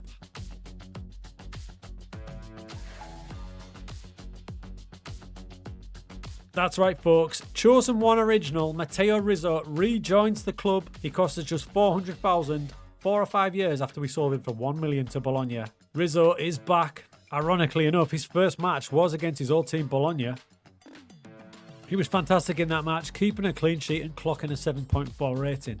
In fact, since joining us before that incredibly hard stretch of matches, he's got 3 clean sheets and only conceded 8. Our poor run continued in this match against Udinese. A match where we hit the woodwork 4 times. That kind of sums up our current run. So normally I'd be disgusted with a 0-0 draw at home to Monza, but it broke the run, as did the next one, another draw against Salernitana. And in our next match against bottom of the league, Como, we got the win to break the run. So normally when you've got 5 defeats in a row, you'd be stressing, right? But I can't emphasise enough how well we played in this clutch of 5 matches. I think it was just the Juventus game where we got pretty battered. The rest of them, we probably should have got a couple of wins there. And if you look around it, we've actually done really well. It means we are sat in 12th place with 4 games to go. But that last match against Como does mean we are guaranteed survival. Job done. We haven't changed much. We're still in the 4-3-3. We've just made them changes to player instructions, and there's a little change in personnel. You can see Penchev is now the main striker instead of Ruben. And then you've got our boy Rizzo back in goals. And this is where I will address the Chosen One situation. It's been a while since we've seen this graphic, but let's remind ourselves, 6 Chosen One players must be in the starting 11 throughout the save. Chosen Ones are players that are at the club from day one. So our boy Rizzo was a Chosen One. He was at the club from day one. He's no longer a Chosen One as we have the 6. There are the 6 there. However, if one of these 6 was to leave the club, I'm going to say that Rizzo is allowed to jump back in as a Chosen One player, which is pretty useful considering we've completely stopped producing any young players. In fact, our next intake is again absolute. So that signing of Rizzo is actually absolutely essential because it does give us a bit of flexibility if someone does come in for a Chosen One player. And there are teams sniffing around Elton, including Premier League Leicester, so the reality is it's probably going to happen. I mean, all I can do now is make yet another board request. Now we've got a bit more money, improve those youth facilities. I mean, let's see what they say. A few moments later. Oh my god! Oh my god! They've actually agreed to it, dudes. They have actually agreed to it. It's going to cost us $1 million. It's going to get slated to complete by September, which should give us time for the next intake. Oh my god, that's huge. What started with devastation of Ruben leaving us, now we've got Penchev, who's arguably better. We've got Rizzo back. We've survived in Serie A. In fact, we're eyeing up top 10. It's a bit of a stretch to get there, but you never know.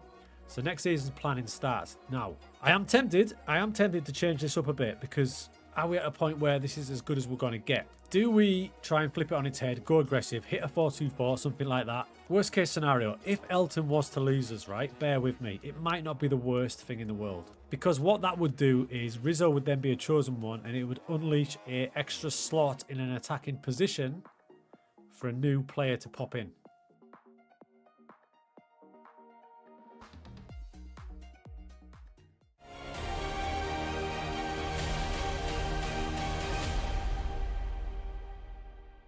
Because we had to keep going, we have to keep playing how we play. With survival guaranteed, I decided to experiment on some new tactics for next season, and the shape looks a bit like that. So what I'm shooting for is a really fluid front three and to go a bit more attacking. The aim is to take advantage of our better players. We were on another great undefeated streak, and we topped it up with a visit to the San Siro against rivals Inter and actually got a draw, and a deserved one at that. The Bulgarian Messi finished his season with 17 goals from just 22 starts. And here is the potential new tactic, and as you can see, it's pretty aggressive. Now it looks a bit unorthodox, I will give you that, but what I'm thinking is, right, I've got 3 drop-off strikers here, all dropping off, so players can't mark them. We've got a playmaker out here, which sometimes turns to a winger. Parejo is an absolutely fantastic attacking wing-back, so that's what I want to use him for. So he's got no one in his way, just going to bomb down there. In defence, he's backed up by the wide striker, who does go wider and marks the position of the fullback. It kind of makes sense. It just means that these 2 in the middle have got a lot of work to do. But once we were safe after that Como game, we popped it in and you can see 4 games, 3 wins, only 1 draw. And that little run helped us climb to 11th, only 1 point off Bologna, and we've actually got a positive goal difference. For a newly promoted team, that's pretty impressive. 51 for, 49 against. So I've got to say, it's very much a work in progress, but I just wanted to try it when we were safe, because that's the best time to try things, when you're safe. Now this was good to see. We brought Rizzo back. He's hardly played any ball the last few years being at Bologna, but look at his attribute rise just simply by playing football. His one-on-ones have gone through the roof and he's saved us a few times. Schmeichel-esque. How about this? In the advanced goalkeeping stats, he's right up there with the goalkeepers from Roma and Lazio. And his passing's improved. That's something we're working on, and even that's improving. It's so good to have him back. So planning has started now. It might look like a kamikaze tactic, but the fact that all these 3 basically drop in line with the attacking midfield zone, and the wide striker, whoever that may be, will be marking the opposition fullback in defence, it actually looks a lot better. So what you see there is our average positions when we don't have the ball. So they drop back in. You see the 21 drops back to a normal right winger slot, and you can see the wide striker helping cover the left-hand side. So there is method to the madness, even when we're counter-pressing and countering. The 4 in the middle there, you see that? Them 4 stay where they are. So they are basically locked in and they are the anchor of the team, those 4. Knowing that, there's always the option to trap inside, so them 4 players are always there, so it makes sense to bring them players in. So that's something I might look at. But planning for the new season has already started, and we have made our first sign-in. Newcastle fans will be familiar with Garang Kual. We've got him coming in on a free transfer. He's already at the club on trial just so he can train with us. I've also got a hold of a young Brazilian called Wanderson. I'm not sure what to do with him yet. I've got him out on loan in Germany at the minute. So that record high finish in the league helped us get some funds, which enabled the board to dip into their pockets and give us a transfer budget of nearly 5 million for next season. That's pretty handy, and it's massive for us. With work going on our youth facilities, it was time to improve other areas of our youth centre. So I went to the staff screen and I had a look at my under-20s and under-18s staff. I had a couple of gaps, so I saw my opportunity to bring back Andrea Shinetti. Do you remember him? He was our Season 1 legend, a beautiful attacking player, and he's actually got it working with youngsters level of 15. And then we got this decision from the board to finally build a new stadium. It's very early stages, but signs are good. Now, until that is completed, we are moving stadium to our local rivals, Novara. They actually have a banging stadium, the Silvio Paolo, and it's got a capacity of 17,000, nearly 18,000, so that will be our home for the coming season. There were some more slight changes to the staffing for the first team, and now we've got a pretty decent level when it comes to in terms of Serie A. We're up there. And the new season was approaching really fast. Season preview this season was slightly kinder, but not a lot. They still expect us to get relegated down at 1,000 to 1.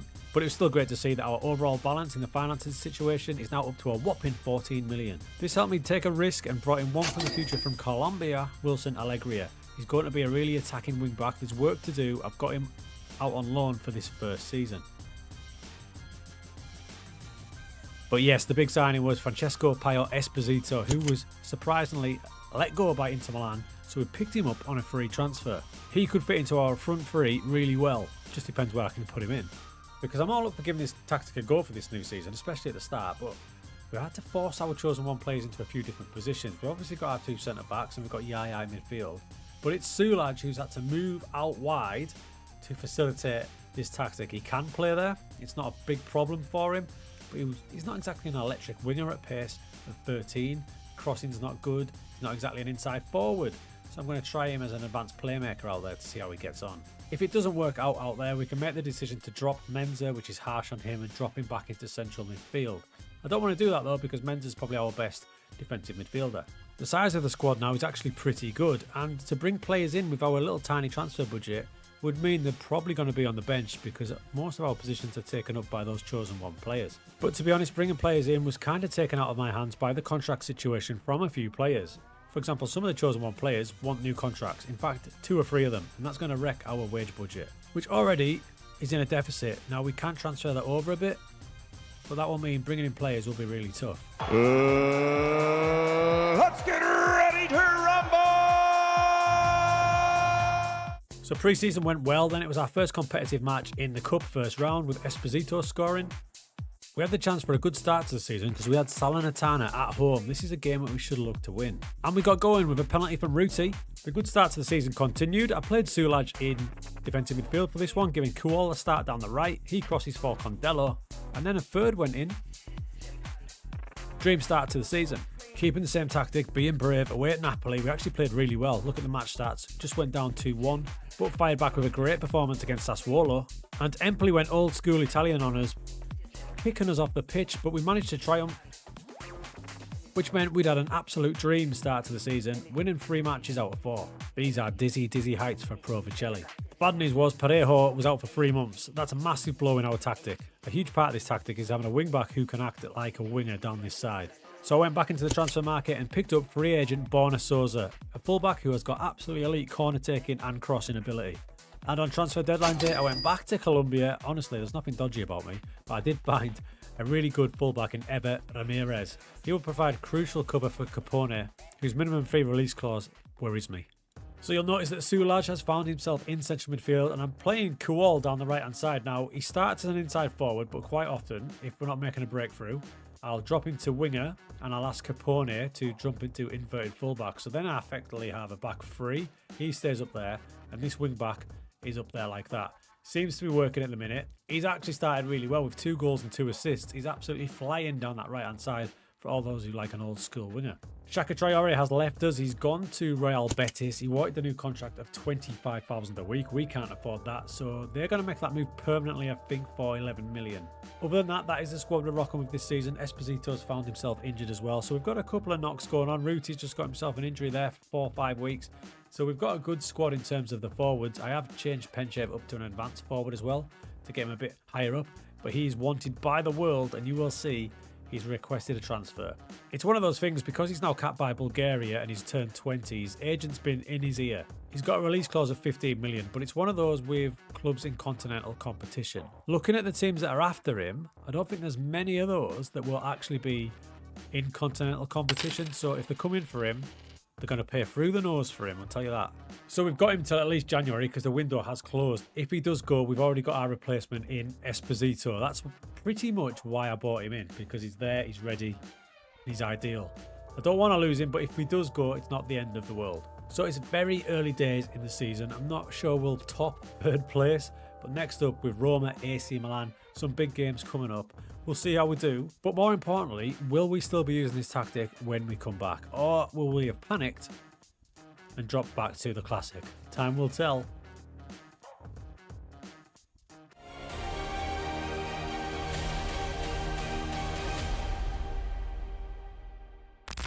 The chosen ones, 6 chosen one players must be in the starting 11. Throughout, Vercelli. Can't believe I did that. I can't believe I did that.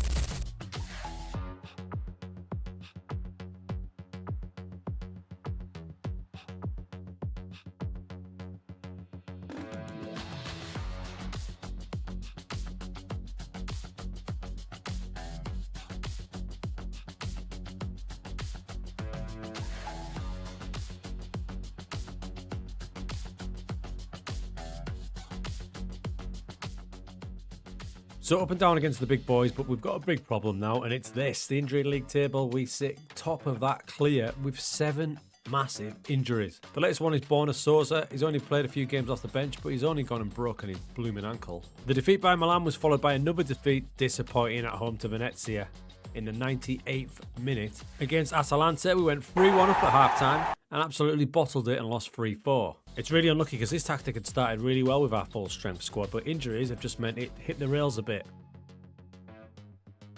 However, this man was a bright spot. We've been operating with smaller, nippy strikers. He gives us something different at 6'3". It meant in a few games we could change the way we play and get some crosses into the box.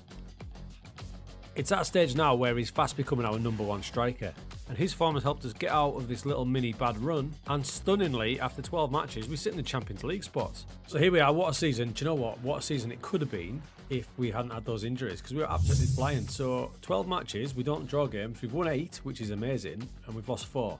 This has been working pretty well, the false 4-2-4. I'm still swaying with this role, not sure what to do with it. Sometimes he starts as a winger, sometimes it's an inside forward. It all depends how the fullback behind him is playing, but one thing's for sure, the game against AC Milan, where we got absolutely found out, even before Kuol got sent off, we weren't playing great. I definitely need to come up with some sort of plan B for away matches.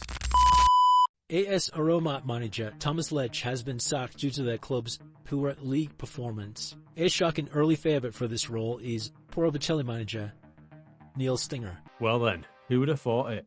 I mean, don't get me wrong, I've had job offers in the past, but this is probably the biggest one we've had yet, AS Roma. It's mostly funny because of this man and the rivalry that I've built up with him. So he's been sacked with Roma sitting in 18th, and they've come to us. But not today, I'm afraid. We're going to decline that interview, but it's nice to see. It does mean that our reputation, which I've not even been keeping an eye on, has boosted up to 3 stars now. I probably need to boost myself up with a little coaching badge as well. And then, showing my true management skill, this match against Juventus, I did one of the biggest errors you can do in Football Manager. We concede early after 6 minutes, but look who isn't marking anyone at the back post. That's right, Perisan. What have I done? Inexplicably, when I was changing my team round, I put Perisan as left wing back by accident. And that mini error, although funny, has had a bad effect. It's had the knock-on effect of a really bad run now. We haven't won in 7, and we go from the Champions League spots all the way down to 11th.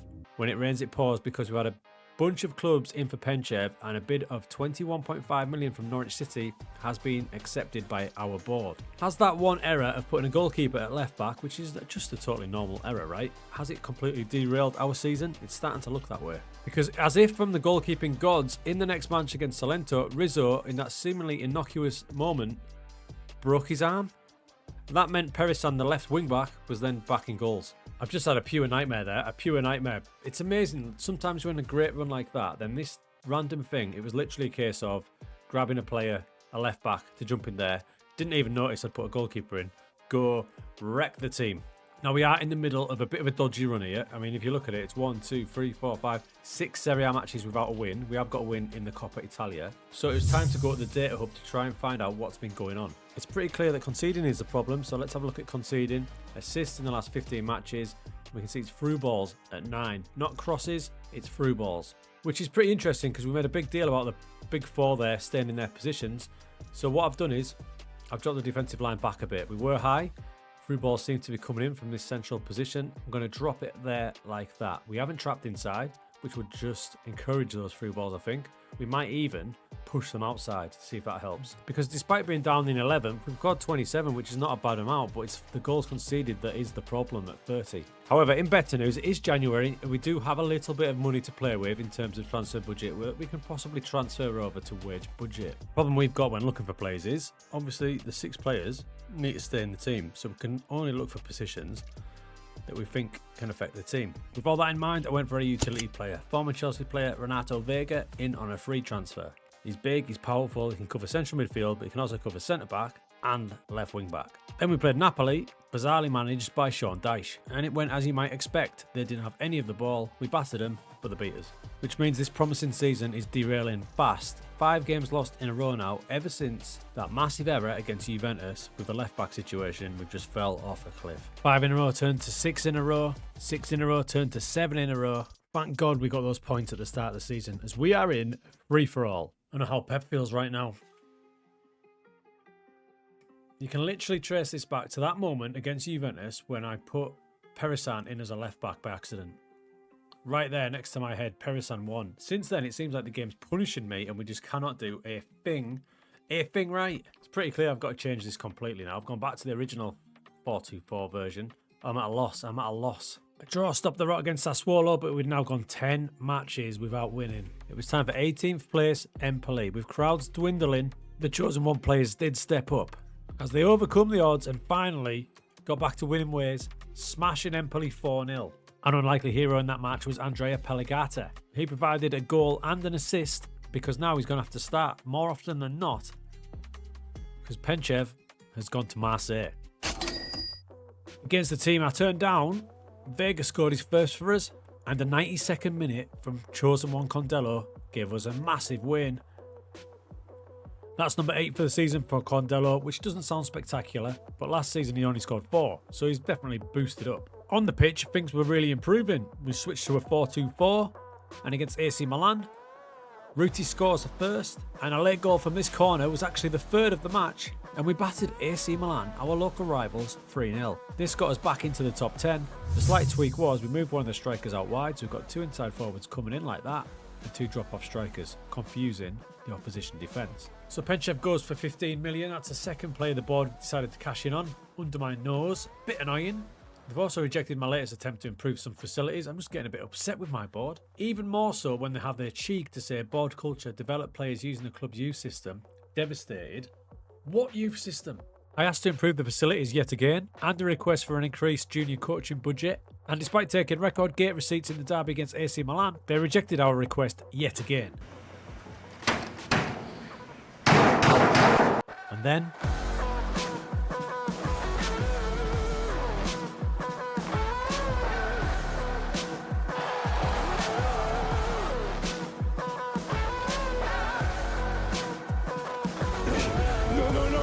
No.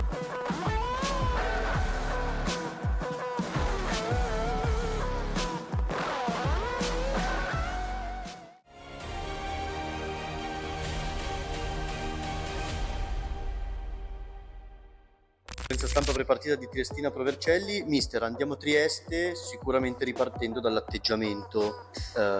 I'm not fucking leaving! Show goes on! That seemed to give the squad a boost, you know. And the chosen ones in particular seemed revitalised.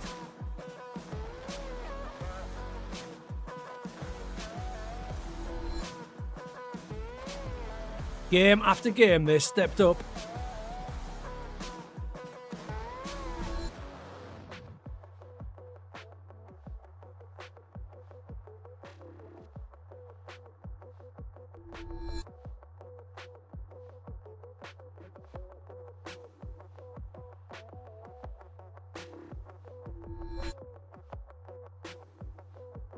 The new tactic sent us on an unbelievable run.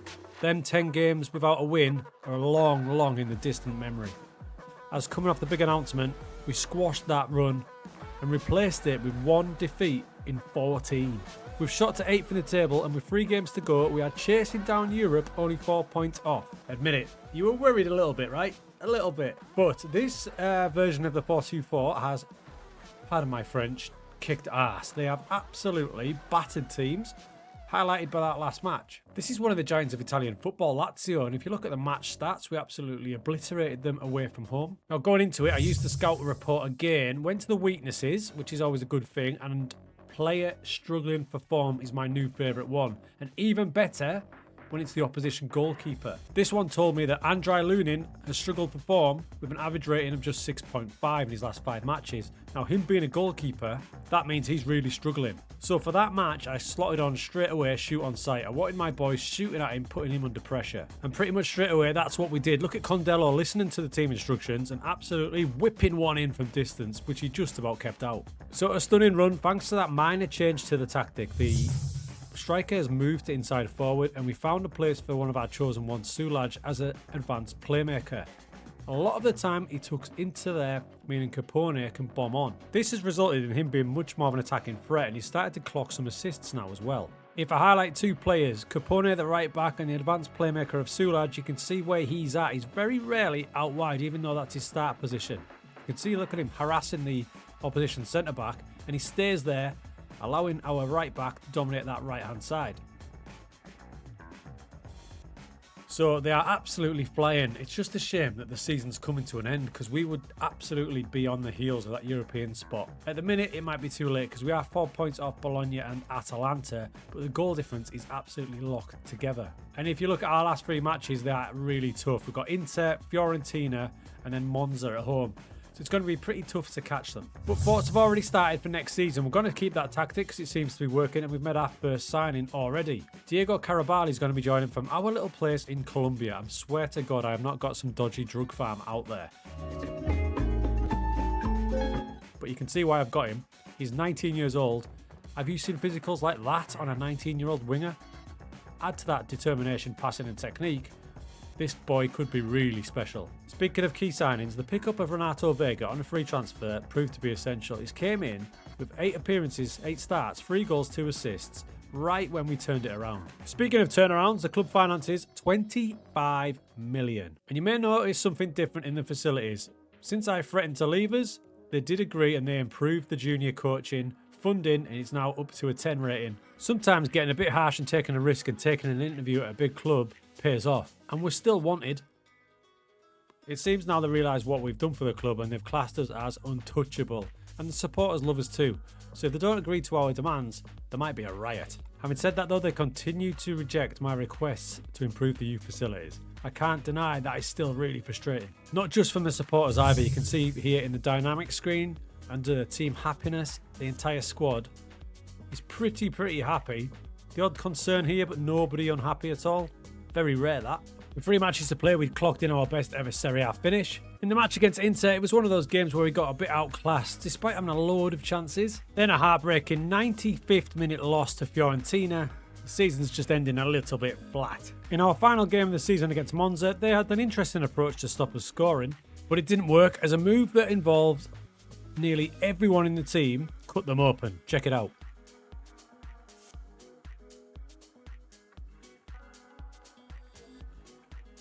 And that consolidated our position in 8th we've got to be happy with that, especially after that run we went on mid-season. So a really successful season overall, despite that clutch of games in the middle where I won't lie to you, I was panicking a bit because I could not see an end in sight. But the end of the season was superb. Look at that. Greens all over the place, some big wins, and yeah, really good. So next season, where can we improve? And this is the conundrum that I have got. So Kual has just jumped in for Ruti Galano, who finished the season injured. But if I put him back in the team, and that's probably our starting first choice 11, all looks well and good. However, Di Marino is now 31 now, and he hasn't had the best of seasons. 6.71. This is the conundrum, because to improve this team, it probably needs to be in this position. Do I attempt to sell a chosen one player? Meaning Rizzo then becomes a chosen one again, freeing up a spot? Or is that against the overall save principles? I'm battling with it. Other than that, it's worth taking a risk and getting some elite backups in to replace players that are having a bad game, maybe at half-time. That's the other way around it. In other news, I thought you might find this interesting. The World Cup squads have been named, and Ruben's now a Spanish international and is valued at 75 to 89 million. Let's not forget our board took 9. But let's concentrate on us and the positives. Last season 11th, this season 8th, and we've gained 10 points overall. And then out of nowhere, the board gave me some stunning news. They're actually going to give us £10 million transfer budget and a wage budget of 450. That is huge news. 10 million for us is ginormous, plus the wage budget. That'll help us to move it around between the two. And at this stage in 2030, there's loads of free agents coming up on the market. This could be a landmark pre-season for us because we've got the chance now to really bulk up this squad and make it the best we've ever had. Like I said, the previous problems where we need this 6 in the team, this is the nature of the beast. That does stay. So the only real positions we can look to improve are fullbacks, which are already really good, and one of the midfielders. One thing's for sure, we don't need to change Esposito up front because he's bagged in 17 goals in 26 starts this season, and he's only getting better. And one last thing, maybe I was being a bit too harsh on the chosen one, David Di Marino, because look at this. Key tackles, the man's on top of the league. He's had the most key tackles the entire season. And in fact, he's our only player in that top 20. I reckon he's good for another season. And in other news, we're getting a new stadium, but it's going to take 3 years to finish. Oh well. Oh yeah, one more thing.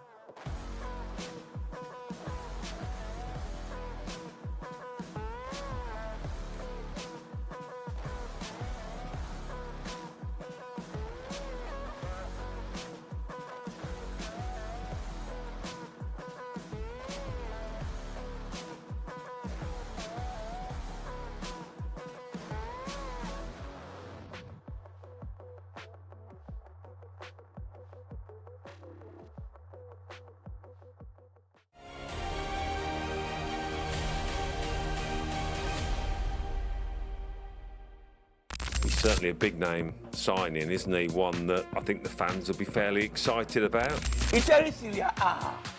Season 8, a brand new season and hopefully our best squad yet. Now there's been some big changes, 30 million worth going out the door, 21.5 million coming in. First of all, Capone, he's away to Saudi, he triggered his release clause, he's gone for 13 million.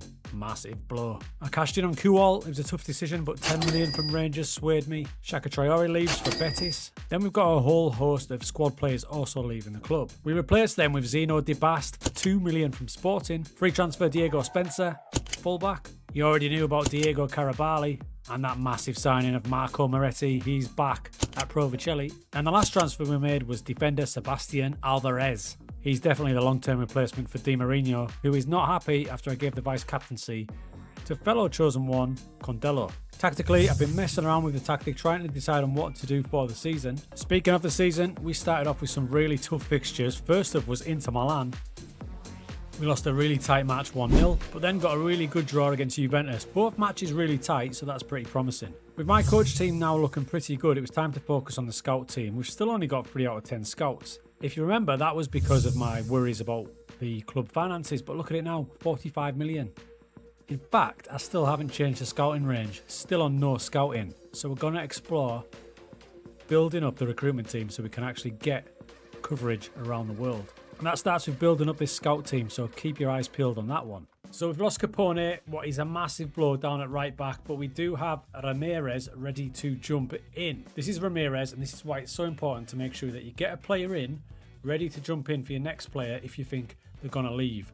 And the way we've done it with Ramirez, if you look at that, we bought him in for 1.1 million and we just slowly bedded him in last season, mostly with sub appearances. So now he's ready to go. So I've also bought in 2 centre-backs, which for our formation is pretty tricky because we've got 2 centre-backs as chosen one players, but I'm just planning for the future. The Bast is a quality player, 5.5 million now valued at 6.6. He only cost me 2 million and he can jump into defensive midfield as well. I'm probably more excited about Alvarez, who's already an international for Uruguay with 7 caps. You can see he's got a head in 17. He's got everything we want and he is only 21. So for probably the first time, there's a bit of pressure on Colina and Di Marino. If only they didn't know the rules of this save where they have to start every blooming match. Our season finally took off against Lecce at home. This was a really impressive win, 4-1, and Esposito started to fly. Against the big boys again, Napoli, another match where we played pretty well. Then it was home to Bologna, and look at Ramirez getting involved, our new right back. He had a key pass in the first, and on the second it was all about him down that right hand side. As he supplied 2 goals for Esposito. We battered Bologna and we got a thumping 4-1 win. At only 19, Ramirez looks like a decent player and he even got on the score sheet. So we're not going to miss Caponi too much. Also in that match, Condello, who had a bit of a quiet season last season, his role has slightly changed these last few matches and he's came alive. The way we're shaping up at the minute is the wing-back position, Parejo, he's dropped back to full-back attack because we're getting exposed down that left-hand side too much. And the inside forward role, I'm thinking with 2 forwards already, let's drop him back to inverted winger. It's done well for Condello, he's now got 4 goals in 6 matches, and if you compare that to last season where his total was 9 all season, it's a great start. Chosen one Ruti has been a bit quieter with only 1 goal. That's been offset by Esposito, who scored 6 and 7, but worryingly, clubs in Saudi are starting to show an interest. So I talked about Di Marino in the last episode, and you can see what I'm struggling with here. He's only just came back from injury, but his performances have not been good. They're down at 6.53. He is a bit of a worry. He's probably better off playing at left back, but we need Parejo to play there. So Di Marino, I love him, but he's a bit of a problem child at the minute, but we've got to suck it up. We continue to chip away at the scouting team. We've now got 6 out of allocated 10, starting to rise up, not as embarrassingly low as we once were. How about Moretti? Well, he's back at the club, but at the minute I can't get him back in the team because obviously he's not a chosen one yet, even though he was, if that makes sense. In an ideal world, he'd probably be playing here, but to get Sulaj into this team, he's playing there. The other option is to drop him back into Menza's position, but Sulaj with his positioning of 7, tackling of 10, and Yaya with similar 10 and 12, they're not the best defensive midfielders. So to put them next to each other in there would be a bit of a risk. But in honesty, looking at Menza's performances at the minute, at 6.67, he's not exactly undroppable. And if I look at his data hub and what I want him for is his defending, he's struggling a bit, way down in terms of blocks and clearances. He is doing the basics right, such as tackling and pass completion, but it is an option to drop him down to the bench. The more I think about it, that probably is a decent option because that would let me put Sulaj into there, and then I've got a choice of Moretti jumping in, or even Carabali, who is classed as a wonder kid, this kid. He's going to be something special. We had another winnable match in the next game against Monza, and yet again Esposito bagged it. We weren't at our best, but we did enough. That means at this early stage of the season, we're sitting in 8th position, just 2 losses, and that was to Napoli and Inter. 13 points, pretty decent. And for the first time in what seems like forever, the season preview wasn't too harsh to us, up to 400 to 1. 12th place position predicted. Another big change has been this, the tempo. I've dropped it down to standard against teams that we are dominating. Sometimes when we're playing higher tempo against teams that we should be beating, we're giving the ball away stupidly.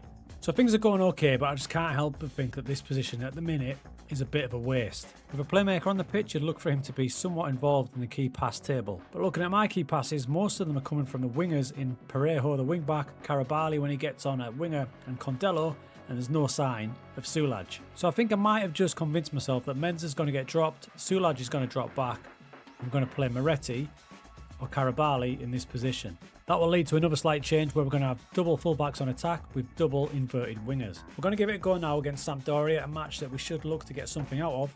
You can tell they're not having a good season because look at all the weaknesses that our scouts have identified. In fact, the only person we need to perhaps watch is Kani Chukwuemeka, who's in central midfield, so we're going to mark him tightly. You could tell from the start of the match that Sampdoria were going to try and play on the break. Look how deep they are, despite being the home team. And thankfully, marking Chukwuemeka tight was a key in the first goal. There it is, the ball's about to get played to him. And Yaya, in his new defensive destroyer role, picks it up. Esposito deflected, gives us the lead. Second goal's just gone in. It's a work of art. Di Marino to Sulaj in his new position. Lovely ball over. Carabali, we wanted him in the team, and there's Esposito doing what he does. It wasn't even half time, but look at all the key passes coming in from our boys. Match ends 3-0. That bumping win keeps us on the right track. We've only lost really to the big boys. Speaking of which, AC Milan up next. Looking at Milan's team, they're a good team, aren't they? But they've got one player struggling a bit. Derrida, his last 5 matches, he's only averaging 6.64. So we're going to trigger press on him and try and put him under pressure. This was the opposite problem to the last match, as Milan came at us, even at our spot. This was a game we dominated. We've almost tripled the amount of final third passes that AC Milan had. Despite that though, AC Milan did take the lead early on. But we hustled, and then final third passes finally came to fruition as we got a deserved equaliser through Condello. Game ended 1-1. Plenty of chances for us. We are playing really well against the bigger teams now. So after a start to the season which has seen us already play AC Milan, Juventus, Inter and Napoli, we sit in a pretty decent 8th position. With some kind of fixtures to come, I'm hoping that when we come back, we might be in a decent spot.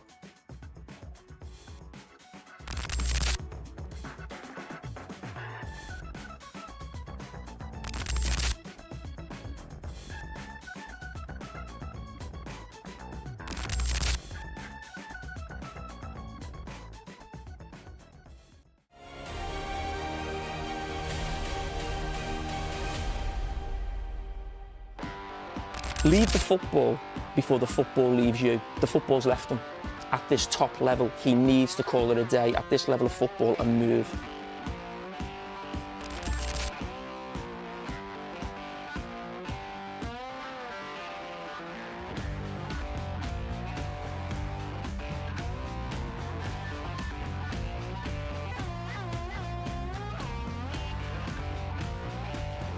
As Season 8 rolled on, we kept up the pattern of beating the weaker teams and losing to the bigger teams. However, there was a definite change as we were putting teams to the sword. A massive part of that was Esposito, but Wonder Kid Carabali was also playing his part. Some big wins coming in, but more importantly, some really dominating performances. Look at that against Sassuolo. So we're beating teams around us, but we needed to get wins against bigger teams, starting with Atalanta. Going into the match with us, there wasn't a lot wrong with Atalanta as they were thumping through the league, sitting in second place. But the scout report did tell me that they were conceding most of their goals from the left-hand side players. So for that match, I dropped the focus down the right and I just concentrated purely on that left-hand side. And do you know what? The scout reports were right. We encouraged Parejo to get forward from fullback by encouraging overlaps. And look at all the space he had. We played great in that one with a massive 3-1 win. And overall in January, we're absolutely flying. Hold on to your hats, because Pro Vercelli are sat in 5th place in the league, only 1 point off Champions League, and more astoundingly, joint top scorers in the league. So we're flying, and how have we done it? Well, if you have a little look at the team stats here, you'll notice one that stands out big time is crosses attempted. When you're playing a 4-2-4 with 2 up front, you really want them crosses pounded into the box. And there's only Fiorentina that are above us. In 19 matches, we've attempted 665 crosses. I can't even do the maths on that. And it makes a lot of sense when you've got this absolute horse up front. Esposito, 17 goals in 18 matches. He's an absolute superstar. With the January transfer window now open, this is going to be the battle to keep hold of him. Now we've got him playing in that deep line forward role, so he's not just a finisher, he's so much more. Check this goal out, he starts it and finishes it off at the same time. There he is dropping off, so the centre-back doesn't know what to do. Comfortable on the ball. Now watch this little ping. Drops his shoulder, then pings it on the outside of the foot. Wide to Parejo, then gets in the box, look at that. He needs a good cross, he gets it. Bang. He's what we like to call, he is a complete forward. I probably could use him in that role, but he's playing so well as a deep line forward, I don't want to change a thing. He's 6'3", remember, which sometimes gets forgotten about. Heading 16, combination with 18 jumping reach. You can see why he's scoring a lot of headers, but he's so good on the deck as well. And like I say, it is January, and we've got Real Sociedad, Valencia, and more worryingly, probably is Saudi starting to sniff around him. He's happy at the club. He's got a minimum free release clause for clubs in the Champions League at 20 million. But the only problem is I can't look to renew that because the wage budget is kind of shot. So the progression of this club is fantastic. You can see the results. We're absolutely flying. And just when you think everything's going well, something comes and kicks you in the face. Here's our squad. I don't like to operate on a big squad, but a decent sized squad is what I like. But you can see the problems we've got now. Ramirez, Carabali, Rutigalano, Yaya, Condello, Vega, now Diego Spencer, all injured. It's a massive blow losing Carabali. He's been out for 3 months now with shin splints. He's got another 2 months to go, and before that, 4 goals, 4 assists. He was absolutely flying. But we focused on him in the last episode. Ever Ramirez, our new right back, he's only 19 and he's gone down with cruciate ligament. He's going to be out for 9 months.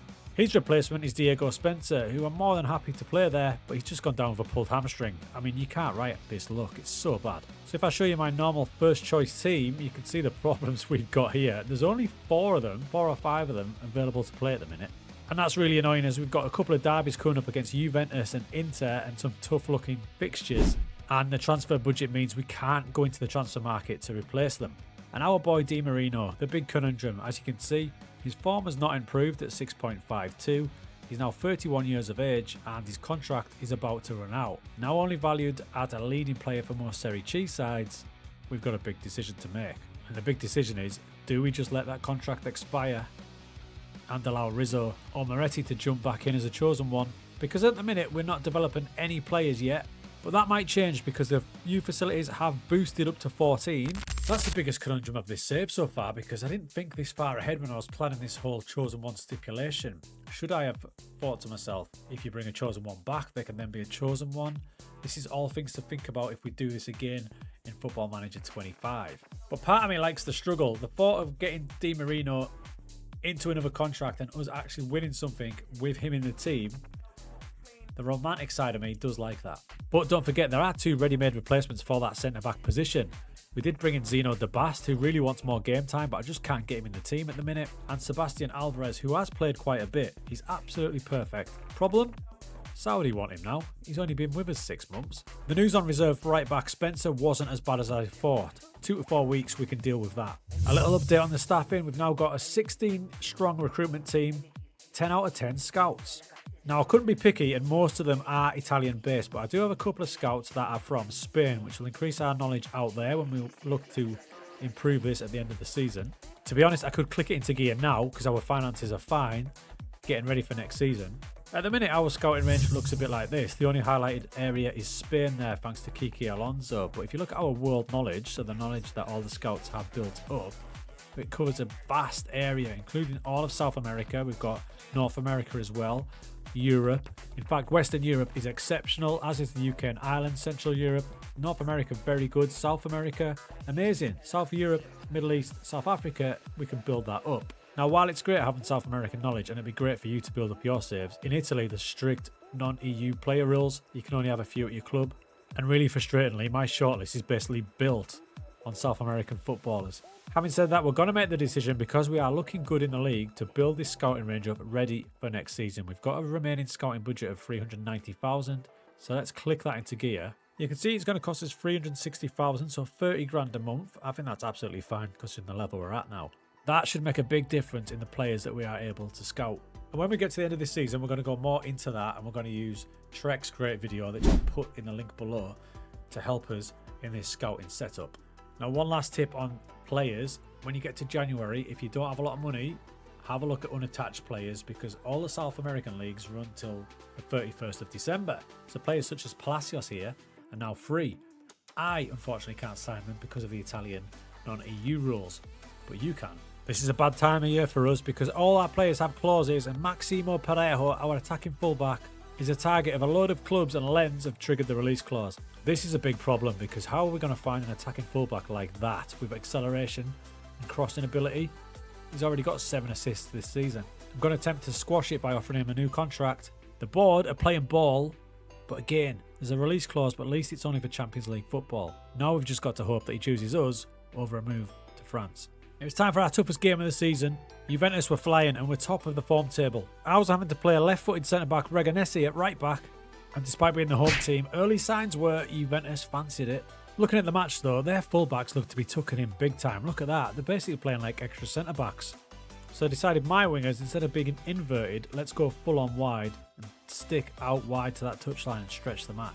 By the time the first half was over, we had not had a shot. This has never happened to us. But we stuck in and got a really scrappy goal from a set piece. I was trying to stop them playing out from the back, so I moved to 3 up front. We battled hard, we battled like beavers, but a late goal from Coop Miners gave Juve a deserved victory, to be fair. They're battered us. So we stay in 5th position at the minute. A great run ended by one of the big boys. And if you look at the teams we've lost against now, Juventus, Roma, Fiorentina, Napoli, Inter. If we could just turn them round, we could be a threat in this division. But some good news, Parejo rejects Lens and signs a new 4-year contract. What a lad. We've just got to make sure we hold on to him now.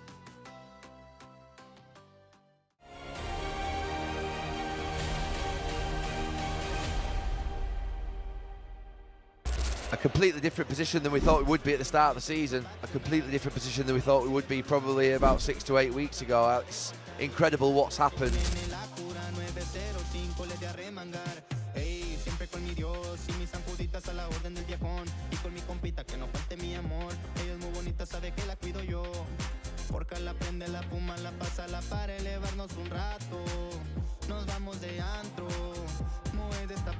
Siempre enfiestado, pacas tronando y en arrancones me ven zumbando,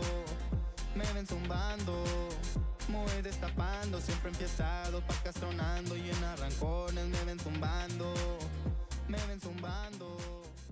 So 2 big things have happened. We've maintained the form, as you saw on the league table, and nobody came in for Esposito. Win. Although now Fiorentina are sniffing round, but they're not a Champions League team. Despite what the pre-season favourites say, they're actually beneath us, so Espo, stay with us. We've only had a couple of defeats to Juventus and Inter. It's the old same thing. Bigger teams are just getting the better of us, but we did have a good result against Parma, which I want to highlight. And the main reasons I want to highlight this is because this man, Elton Sulaj, bagged his first hat-trick of his career, and he has been fantastic recently. And Marco Moretti, his best performance since he came back. In fact, you've got to go some to get a 10 out of 10 rating and get a better average rating score for the match than someone who scored a hat-trick. Some have questioned my thinking of having 2 deep line forwards on support, but this is what it gives you. It gives you absolute overloads out wide. So here we've got our right back, our right-sided midfielder, and the closest striker to them dropping off. If he wasn't dropping off, he'd be going for that sort of position there. But because he's overloaded in that area as well, they all combine. The opposition defence are all over the place. This all led to one of the goals going in. Again, you need a really good attacking fullback for this to work. You saw Sulaj scoring there, so despite coming from defensive midfield, he still gets into the box, and there's a couple of reasons for this. The first is on the player instructions, I've got him getting further forward, so he's naturally going to get a bit further forward. The second is he's got some key player traits which makes him perfect for this, notably gets into opposition area. That means despite starting in a defensive midfield spot, his natural inclination is to get into the box. Also something to think about if you want him not to do that, because he's not the man for that role. Which is why next to him, Menza or Yaya, when he's fit, simply sit.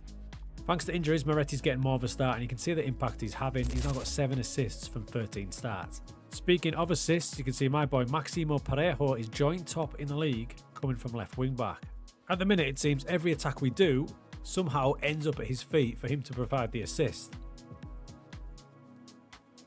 And it's all different types too, but this role is perfect for him, and it's a key reason why I think he's doing so well.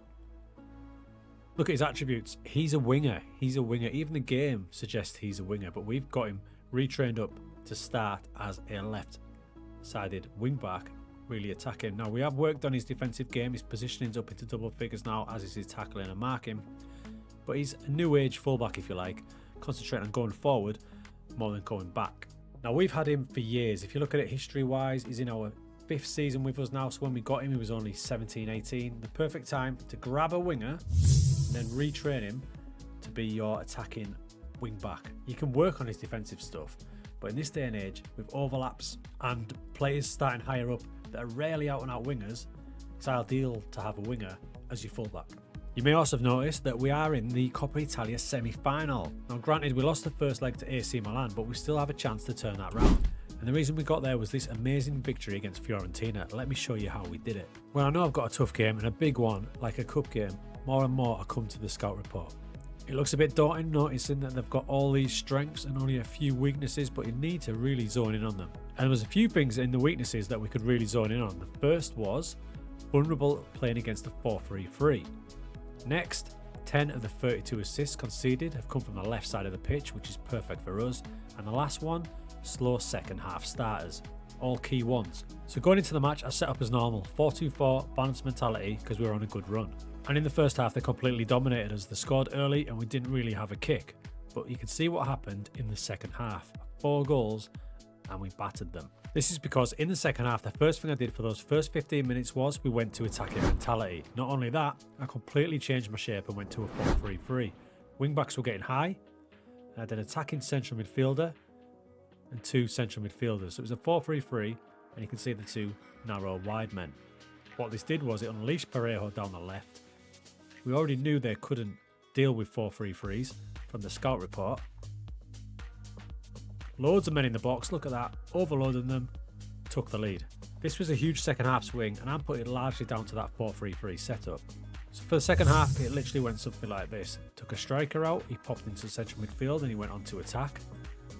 So we had our standard 4-3-3. Esposito became the complete forward that I'm kind of dying to make him, to be honest. And we pushed one of the central midfielders to half back.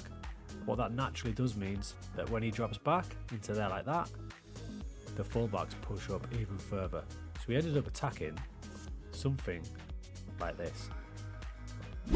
So in the first half, playing our 4-2-4, we were attacking like that and we got absolutely dominated. However, with the ball in the second half, the shape completely changed and it led us to completely dominate one of the better teams in Serie A. We're in the semis, which is unreal, but we got pretty well battered by AC Milan. I was actually happy with a 2-0 defeat, but that led to another injury to Carabali. He just got back and now he's got a knee injury. It's a tough ask for a second leg, but Italy's wild because the first leg takes place in February and the second leg isn't until nearly May. I mean, we've got a lot of time to think about it, including another game against AC Milan. As for the league, we're sitting 5th, 6 points off Atalanta. We're probably not going to catch the Champions League spots, but if we can get this team into Europe, what an achievement that's going to be. And what about our boy Di Marino?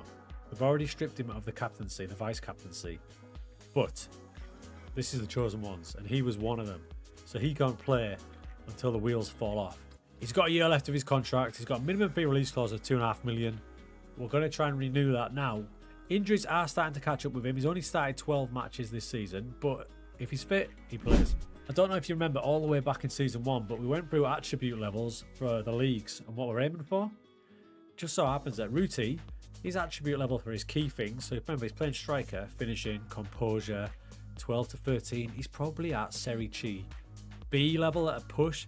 As a guide, we'd want our key attributes for a striker, finishing, composure to be 15 up.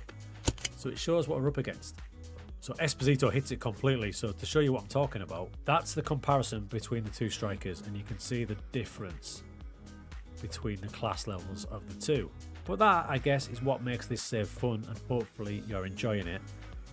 Nobody wants to see someone just storm through the leagues and win everything, do they? I tried to improve my youth facilities. Initially, they declined. I went to war with them, and to my surprise, they've agreed. It just goes to show, don't take no for an answer sometimes, because now we've got it. Unfortunately, we continued the trend and we lost away at AC Milan. But a good sign continues to be that we are beating teams of our level, and we're starting to beat them pretty comfortably as well. This means with 9 games to go in Season 8, we're only 3 points off the Champs League. Dare to dream, boys, dare to dream.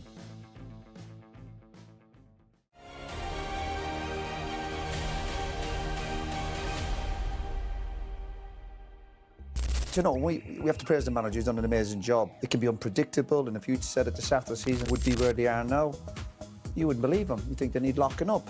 Our favourite thing, the next gen list is out. The 50 best wonder kids in world football. Wait a minute. One of our boys makes the top 50 in Eder Ramirez.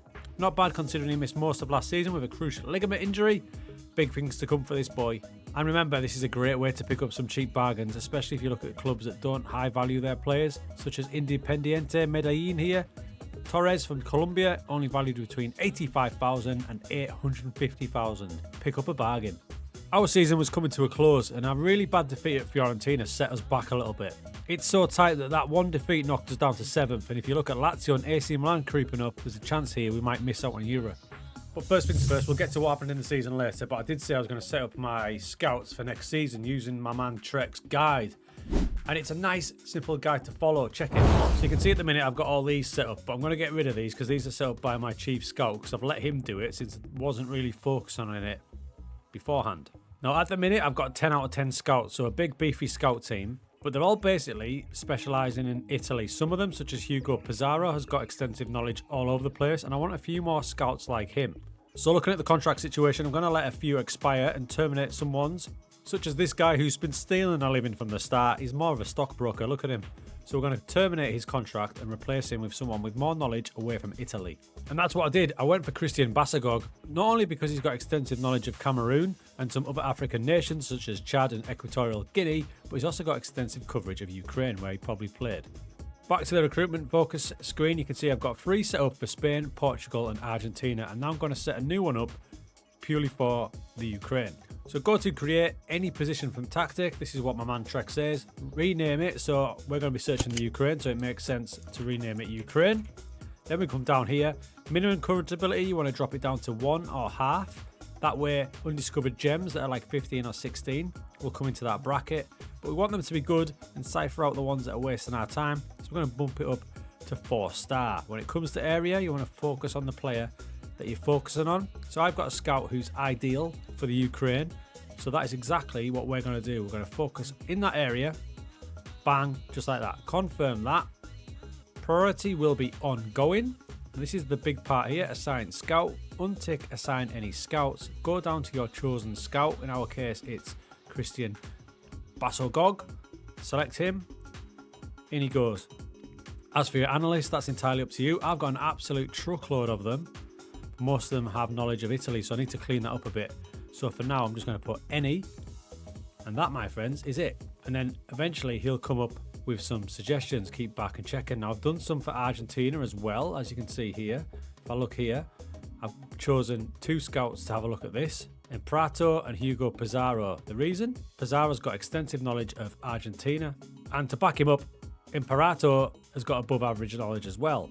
And that's resulted in them getting 45 in progress, and it looks like some of them are going to be pretty decent, such as this guy, Sebastian Alorta. Look, recommended A. I'd expect him to jump over to recommendations pretty shortly. Back to the season, and we bounced back from that Fiorentina defeat, playing giant AS Roma. 2 corners got us the win. 2-0 Esposito and chosen one Condello. Big performance though. We were really finding our stride now, and another corner goal from Esposito took care of Udinese, but it should have been a lot more comfortable. Look at that. It meant going into a vital match with Atalanta, who were currently sat in the Champions League spots. Against the run of play, Atalanta took the lead in this one. But my boys must have been watching Arsenal, because we've started to get goals from set pieces all over the place. That 1-1 draw wasn't quite good enough. We're now 6 points behind Atalanta with 5 to play. Next up, another win away to Vicenza, but check this out. So when that goal goes in on 13 minutes, look at how dominating we were. Your eyes do not deceive you there. At that point, we'd had 94% possession after 13 minutes.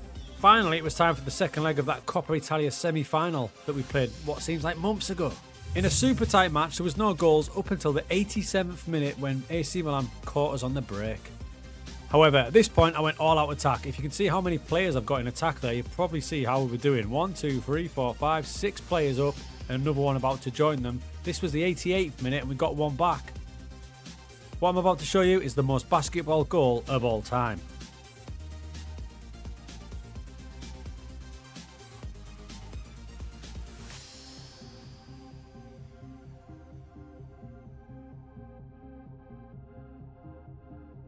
A Herculean effort from the boys, but we just didn't do quite enough.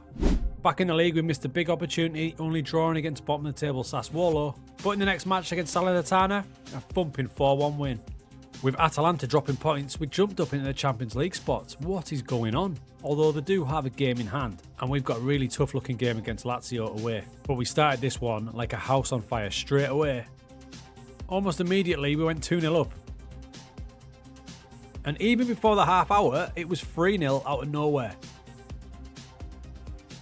That's got to be our best performance of the season. 5-1. Right, so that performance against Lazio, which was unreal, means that with 1 game to go, it's in our hands. I can't believe I'm saying this, but we are in the Champions League spots above Atalanta and Roma. We've got loads of players really tired, and we've got Kalina out injured for the season. So our last match is Genoa at home. And the good news for us is that Atalanta have got a muddled schedule. They've got United in the Europa League final, and their final game is a game against Juve, which looks pretty tough. Going into this one, we were a bit nervous, but we shouldn't have been. Not when you've got that horse up front, Esposito, and then he started link-up play, and chosen one, Condello, bagged another. And before we knew it, after 30 minutes, the football was flowing. And it was great to see all the chosen ones contributing to this. And it ended up being an absolute massacre. Which means in our 3rd season in Serie A, we topple AC Milan, Lazio, Atalanta, Roma, Fiorentina, and finish in the Champions League spot. This is quite the achievement for the boys. We finish above some massive, massive teams. We only lose the 8 matches, and if you look at the 8 matches, if we just got a few points out of those games, who knows where we could have ended up. But every team is a big team. There's no smaller teams. We do our job against smaller teams. We just need to get better against the big teams. But saying that, we are joint top scorers in the league with Inter Milan. Defensive record's good. This had a knock-on effect of us winning the MVP Coach Award, so we're the best coach in Serie A, and this other award as well, Pancina Diora.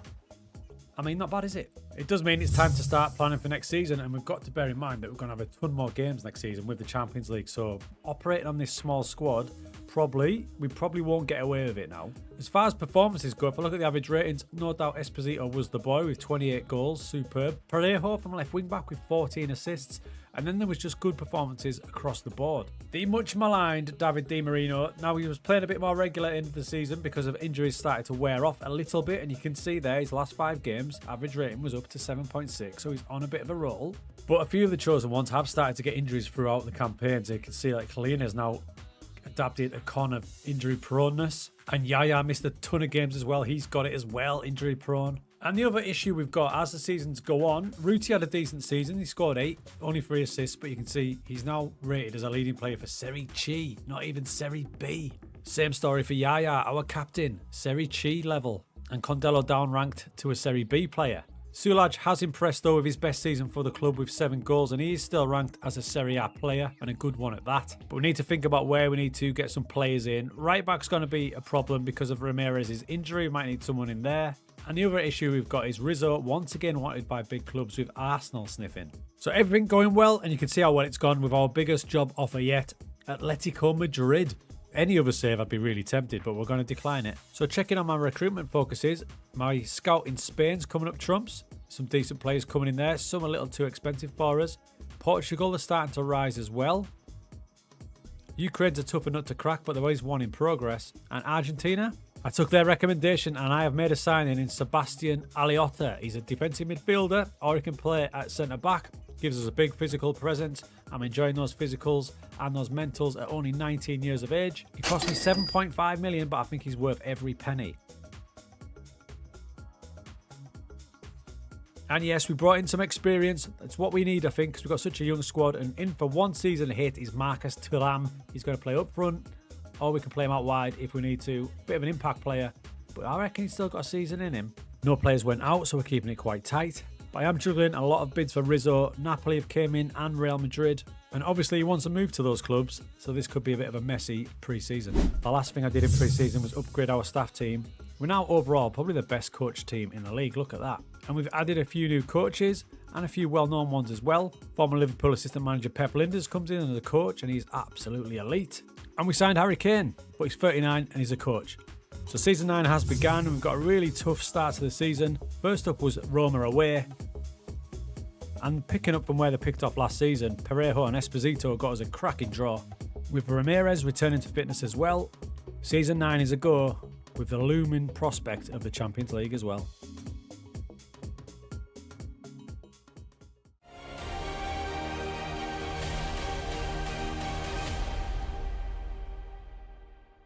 Very quickly, the debate in his news conference turned into a debate about the scheduling and the weight of expectation on the players. As the season got going, realisation hit.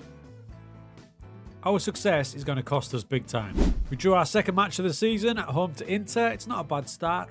And we signed another legend, this time Patrick Kluivert, but it's not just the name. Check out his knowledge in scouting. He's got an extensive scouting range of so many nations. He's going to be a great addition.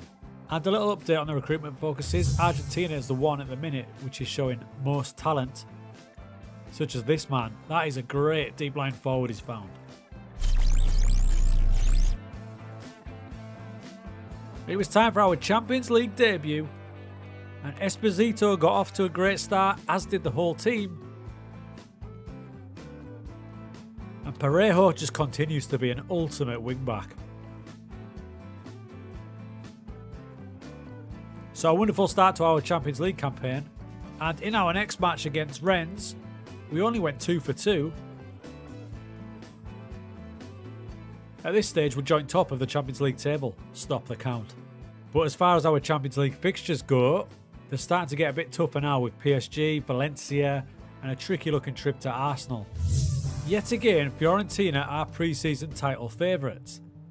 They gave us our first defeat of the season, followed by our second away to AC Milan. We've had a really tough start in the league. It was looking like 3 defeats in a row until Ruti did this. And then we got back on track with a big win against Monza. And we made it 2 in a row with another good win against Cagliari. Unfortunately, we dropped our first points in the Champions League to PSG. They're just a class above. Look at those names that have scored those goals. Doku, Gavi, Nuno Mendes and Cavadonna. But the very fact that we're actually in these matches means I'm alright with it. I don't mind losing to PSG, and we have won 2 out of 3. And look at our team compared to theirs. That's what you've got to look at. Remember, Ruti's one of our main strikers and he's only valued as a Serie C player, so we are pulling up trees. But as you can see just there, injuries are starting to rack up. We just cannot deal with these fixtures. When the amount of games start getting bigger, the performing and the quality of the games are lower. Now the season is a bit stop-start, isn't it? I'm actually okay with it. We're playing pretty well, and if you look down the dates, we're playing every 3 days, which is something brand new for this team and this squad, and I think I've got it a little bit wrong. Because as you can see, we don't have the biggest squad in the world, and a lot of these subs are really subs. They're even backup subs because they're just not good enough for this level. We haven't had the greatest luck either, with new signing Sebastian Aliotta breaking his skull in training. But I've had a few messages like this throughout the season, and it's so early on, but we keep having stacked cards of injured first teamers. Now, finances are really good, and if you think every win in the Champions League gives you 2.4 million, we're making good money now. So I went to my board, and I was going to make a board request about finance, specifically the transfer budget. And both my requests were granted. The first one was I asked my transfer budget to be increased for the next transfer window. It's gone up from 1 million to 7. And this was a big one as well, because every time we sell someone, we were only getting like 20%. Now it's bumped up to 50%. So if you think last season, for example, we cashed in £30 million worth of players, but we were only able to spend about 8 million of that. Now with this news, at least we'll get a bigger chunk to strengthen the squad, because man oh man does it need it. So we need to muddle through till January to bulk up this squad. That's the aim at the minute. Now, I did talk about Parejo. Now he's injured at the minute. There you see him. He's out for about 3 weeks, but until that point, he'd started great with 4 assists already. And there's some big teams after him, but watching the matches, he is so dominant down that left-hand side. Quite often, Condello is just left watching him and just like not doing anything, just wandering around in here. And if you look at him, you can see that. He's got no goals this season, only 2 assists. His average rating is only 6.67. It's a huge drop-off at the minute from last season, which is a bit of a worry. So because Parejo is so good, I mean so good, I've created a second tactic for games to get this player more involved. And here it is. It's very simple. He moves across into the shadow striker position. So Parejo can just bomb up there. It does mean that this player here needs to cover him a bit more. So we're going to ask this guy to stay wider and then get further forward slightly less in this formation. So he's got a bit of cover. But when we've got 2 drop-off strikers like this, it's going to leave a gap for the shadow striker to burst through, and Condello should be really good at that. Also helping us out is the player instructions for the left side deep line forward with mark-specific position. I'm going to have him watching the right back, so if we lose it, he'll tuck in there if the shadow striker's bombing in the box. Honestly, I think it's a good move because Parejo's that good. This position here was just getting a bit lost in the shuffle and not really contributing. You'll notice Kalina was on the bench there. He's just back to fitness now, but as you can see, he's another one who's adapted the con of susceptible to injuries. This is an alarming trend. Now, it is very early days and we are sat in 11th position. We've only lost 2 matches. We're on 14 points. We're not too far off where we finished last season. And we are still pretty solid. We've only conceded 12 times. We've just had a really rough start to the season. So I'm hoping with this clutch of games coming up now, the likes of Lecce, Bologna, Pisa, Parma, we should get a bit of momentum back. It's just this has thrown us off a bit, being in the Champions League, the amount of matches. Another tough day in the Champions League followed at Valencia. And literally after every match in the Champions League, I'm having to go to the team and give them a rest for a couple of days afterwards because, as you can see from the condition, they are destroyed. The Esposito show continued against Bologna, and the Parejo-Esposito combination got us back on track in the Champions League, which means about a month out from the January transfer window, I don't know what to make of this season so far. We're sat in mid-table in Serie A, but we aren't far off 6th, and in the Champions League, we're just touching the glorious top 8. This could be a season where we really focus on the Coppa Italia. I think this is the season where I need to cool my expectations and forget about the progression every year where we've gone higher and higher and higher. I need to calm down, remember that I've got a pretty weak team and we're actually doing pretty well. This could be the dreaded transition season, but I do want to achieve something in the Cups. I need to get a Cup win for this team. Remember, the overall goal is to get a Serie A title back for Vercelli after all these decades and decades. But it's good to see, after all our hard work, all our pestering of the board, the facilities, they're starting to get there now, dudes. They're starting to get there. Although it's maybe not only me that needs to calm their expectations down. What are the board thinking about here? C+. And the supporters aren't much better either. Wait a minute. Am I actually under pressure here?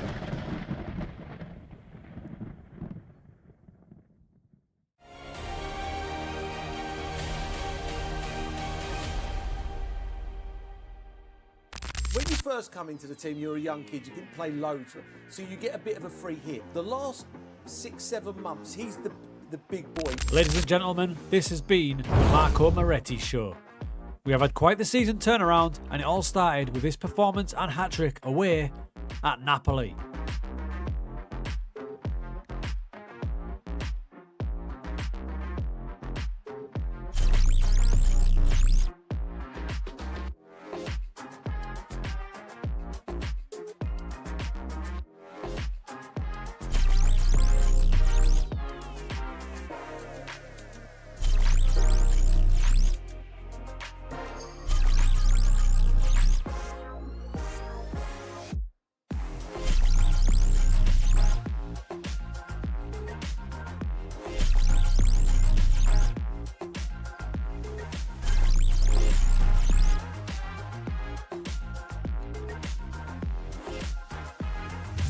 Yes, the season turnaround, largely thanks to Marco Moretti, has been unbelievable, and we've won 11 games in a row. It shows how tight the league is because we haven't exactly shot up the league. We're up to 7th, but look how tight things are now. Marco Moretti, having the season of his life, now has 15 goals in 19 matches and 12 in 12 starts in Serie A. And by looking at his recent form, you can see that unbelievable goal explosion. And it was timely too, because Esposito has been suffering with a few injuries and hasn't been as prolific as he was last season, although playing really well. Our great streak has just been ended by a tight away defeat to Inter Milan, but with only 2 Champions League matches in that run, you can see the difference not playing every 3 days has made to our team. That takes me back to the finances. As you can see up there, 32 million. We are rolling in it. We are rolling in it. And we didn't exactly break the bank in the summer, did we, with transfers of 7.5 million on 2 players? Non c'è stata quest'anno perché non sono arrivate proposte da parte della società. The January transfer window started, interestingly to say the least, with the board wanting to see me about offering to increase the transfer budget.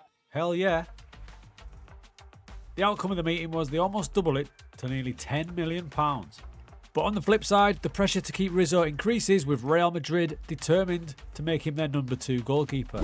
So this is the player we've got in for at the minute, Slevotan Grubic. Now, he's a midfielder, but I think he can easily be retrained. He's only 19, and fingers crossed we can get this over the line because he's got passing, technique, vision, first touch is outrageous. He's only 5'7", but that doesn't bother me. He could be an absolute beauty of a playmaker. And here's what's interesting about this move. I was bidding for him and I went up to 13.5 million with installments, still got rejected. So I asked my board to intervene. They've taken over and they've had the bid accepted. Now at the time, they only had given me 4 million to spend. When I made the request for Grubic, they then came back at me with this. So that's maybe triggered something in your club if you're well off, that they can give us an extra transfer budget by asking them to take over a transfer. At the minute, the season overall is going pretty well, so we know where we are in the league. We're 8th, but we're just behind the Champions League spots. In the hunt, in the Champions League, we're in the top 8 at the minute. We've got a couple of games left, which are tough, but at the minute, it looks like we're going to qualify. And in the Coppa Italia, it's quarterfinals, and it's going to be a toughie against AS Roma. And if you look at the teams left in it, yeah, that's going to be a brute of a competition to win. It's probably time to check in on the chosen ones. Let's see how they are doing. As you can see, they're in the team. Not all of them are fit though. Yaya's actually away at the Cup of Nations. He's not back until February. The much maligned Di Marino is actually playing pretty well. He's had injury problems, but he seems to be over them and he's starting to hit a bit of form, 6.94 on the back of a good run prior to that. However, his contract's up and he won't sign the new one. So I'm unsure what to do here, because I quite like to get rid of him in a weird way, but I'm also quite attached to him. Kalina's definitely hit his peak. He's been around this level for ages now. His attributes are kind of up and down, but this is his level. And he's had a bit of an uptick because now he's valued at a decent player for Serie A. Great season last season for Sulaj. This season, injuries have got in the way and he's been a bit inconsistent. You can see the difference between this and last season. We need more from him. New role at the minute for Ruti Galeano. Bless his heart, I move him around the pitch all over the place, but he's having a decent little season. At the minute, I'm playing him on the left, which is where Condello used to play, but at the minute, I'm playing Condello on the right because I need Moretti to play up front because he's just been electric.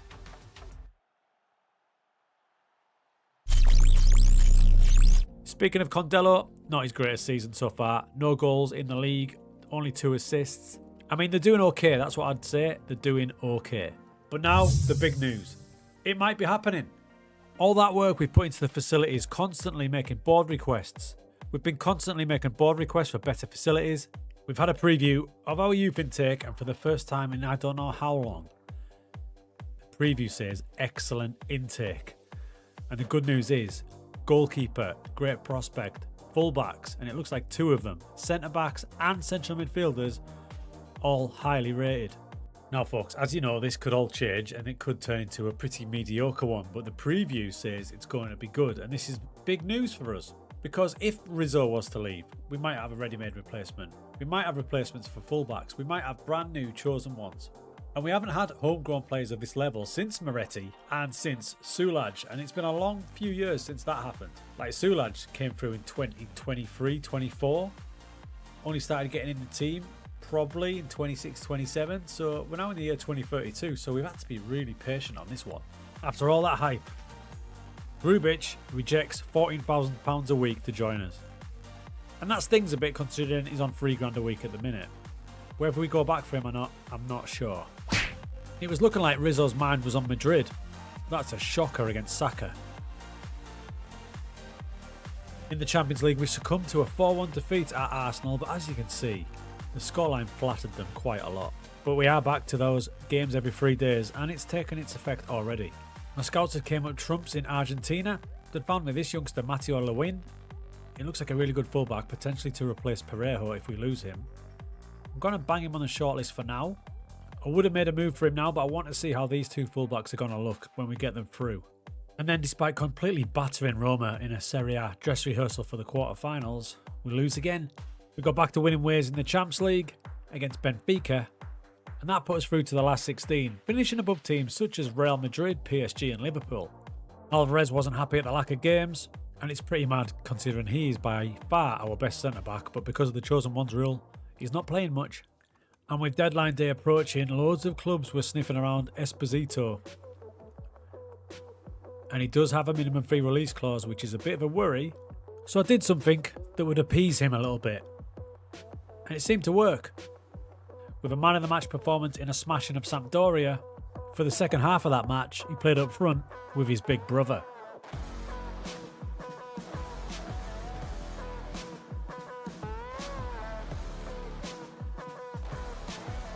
Se sono qua devo tanto anche a loro perché mi hanno dato una grande opportunità.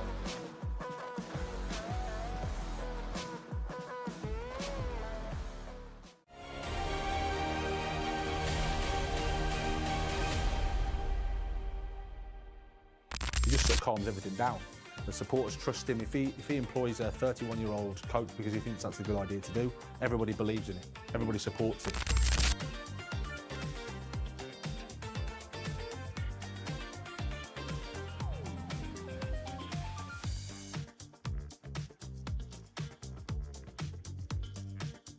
Things looking good in the Cup, and as for the league campaign, our old friend the Champions League seemed to be getting in the way of our performances just a little bit, as our winning streak seemed a distant memory.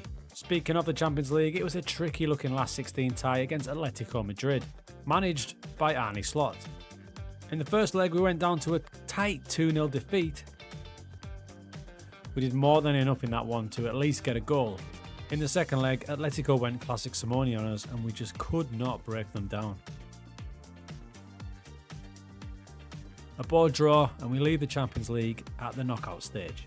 Number one goalkeeper Rizzo against Fiorentina got another one of those innocuous injuries, which led to backup Raul Martin jumping in against Atalanta in a game he'll probably want to forget.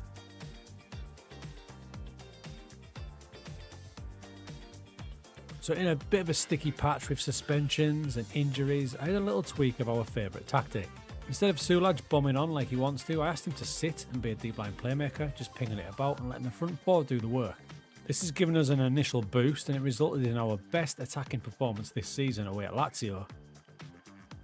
We were really good here and could have scored loads more.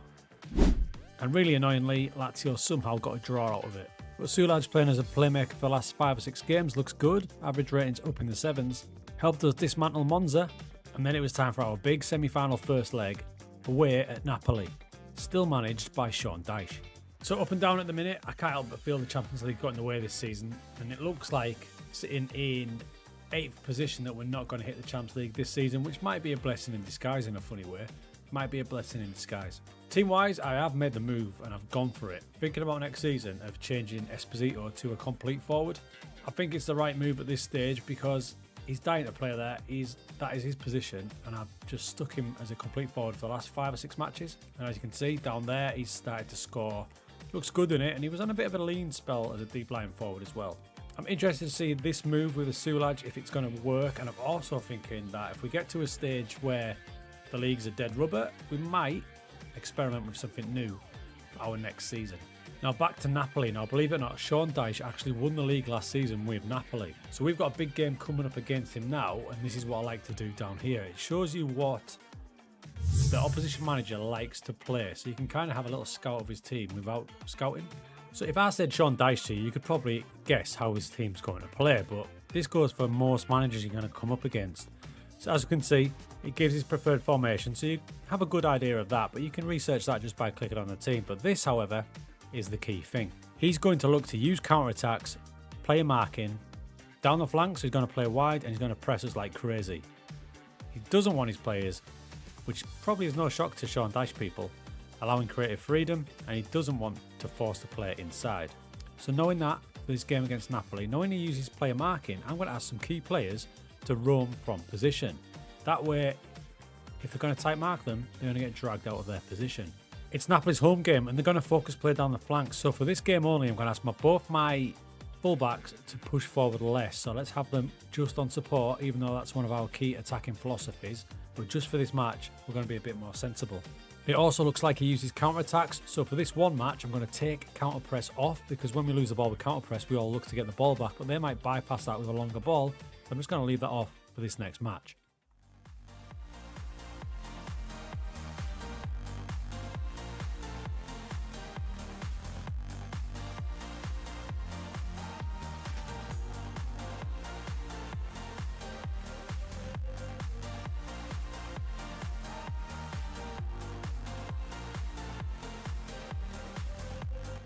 So in true Sean Dyche style, they score an equaliser from the corner, but if you'd offered me that result at the start, I would have took it for sure.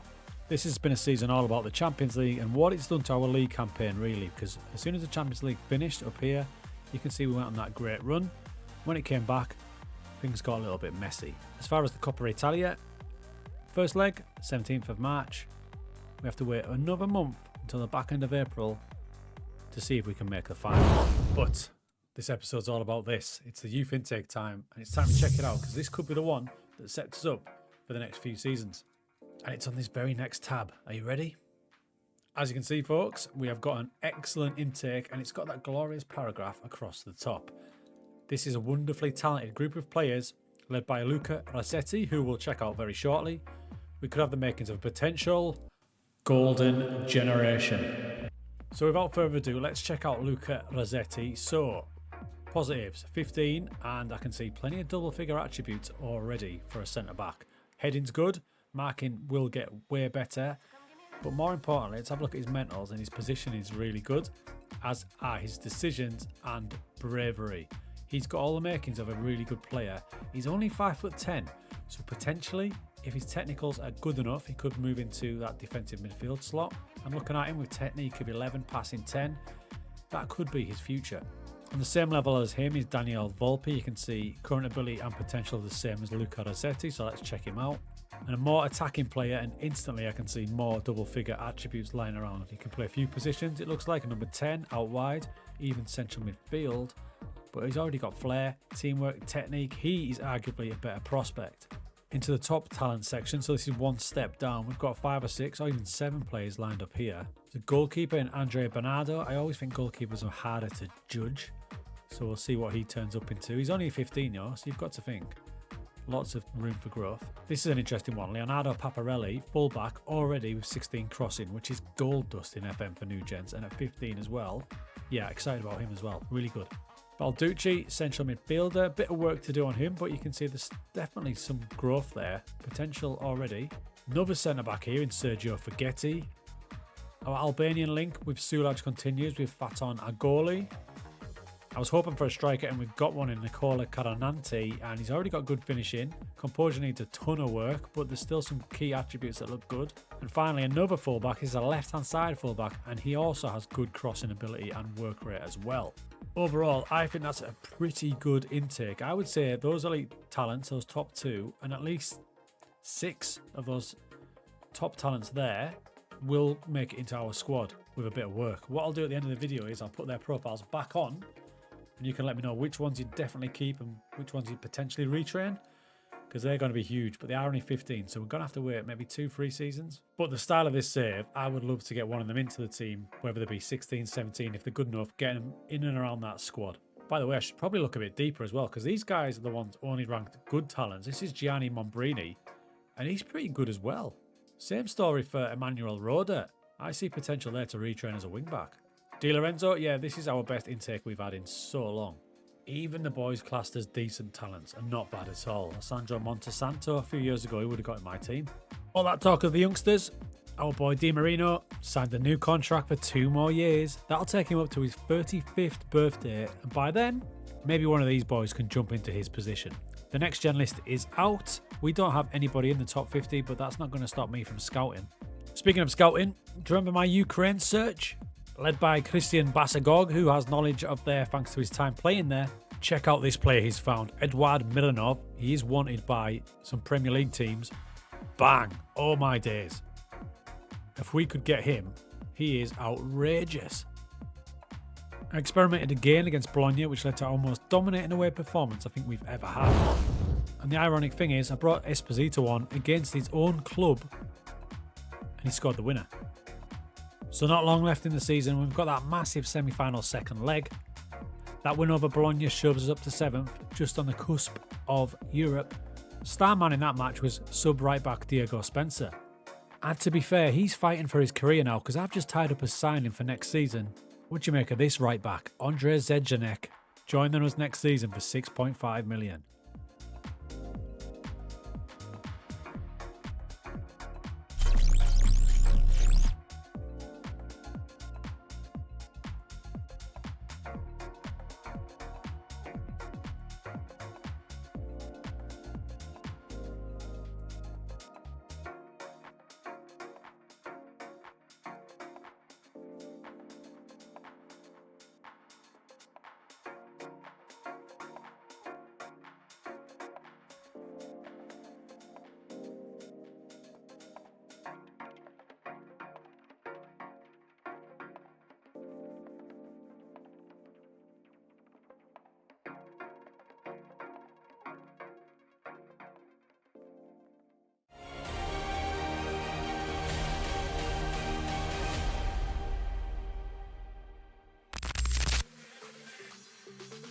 So the biggest game in recent Pro Vercelli history is round the corner, and Chosen One Kalina did this in the warm-up. Napoli beat us in Serie A, and we've got that home game second leg against them coming up. Thankfully we got back to form pretty much straight away. That was Condello scoring, assisted by Ruti. He's had a strange little season, only scoring 6. I'm massively loyal to Ruti. I move him around all over the place, and he always seems to perform quite well. Doesn't seem to get to that Serie A standard though. So it was time for the semi-final, second leg. First leg was 2-2. And because we're at home, I'm going for it. I'm not even going to worry about what Sean Dyche does.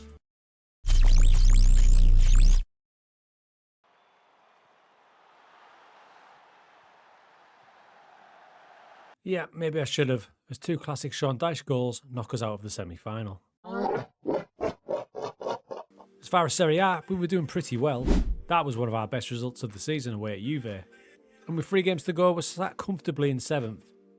I'd continued the double pivot of the halfback and DLP. I'm not totally bought on it yet.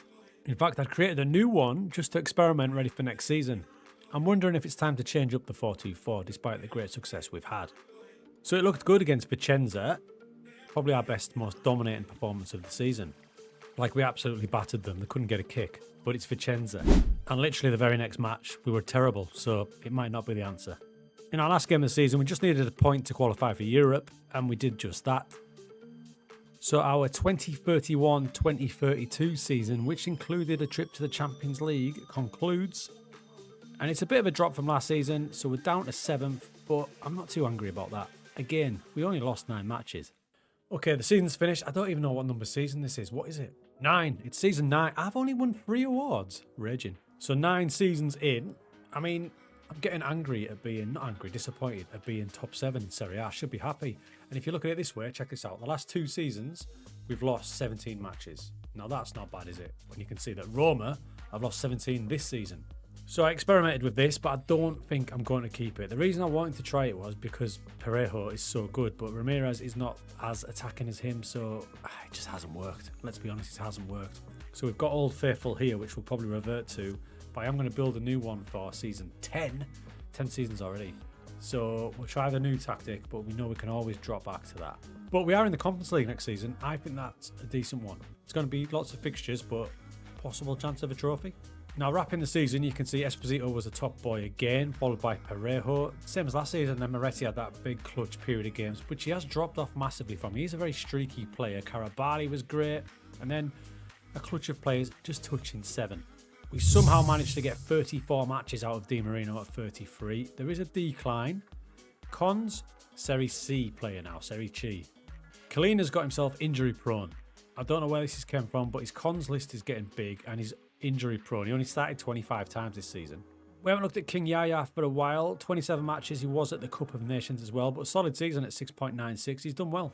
And Sulaj, again, pretty solid. He's wanted by Sevilla, and he does have a release clause. Now, he's the last great youth prospect that came through for us all those years ago.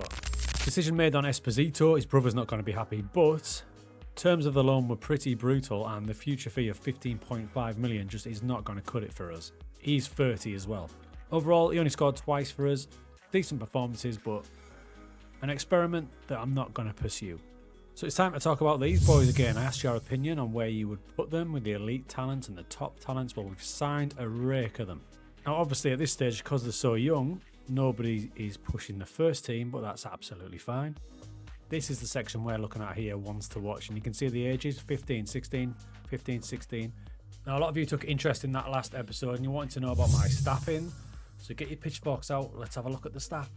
My head of youth development is Christoph Speicher. I've just recently signed him because I've just replaced the last one. Now, working with youngsters is 14, which possibly is not ideal, but I don't think he's going to be working with them directly. He's going to be recruiting and instructing the coaches. And as you can see, player ability, player potential, both 19 and 19. His personality is professional, and he's got determination of 19, which I believe helps. Now, as far as the staff, so the under-20 staff, I've got a full squad of staff. The manager is Stuart Kettlewell. He's got top-level experience in the SPL. Working with youngsters is 16. Discipline probably could be better. He's assisted by former Parma player Alberto Grassi. Again, decent level of working with youngsters. Discipline's good.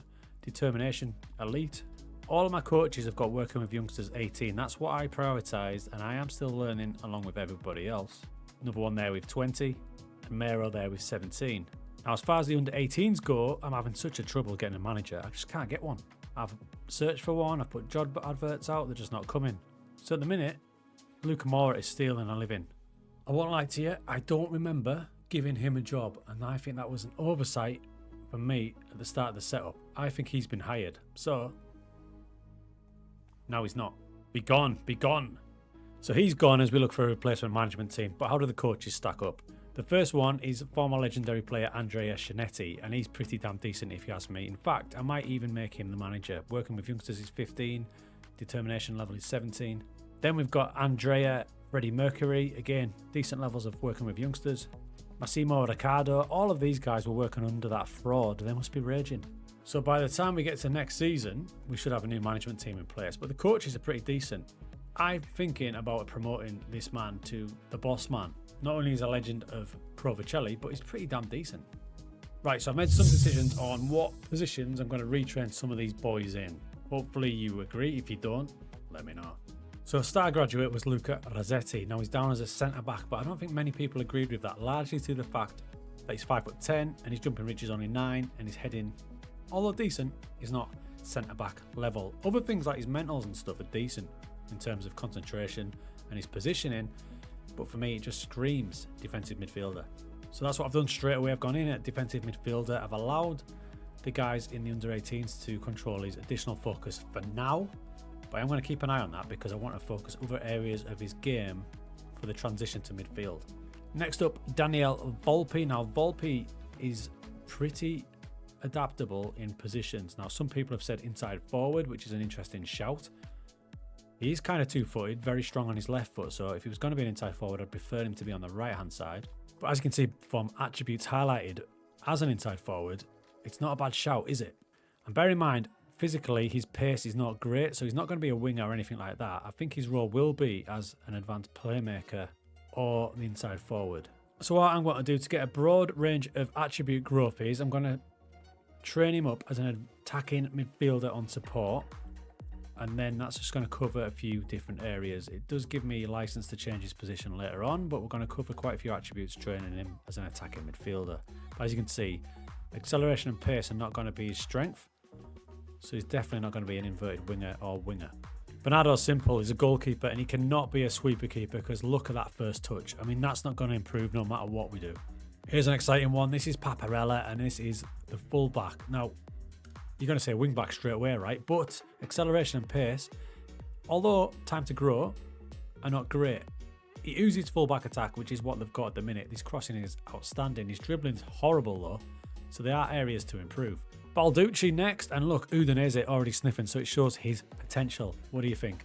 On a central midfielder like that, I'm not sure where to put him yet. So when I'm not sure, I like to select position and role that will cover loads of attributes. So I'm going to focus initially on box-to-box midfielder, because as you can see, that covers a load. Now, that does mean that you'll get diminished returns on some, so I'm going to keep it that way for a bit and then make a decision later. Then we can really hone in on the attributes we want to increase.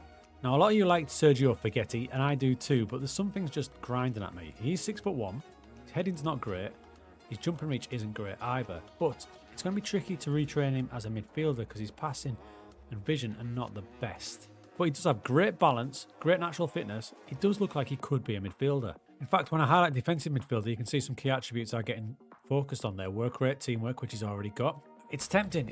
Focusing on his ability as a central defender, for example, we lose the work rate and teamwork. They're not really required. Neither are balance, natural fitness. I've just got this little feeling that he should be a midfielder. And a curveball would be train him up as a libero. A goalie who's like a mini Sulaj. Physically, he's not great. He's not going to get around the pitch. He might be in his right position here as a deep line playmaker. Striker Caranante, I actually think they've got this one right with the pressing forward role, but I'm going to switch it up to get him more aggressive and get him training to be an attacking pressing forward. And left back Gio Comini, pretty similar to our right back in that he's got good potential with his crossing, but his physicals aren't outstanding yet. Now he's only 15, so I'm going to work on him as a fullback on attack, and we've already got the quickness training in, so let's leave that be for now. There's actually a couple lower down that I think have been undervalued here in terms of potential, such as Gianni Mombrini. I think he's as good as some of the others we've looked at. He looks like an attacking player to me, so I'm going to flip him to a little bit more adventurous as an advanced playmaker on attack. And finally, potentially the best out-and-out defender we've seen is Alessandro Montesanto. He hasn't got the height, but I think he could be a pretty decent solid fullback. So a deep dive there into these players. I do like to retrain them straight away, because if you just leave them, they're in the arms of the youth coaches and they could do anything with them. So next season, thoughts? I'm going to get rid of this. I'm not going to use it. I'm going to create a new version and I'm going to have this as a backup, so we're solid.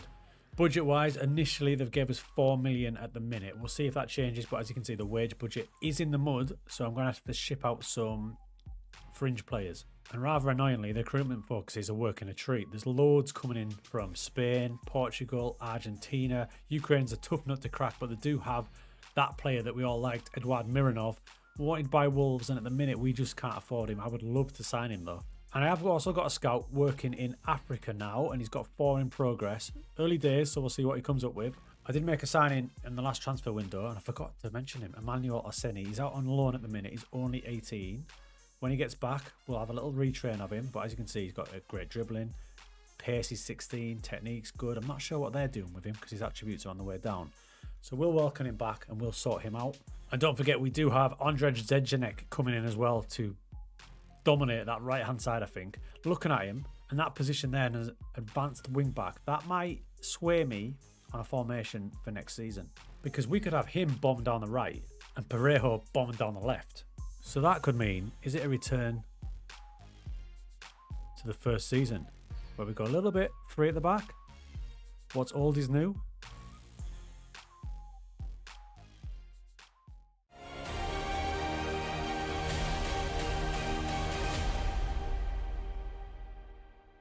How far do you go to keep them here as regards their contracts? What are they asking for? What their agents wanting? And some outgrow the club financially.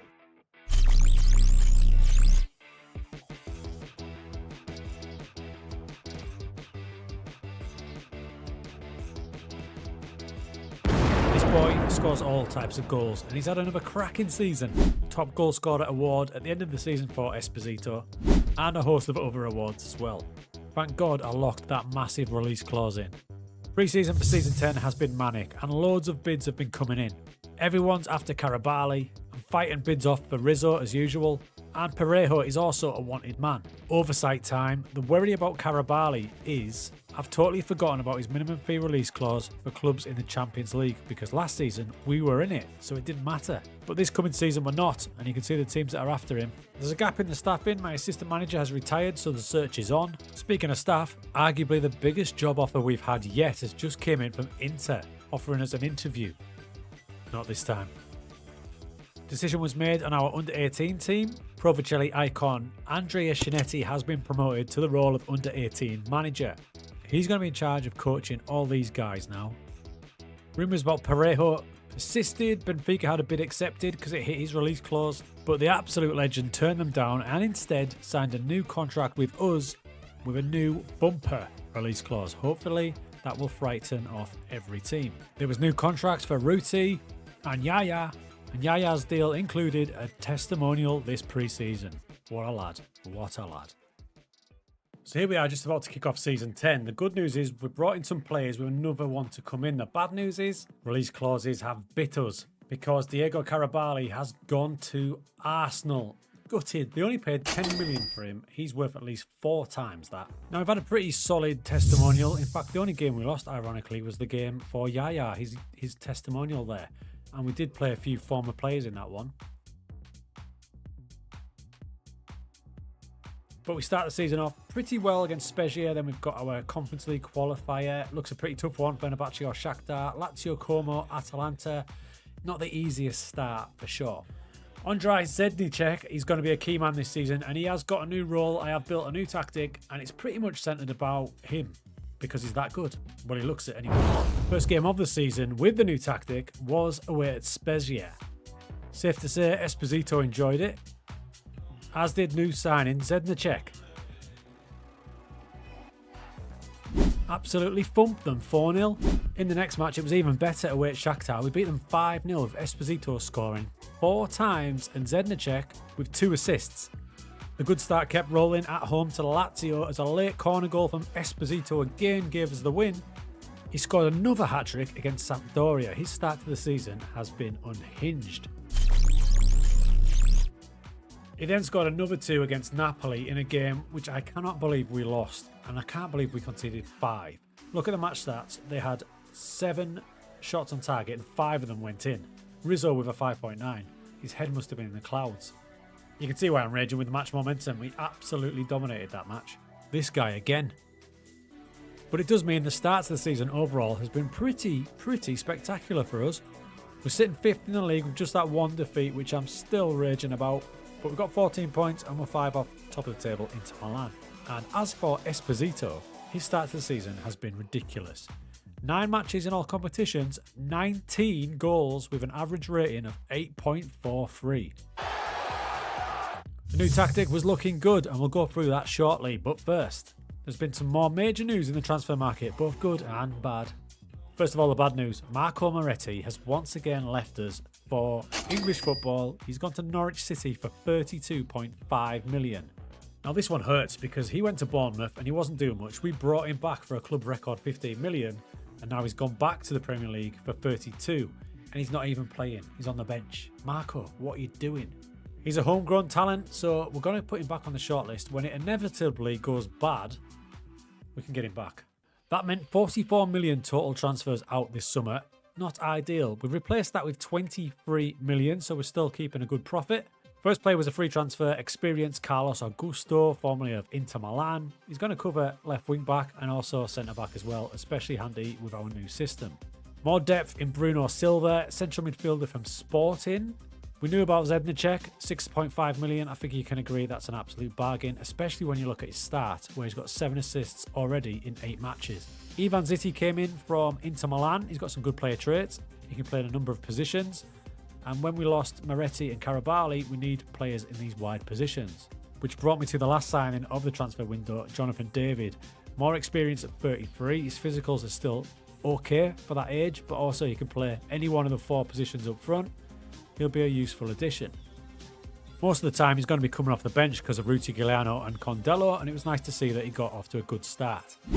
So gutted to lose our 2 boys, Carabali and Moretti, but to be honest, if we're going to go with this shape, they were going to have to start on the bench anyway because of Condello and Ruti Giuliano, so maybe it's not the worst thing in the world. Now, as far as this shape goes, 3-5-2, it's very similar to what we used in the first season, all the way back in season 1.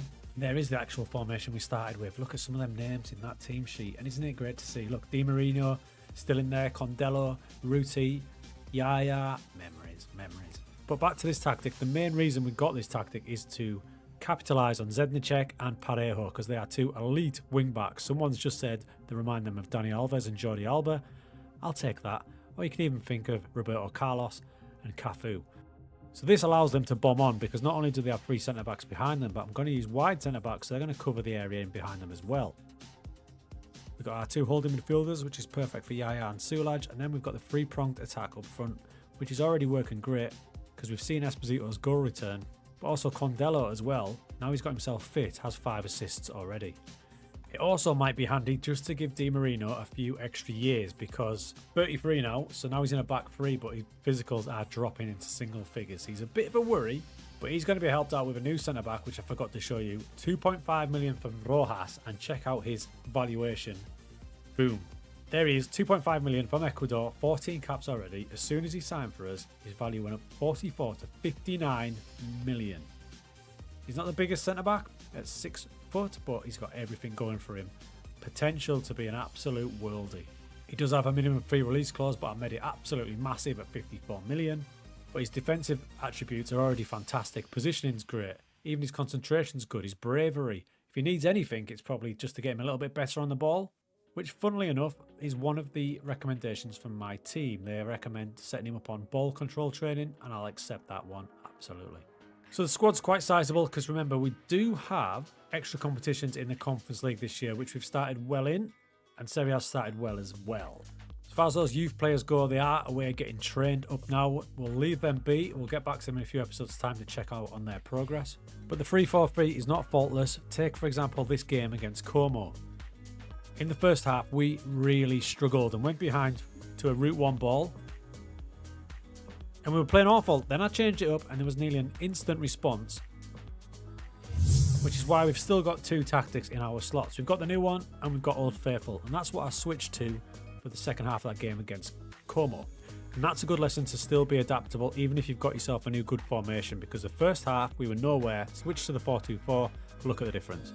So I'm positive and optimistic about this season with a pre-season prediction of 9th. That's probably the best they've given us since we've been in Serie A. We've had a really good start and we're sitting in 5th. Let's see how we do. And if he carries on like this, he's going to end up with 50 goals.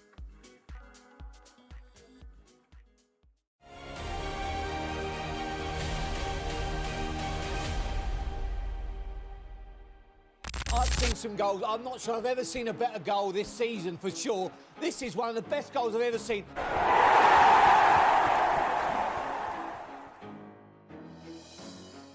So then, we need to talk about Yaya. The club captain has been absolutely reborn. And currently, in season 10, he's having his best season yet. Coming from that defensive midfield role, he's now bagged 10 times this season. And if you look at it compared to all of his other seasons, it's his best season since we began. How about the rest of the team? Well, the same old errors were still creeping in from Di Marino, costing us big time. Overall though, in terms of his average rating, it's his best season for us since we've been in Serie A. In fact, all of the chosen ones are coming to the fore. Look at this goal. 3 of them link up in this goal against Juve. And with the 3 centre-back formation, at one point in the season we were absolutely flying, which means in the closing stages now, after 30 matches, we're back up to 4th position and in them Champions League spots. Yes, so unreal run. It all started here just after this Juve game. Now bear in mind, Juventus are absolutely flying. They are top of the league by an absolute mile. Only lost 3 times. They're going to take this league title, no doubt. But after that match, we're winning every match. Disappointing loss against Pisa, but then it was like a 13 games run where we only lost twice. And then we've just got a really good draw against Juve again, because Juve are flying, but we dominated them, probably should have beat them. Now, as far as the team goes, obviously that's the starting front 3, but the backup, since we lost Moretti and Carabali, haven't really set the world alight. Zitti, he's got promising talent, but he just hasn't got going in the starts that he has had, and now Saudi is sniffing and will probably cash in if they do come in. In January, I also signed this kid, Matthew Parks. What a random signing this is. He's from St. Pat's Athletic via Middlesbrough. Decent, nothing special, but the big signing in January was Raspadori. Now, he's 34 now. He's 33 when he joined us, and he did cost us 6 to 7 million. But he's had a good start. He gives us a couple of good options because he can play up front for Esposito when he needs a rest, but he can also play at either side. And when he does play or come off the bench, he gets his own personalised player role. You can see him there tucking in, and when he tucks in, really encourages Parejo to bomb down that left-hand side. But he's such an intelligent player. Look, he's basically playing in central midfield there. Off he goes. And the link up with Esposito when he has played has looked promising. Now, as for the other chosen ones, total games for the club are starting to clock up. Kalina does have a bit of a problem with his injury proneness. He has got 331 appearances, but as you can see from his injury history, he does pick up a load of little knocks. Di Marino, similar boat, but he has again got 331 appearances for us. Yaya with 348 with 45 goals. Sulaj is one of the more newer chosen ones with 213. And then you've got the forwards Arruti with 332. And Condello with 346. He's the top appearance maker at the club. And I say all this because the head of the chosen ones, me, we've hit 400 games in charge of Pro Vercelli. That was early in the season, that 400 game mark. We're now way over it. 430 matches played now. 1-2-2-4. We've got a win percentage of 52%. Goals for is really good at 792 and conceded 497, which isn't bad considering this type of team we are. Under the cosh, we've got our known for up now. Look at this. So we've got possession-based style, entertaining football, signing under 23 players, signing under 21s. So yeah, I like that. In a high-tempo pressing game, and you can see our attributes have shot right up. I would say 99% of the time this season we've stuck with this formation. We have experimented a couple of times with this, where we go like a little diamond up front, but most of the time it is this, and then if we are really struggling, we will drop back to Old Faithful and go 4-2-4. In fact, the data hub will tell you how much I have used this formation. 87% of the time, starting 49 matches. We've only started one match not using it, which was randomly this one, but we started something right at the start of the season, I think. Now, if you remember last season, late in the season, the transfer window, we signed this man, Emmanuel Oseni, and we sent him out on loan. Well, the rise of Oseni now, because I promoted him to the first team, because he gives us cover on those attacking midfield positions. And when he's played, he's been outrageous. So what he gives us is a bit of natural width. If I scroll it on out here, you can see him there. I've got him as a winger. We've cut inside when he gets the ball, but he still stays nice and wide. And the good thing about him is he's big as well. He's 6 foot. And you can see his development, all his attributes on the rise. Only 19 years of age. He looks a good player. They actually recommend that he plays in behind the striker, which gives us another option as a shadow striker. But at the minute, he's playing as a winger. He's not electric, but he's got good pace. And we picked him up from Coops in Finland, so you really need to broaden your range to find players. So it's a really good season in the league. Someone stands out a bit, don't they? Esposito this season has 31 goals in 28 league matches, and overall, 48, and it's only March. He was injured for a little period, and that was the period we lost a couple of matches. It's amazing, really, because he was out for 2 weeks with flu in mid-February. And when he was out, we played Bologna. And his brother was playing up front, back from loan from us. And yeah, he scored twice, as they absolutely stole a win. Look at that. So yes, things going well in the league. Top 4, fighting off Atalanta at the minute. And you can see in the assists table, Zednicek is still doing his thing. Attributes are skyrocketing. He's got 15 total assists this season. We knew he'd be a good player, didn't we? But how about the other competitions? Well, in the Coppa Italia, it was our old friends Napoli, which obviously meant a return with Sean Dyche. And they always get the better of us, it seems. But this time, in extra time, Aliotta scores and we knock out Napoli and finally beat Sean Dyche. Oh. Well, where's Sean Dyche gone? Well, there you have it, folks. Sean Dyche is the manager of England. Beating Napoli meant we got to the semi-finals and we've got a two-leg affair against Atalanta.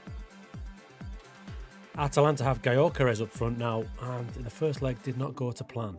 A really bad defeat out of nowhere, massive amounts of work to do in the second leg.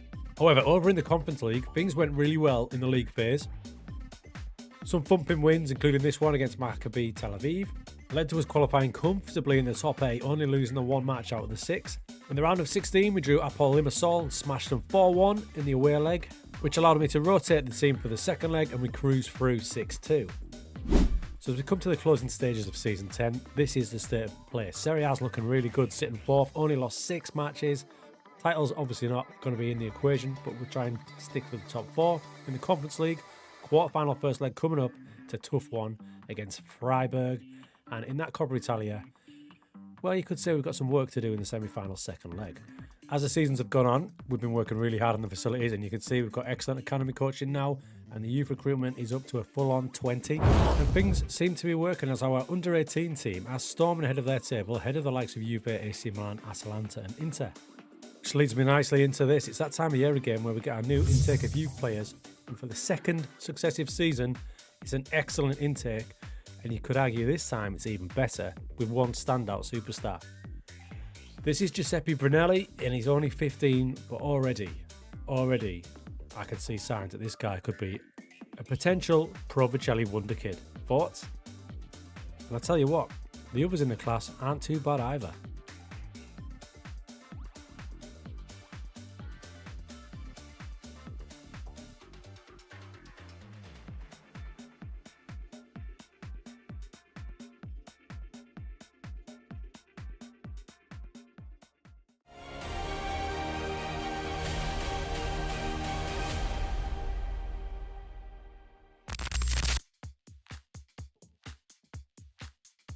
Alright then, injuries to key players Rizzo, and even worse, Espo, didn't stop us getting a narrow late winner against Freiburg. Yeah, we robbed them there. But in the second leg, Esposito went down again with another injury. And in the same match, chosen one Condello got himself sent off. Things were stacking up against us, and Freiburg, too strong. Our dreams are over in the Conference League. We still had that slim chance in the Coppa Italia, 4-0 down from the first leg against Atalanta. We huffed and we puffed, but we just could not break them down. Atalanta schooled us there, got a 0-0. Semi-finals of the Coppa Italia. With Esposito out for weeks, it was a good job we'd bought Raspadori late in the window, because he stepped up big time. Some vital contributions for him just helped us in the league. In other news, the youth candidates had been given contracts and 3 of them have turned out to be elite talents. Galanda, Franco Secchi, a winger, and the standout Brunelli. We've got big plans for them later.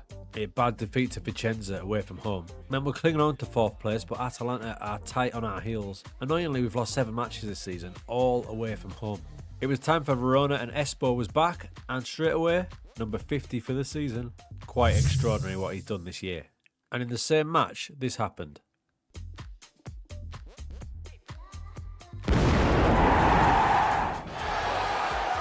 I've seen some goals. I'm not sure I've ever seen a better goal this season for sure. This is one of the best goals I've ever seen. Seriously, what has he been eating this year?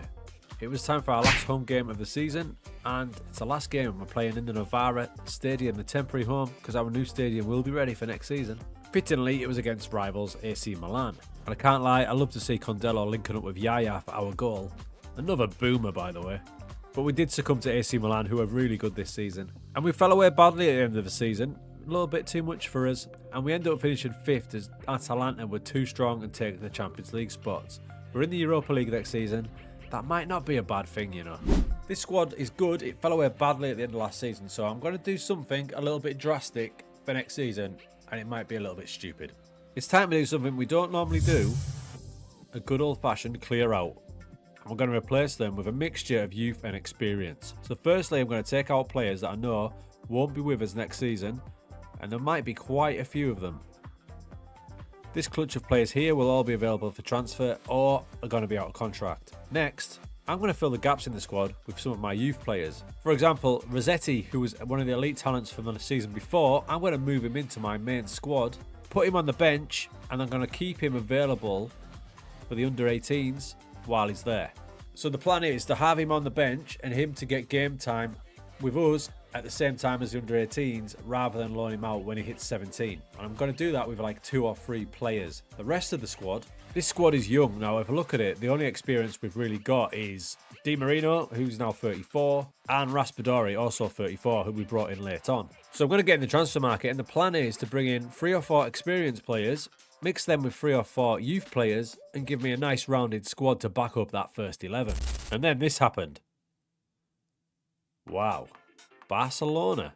If we're going to decline Barcelona, we're going to decline everybody, aren't we? So it was time to march straight onto season 11. This is the season where I might hit 500 games in charge of Pro Vercelli. It's a new dawn for Pro Vercelli this season, as they launch into that brand new 25,000-seat stadium. A sign of how far the club have grown the last decade. Now all we've got to do is fill it. Remember that clear out I said? Well, I sold 18.75 million worth of players and released a load as well. And oh yeah, to fill that stadium... Are you ready? How about Lorenzo Lucha up front? With backup from Victor Osimhen. And a little sprinkle of Rafa Leao as well.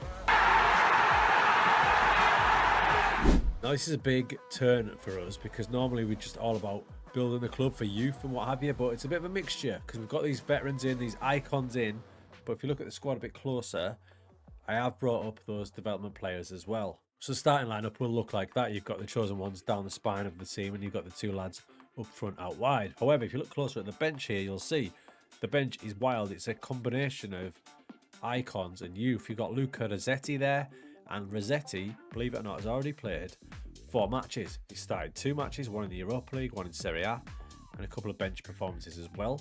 My reserve backup keeper is the 16-year-old Della Valle. He will be the future goalkeeper, but he's already in the team. And I brought him off the bench in the Europa League when we were cruising.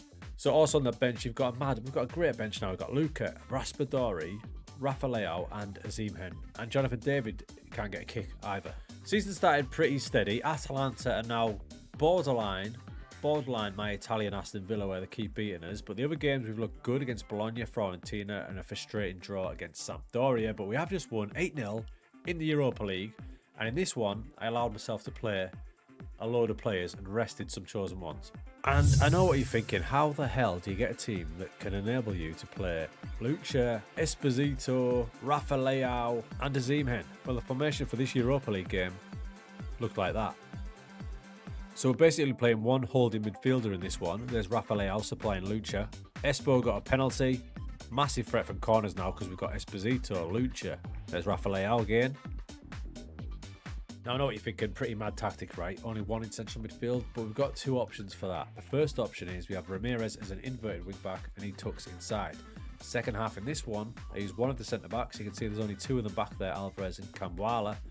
The third, Cavari, who's a youth player, played him as libero, so he sits next to the central midfielder like that, which then enables us to have 1, 2, 3, 4, 5, 6 players going forward. I mean, it's absolute carnage going forward. What it does mean now is we've got iconic short-term impact subs, because if you look at someone like Azim Hen, 3 games off the bench so far, obviously his mentals are still elite and his technicals are still there. If you look at his physicals, the stamina is completely gone. So little short-term bursts from players like him, ideal. It's a new approach this season because we're going to stick with the 5-2-3, but then we do have this version as well. Either that guy pops in there or you switch him to a normal inverted wing back and we stick in a libero to jump into central midfield. Interesting times. There are a couple of other players we brought in to help out the squad. Terzic is a really good experienced wing back to back up Parejo, and then you've got Willy Cambala, formerly of Manchester United, as another centre back option. When we're playing 3 centre backs, we do need them. And that other youngster was Frank Cavari, who we bought in last season. He's only 18, 6'2", can play anywhere across the back 3. He's probably going to get more games than he thinks this season. So very early days, we're sitting in 9th. The media prediction is pretty stable at 9th as well. So they're not expecting much. 50-1. But I think we could surprise a few teams this season, especially with our new Galacticos. And hopefully we can fill this.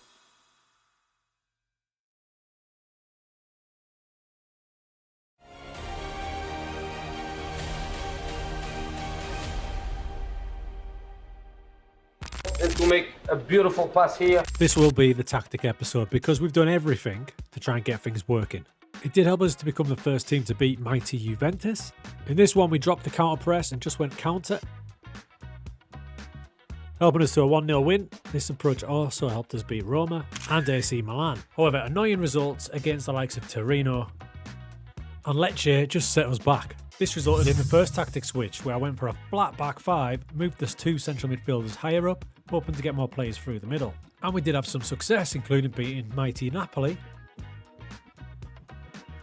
but drawing games we should have won, so that was scrapped as well. Next we tried a 3 up front, and this started promisingly with Condello and Ruti, the chosen ones, enjoying it.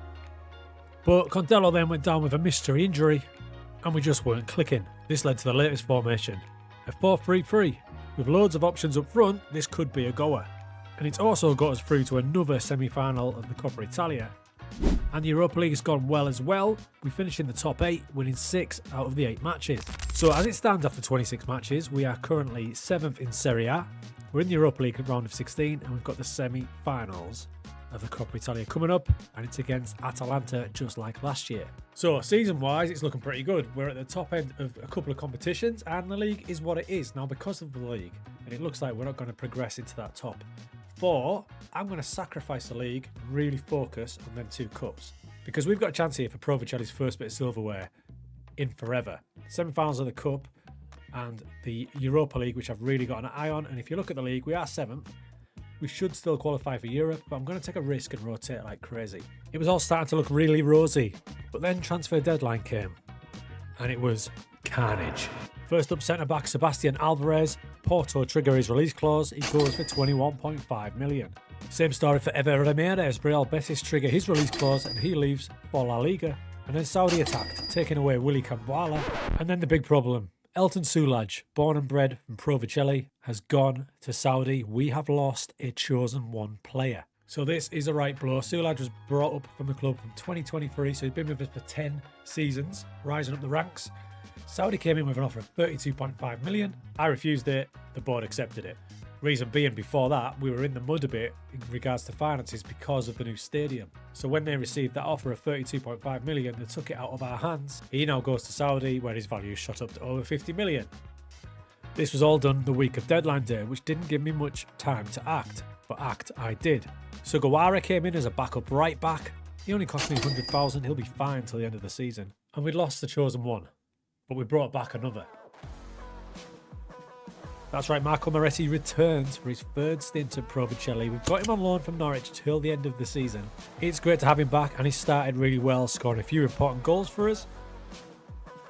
Problem is, if we want him full time, it's going to cost a pretty penny, because Norwich included an optional future fee of 31 million, which is probably out of our price range. So as it sits, the team looks a bit like this. You can see we've got our chosen ones. There's only 5 of them now. We've got a decision to make. So we've got Collina, Di Marino, Luati, Ruti and Condello. Now, being real about Di Marino, he starts at fullback, but I whip him out of that match as soon as I can, usually at half-time. Seriously on the decline now, just a good player for most Serie C sides, and he has made the decision going to retire at the end of the season. So we're going to need 2 new chosen one players. So 2 needed at the end of the season, but we need to do 1 right now, and it's no surprise who the next chosen one player is. Rizzo, he's back. A chosen one, locked in from day 1. He did leave us for that little period of 3 seasons with Bologna, but he came straight back. It seems the right thing to do. Also, to have a chosen one player in goal just means we can free up other positions on the outfield, which makes the next decision really tough. The decision to rotate for the league campaign was proving a dodgy one. Until the semi-finals of the Coppa Italia started, that is. Because we went full strength against Atalanta and we took an early 2-goal lead. They are a bit of a bogey team and they did come right back at us, and by half-time it was 2-2. Sorry, make that 3-2 to Atalanta. Disaster. But after some harsh words at half-time, we came firing back. Moretti came off the bench and scored twice. And we locked in an astonishing 4-6 win in the first leg. Madness. Rotation again in the league. 4-4 v Torino. The league is starting to look a bit of a write-off. But with Moretti stepping in for the injured Condello in the UEFA Cup, it was looking good. Yeah, I did just call the Europa League UEFA Cup. You know what I mean.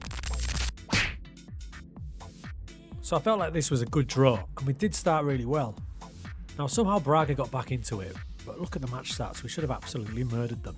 And the good news was, in the second leg, we did just that, and progressed to the semi-finals of the Europa League. It was time for the second leg of the semi-final against Atalanta. That doesn't look good, does it? A shocking tackle led to a really early red card, and then they got their early goal, so they're back in it. And a penalty. The ref's having a laugh here. However, the big man saves it, and minutes earlier, our big man would give us a vital goal. We see it through, and we're into the Coppa Italia final. Speaking of the big man, not as prolific this season in the league with all the rotation, but he slapped in a transfer request, 50 million. I can't deny it because he has a release clause, and there is an absolute boatload of teams that want him. So we're in the final of the Coppa Italia. We've got that to look forward to. We're sitting in 7th in the league, so we're just holding on somehow to that European spot. And in the Europa League, we drew Manchester United. Rotation in the league cost us in the dress rehearsal for the cup final. Ouch. But then it was time for the Europa League, and we got an early penalty against Man United. There's only one man I want on that. Bang. We held out to the 82nd minute, and then they got a late equaliser, but a draw away from home still cracking. Back to Vercelli we go. Manchester United at home at the Vercelli Stadium. Asseni smashes it in. I kid you not, the best performance we've ever had means we absolutely smashed them 2-0, and just take a look at those match stats. What is happening? So that is a beautiful screen. Now, our league form has tapered off. We've only got 3 games left. We are actually struggling to hit Europe now because I've prioritised these 2 competitions so much, but why wouldn't you? We're in the final of the Europa League and we've got Lens, so we've got a hell of a chance. The Coppa Italia, probably less of a chance because we're playing a team that just put 6 past us. The tactic has morphed again. Now we've dropped a half-back in there, Aliotti, who's perfect for it. So he drops in there when we've got the ball, which allows the 2 fullbacks to bomb forward. I say bomb forward. Di Marino kind of chugs to here, and then we chuck Parejo on to do the actual wing-back work. It has meant that injury to Condello, because he's injured again. It's a hip injury again. He's out for 3 months. So he's missing the entire season. It has meant that Moretti has been able to start, and he's been really handy, to be fair. And one final player we should mention is Asseni. He is classed as a wonder kid, and it's not hard to see why. He's flying, and he's been playing as a central midfielder in like that Mazzala role. I've got him as a central midfielder, but with player instructions to encourage him to go out wide. 14 assists, 13 goals, superstar. And it's funny, isn't it? Yaya last season could not stop scoring. This season, 1 in the league. as you can see, we've got a very interesting month coming up. We've got the toughest game possible, Juventus, who are dominating in the league, followed by the Coppa Italia final, and then we've got a couple of games in Serie A, but the big one there, Lens in the Europa League final.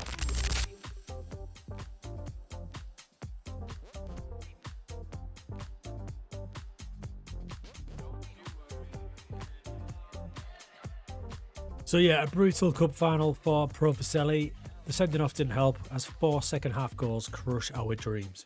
So we're about to go into the Europa League final, but one point of note, I have brought Giuseppe Brunelli, a 16-year-old, into the first team squad, and if you look at him, it's not hard to see why. He's already valued between 13 and 17 million.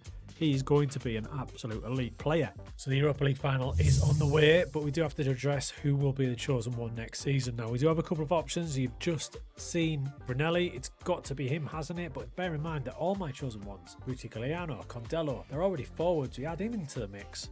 Where are we going to put them all?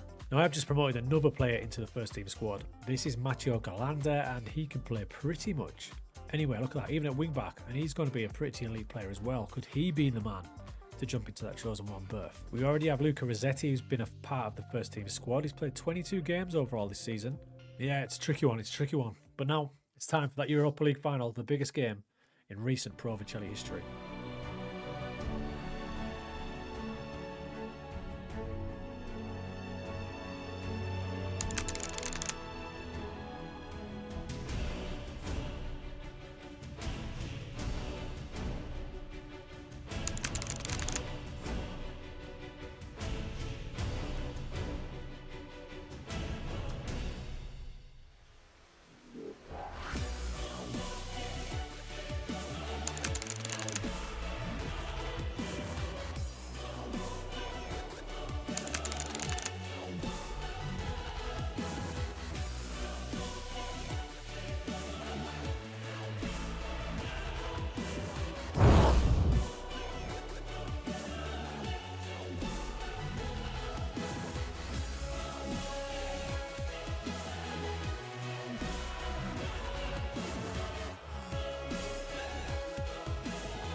I'm just going to ramble on and hope I get to the core of what this football club has meant to me.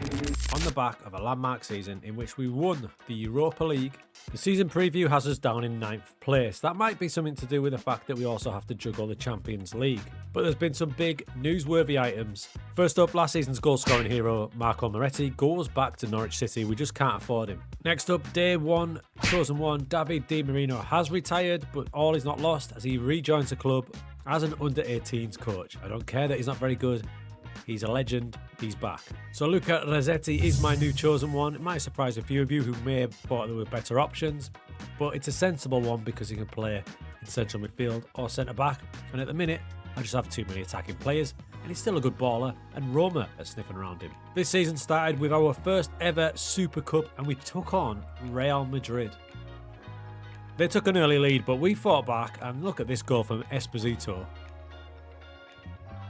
A sterling effort, but it wasn't to be as Madrid were just too strong, but even to be involved was a big thing. Following that, we had a tough start to the season with Lazio, Inter and Juventus in our first 3 games. Then we went on a good little run. At the minute, we're in a bit of a rough patch because of the teams we are playing. But in December, we're sitting comfortably in 7th position, but this season we want a little bit more, and we might get it as well because look at the league table. It's all pretty packed together. It's not the worst start when you consider what's happened this season. We've had bids for Esposito coming from all angles.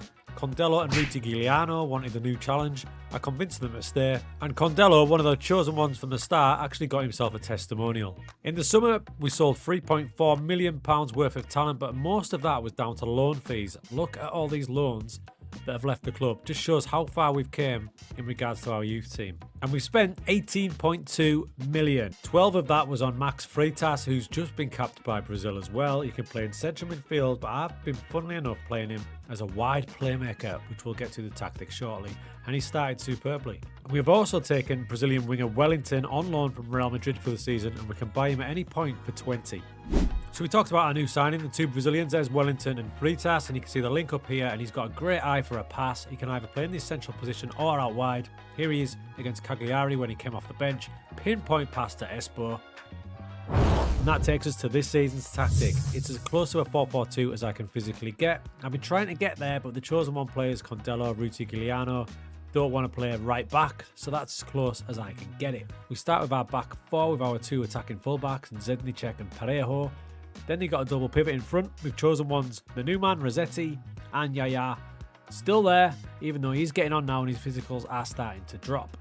We've got the winger out wide, it's either Wellington or Freitas. Then you've got Ruti, Condello, and the legend, Espo. So we're back for our landmark season, the one after we've won the Europa League. So I'm happy with the tactics so far. The results have been up and down, but let me show you the defeats. First defeat of the season was away at Inter, and if you look at the match stats, we probably should have got something out of that. It certainly wasn't a 3-0. And this one against Roma, I felt physically sick as we had 24 shots and they scored from 2 of their 3 shots. Similar story at AC Milan. Better of it again, come away with nothing. And finally, a defeat against Napoli away from home. Still had lots of the ball. The sending off really didn't help.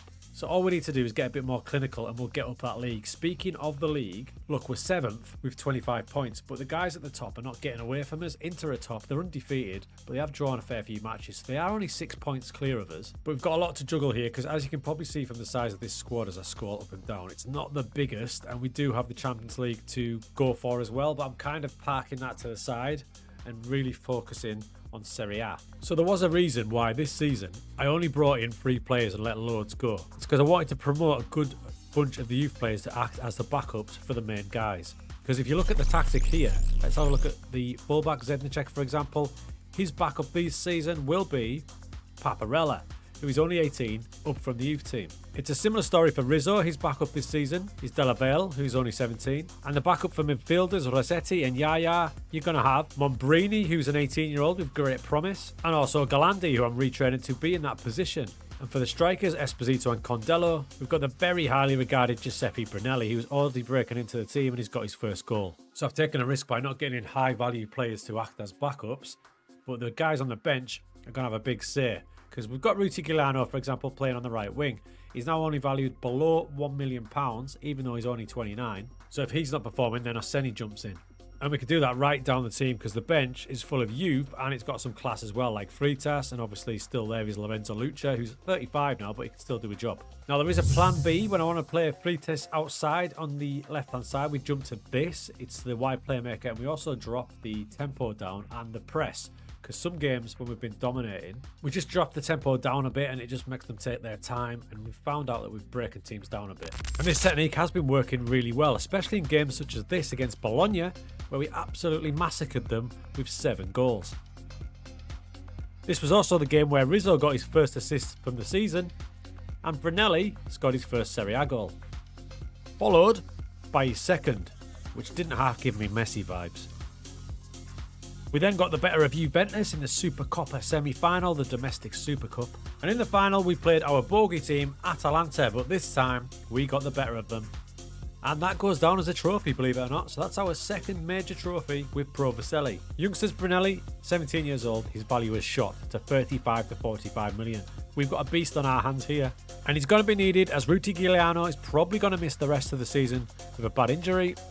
And as we go to February, main man Esposito also out for 2 months, which makes things even more complicated because we did qualify for the Champions League. We finished in 23rd, granted, winning twice against Benfica and Nice, but we only lost the 3 matches against some of the bigger teams. But we have been drawn against mighty Barcelona in the Champions League knockout playoff round. There will be no Coppa Italia, however, because Juventus got their revenge for the Super Cup and beat us 3-1. And as far as the league goes, Inter are starting to get away from everybody. They're 11 points clear of us, but we do have a game in hand, and at least they've started to lose a few matches, including losing 1 to us as chosen one Rossetti did that in a massive 2-1 win. And currently, if you take away our Champions League and Coppa Italia form, we're actually probably the form team in the league. And the only good thing about the injuries to Espo and Ruti Giuliano is that our wonder boy Brunelli is starting to get some serious game time. So we are thundering through the season here. The team looks a bit different now, doesn't it? Without Espo, without Ruti, we've got 5'9" little baby Messi Brunelli up front with Condello, who is actually having a good season. And we need to talk about Condello. We love him. He's just had his testimonial, but he won't sign a new contract, and he's made the decision. He's leaving us to join Como at the end of the season. A decision even more baffling with the fact that they're in Serie B. Not only that, but King Yaya's contract also due at the end of the season, and he's talking about wanting a fresh challenge. Thankfully though, most of the squad happiness level is pretty damn good. I even took some advice on board from you guys about the training and the mentoring, and we've had a couple of groups with a bit of success. You can see mentoring group 1, led by King Yaya, with his significant impact. He's having a good effect on Luca Rossetti and Galanda. Mentoring Group 5, led by Esposito, also having a great effect on Brunelli, mostly Brunelli, and you can see that with his performances on the pitch. Champions League, this 95th minute equaliser from Naba Menza gave us a 1-1 draw. Pro Vercelli are in the new camp. What are we doing here? But we deserve it because we took the lead through Luca. We're ahead in the tie, but Barcelona then equalised. It goes to extra time. The last minute of extra time, it's going to go to penalties. What you just saw was a massive deflection of Yaya, our captain. There it is. Sends it past the keeper. Heartbreakingly, we're out of the Champions League. In the league, we've been decimated by injuries to our strikers, and this man, in his last season with us, has stepped up big time. First up, a hat-trick against Vicenza, and he got another one against Parma. And that's the run he's been on since he's been stepping in for the injured strikers. And that did include that double in a really impressive victory against Roma. We've been going a bit under the radar, but we have 14 matches now without a defeat. And next up, it's league leaders AC Milan. This one is a must-win match. And Arseni did it for us. We followed that up with a 2-1 win away at Torino, and then probably our best performance all season as we absolutely murder Napoli at home with 2 goals from Rossetti. The red card helped us, but we trashed them 5-0. Condello went down with another injury, ruling him out for 5 weeks. We're absolutely flying. We haven't lost in the league since December. That was up here against, where we are, Atalanta, so it's ages. Now, I was just looking at the running that we've got here.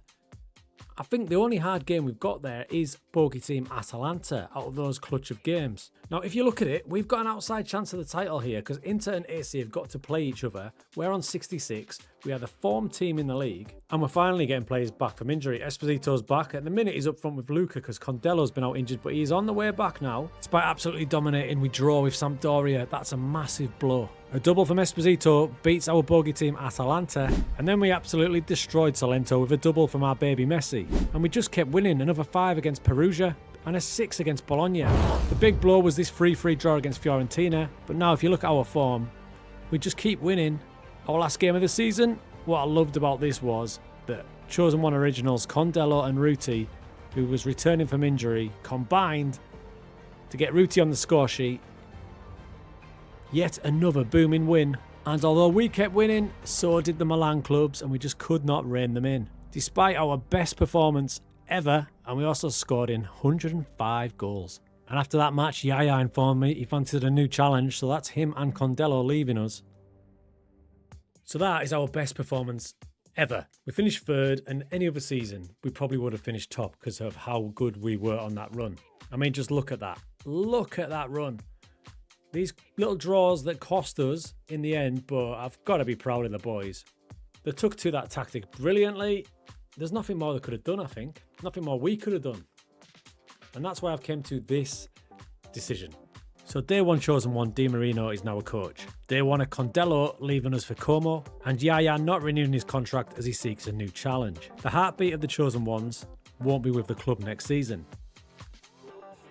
And that's why, folks, I have decided to end the Chosen One series there. I really, really did want to win Serie A with them, but realistically, that's not going to happen for a good few seasons yet. We have got some good players coming through, but they're only 17, 18, so it's probably going to take another 4 or 5 seasons, and by then, the original Chosen Ones will all be gone, and it'd probably be time for Football Manager 25. I am also moving house, so I'm not going to have as much time to do season after season before FM25 comes out. It has been a hell of a ride though, probably my favourite save I've ever done, but for now, the Chosen Ones, with their record high place finish, and that Europa League that we won't forget comes to a close.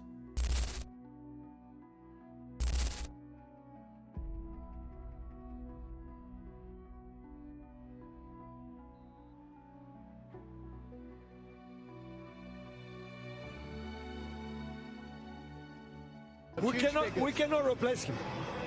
We cannot.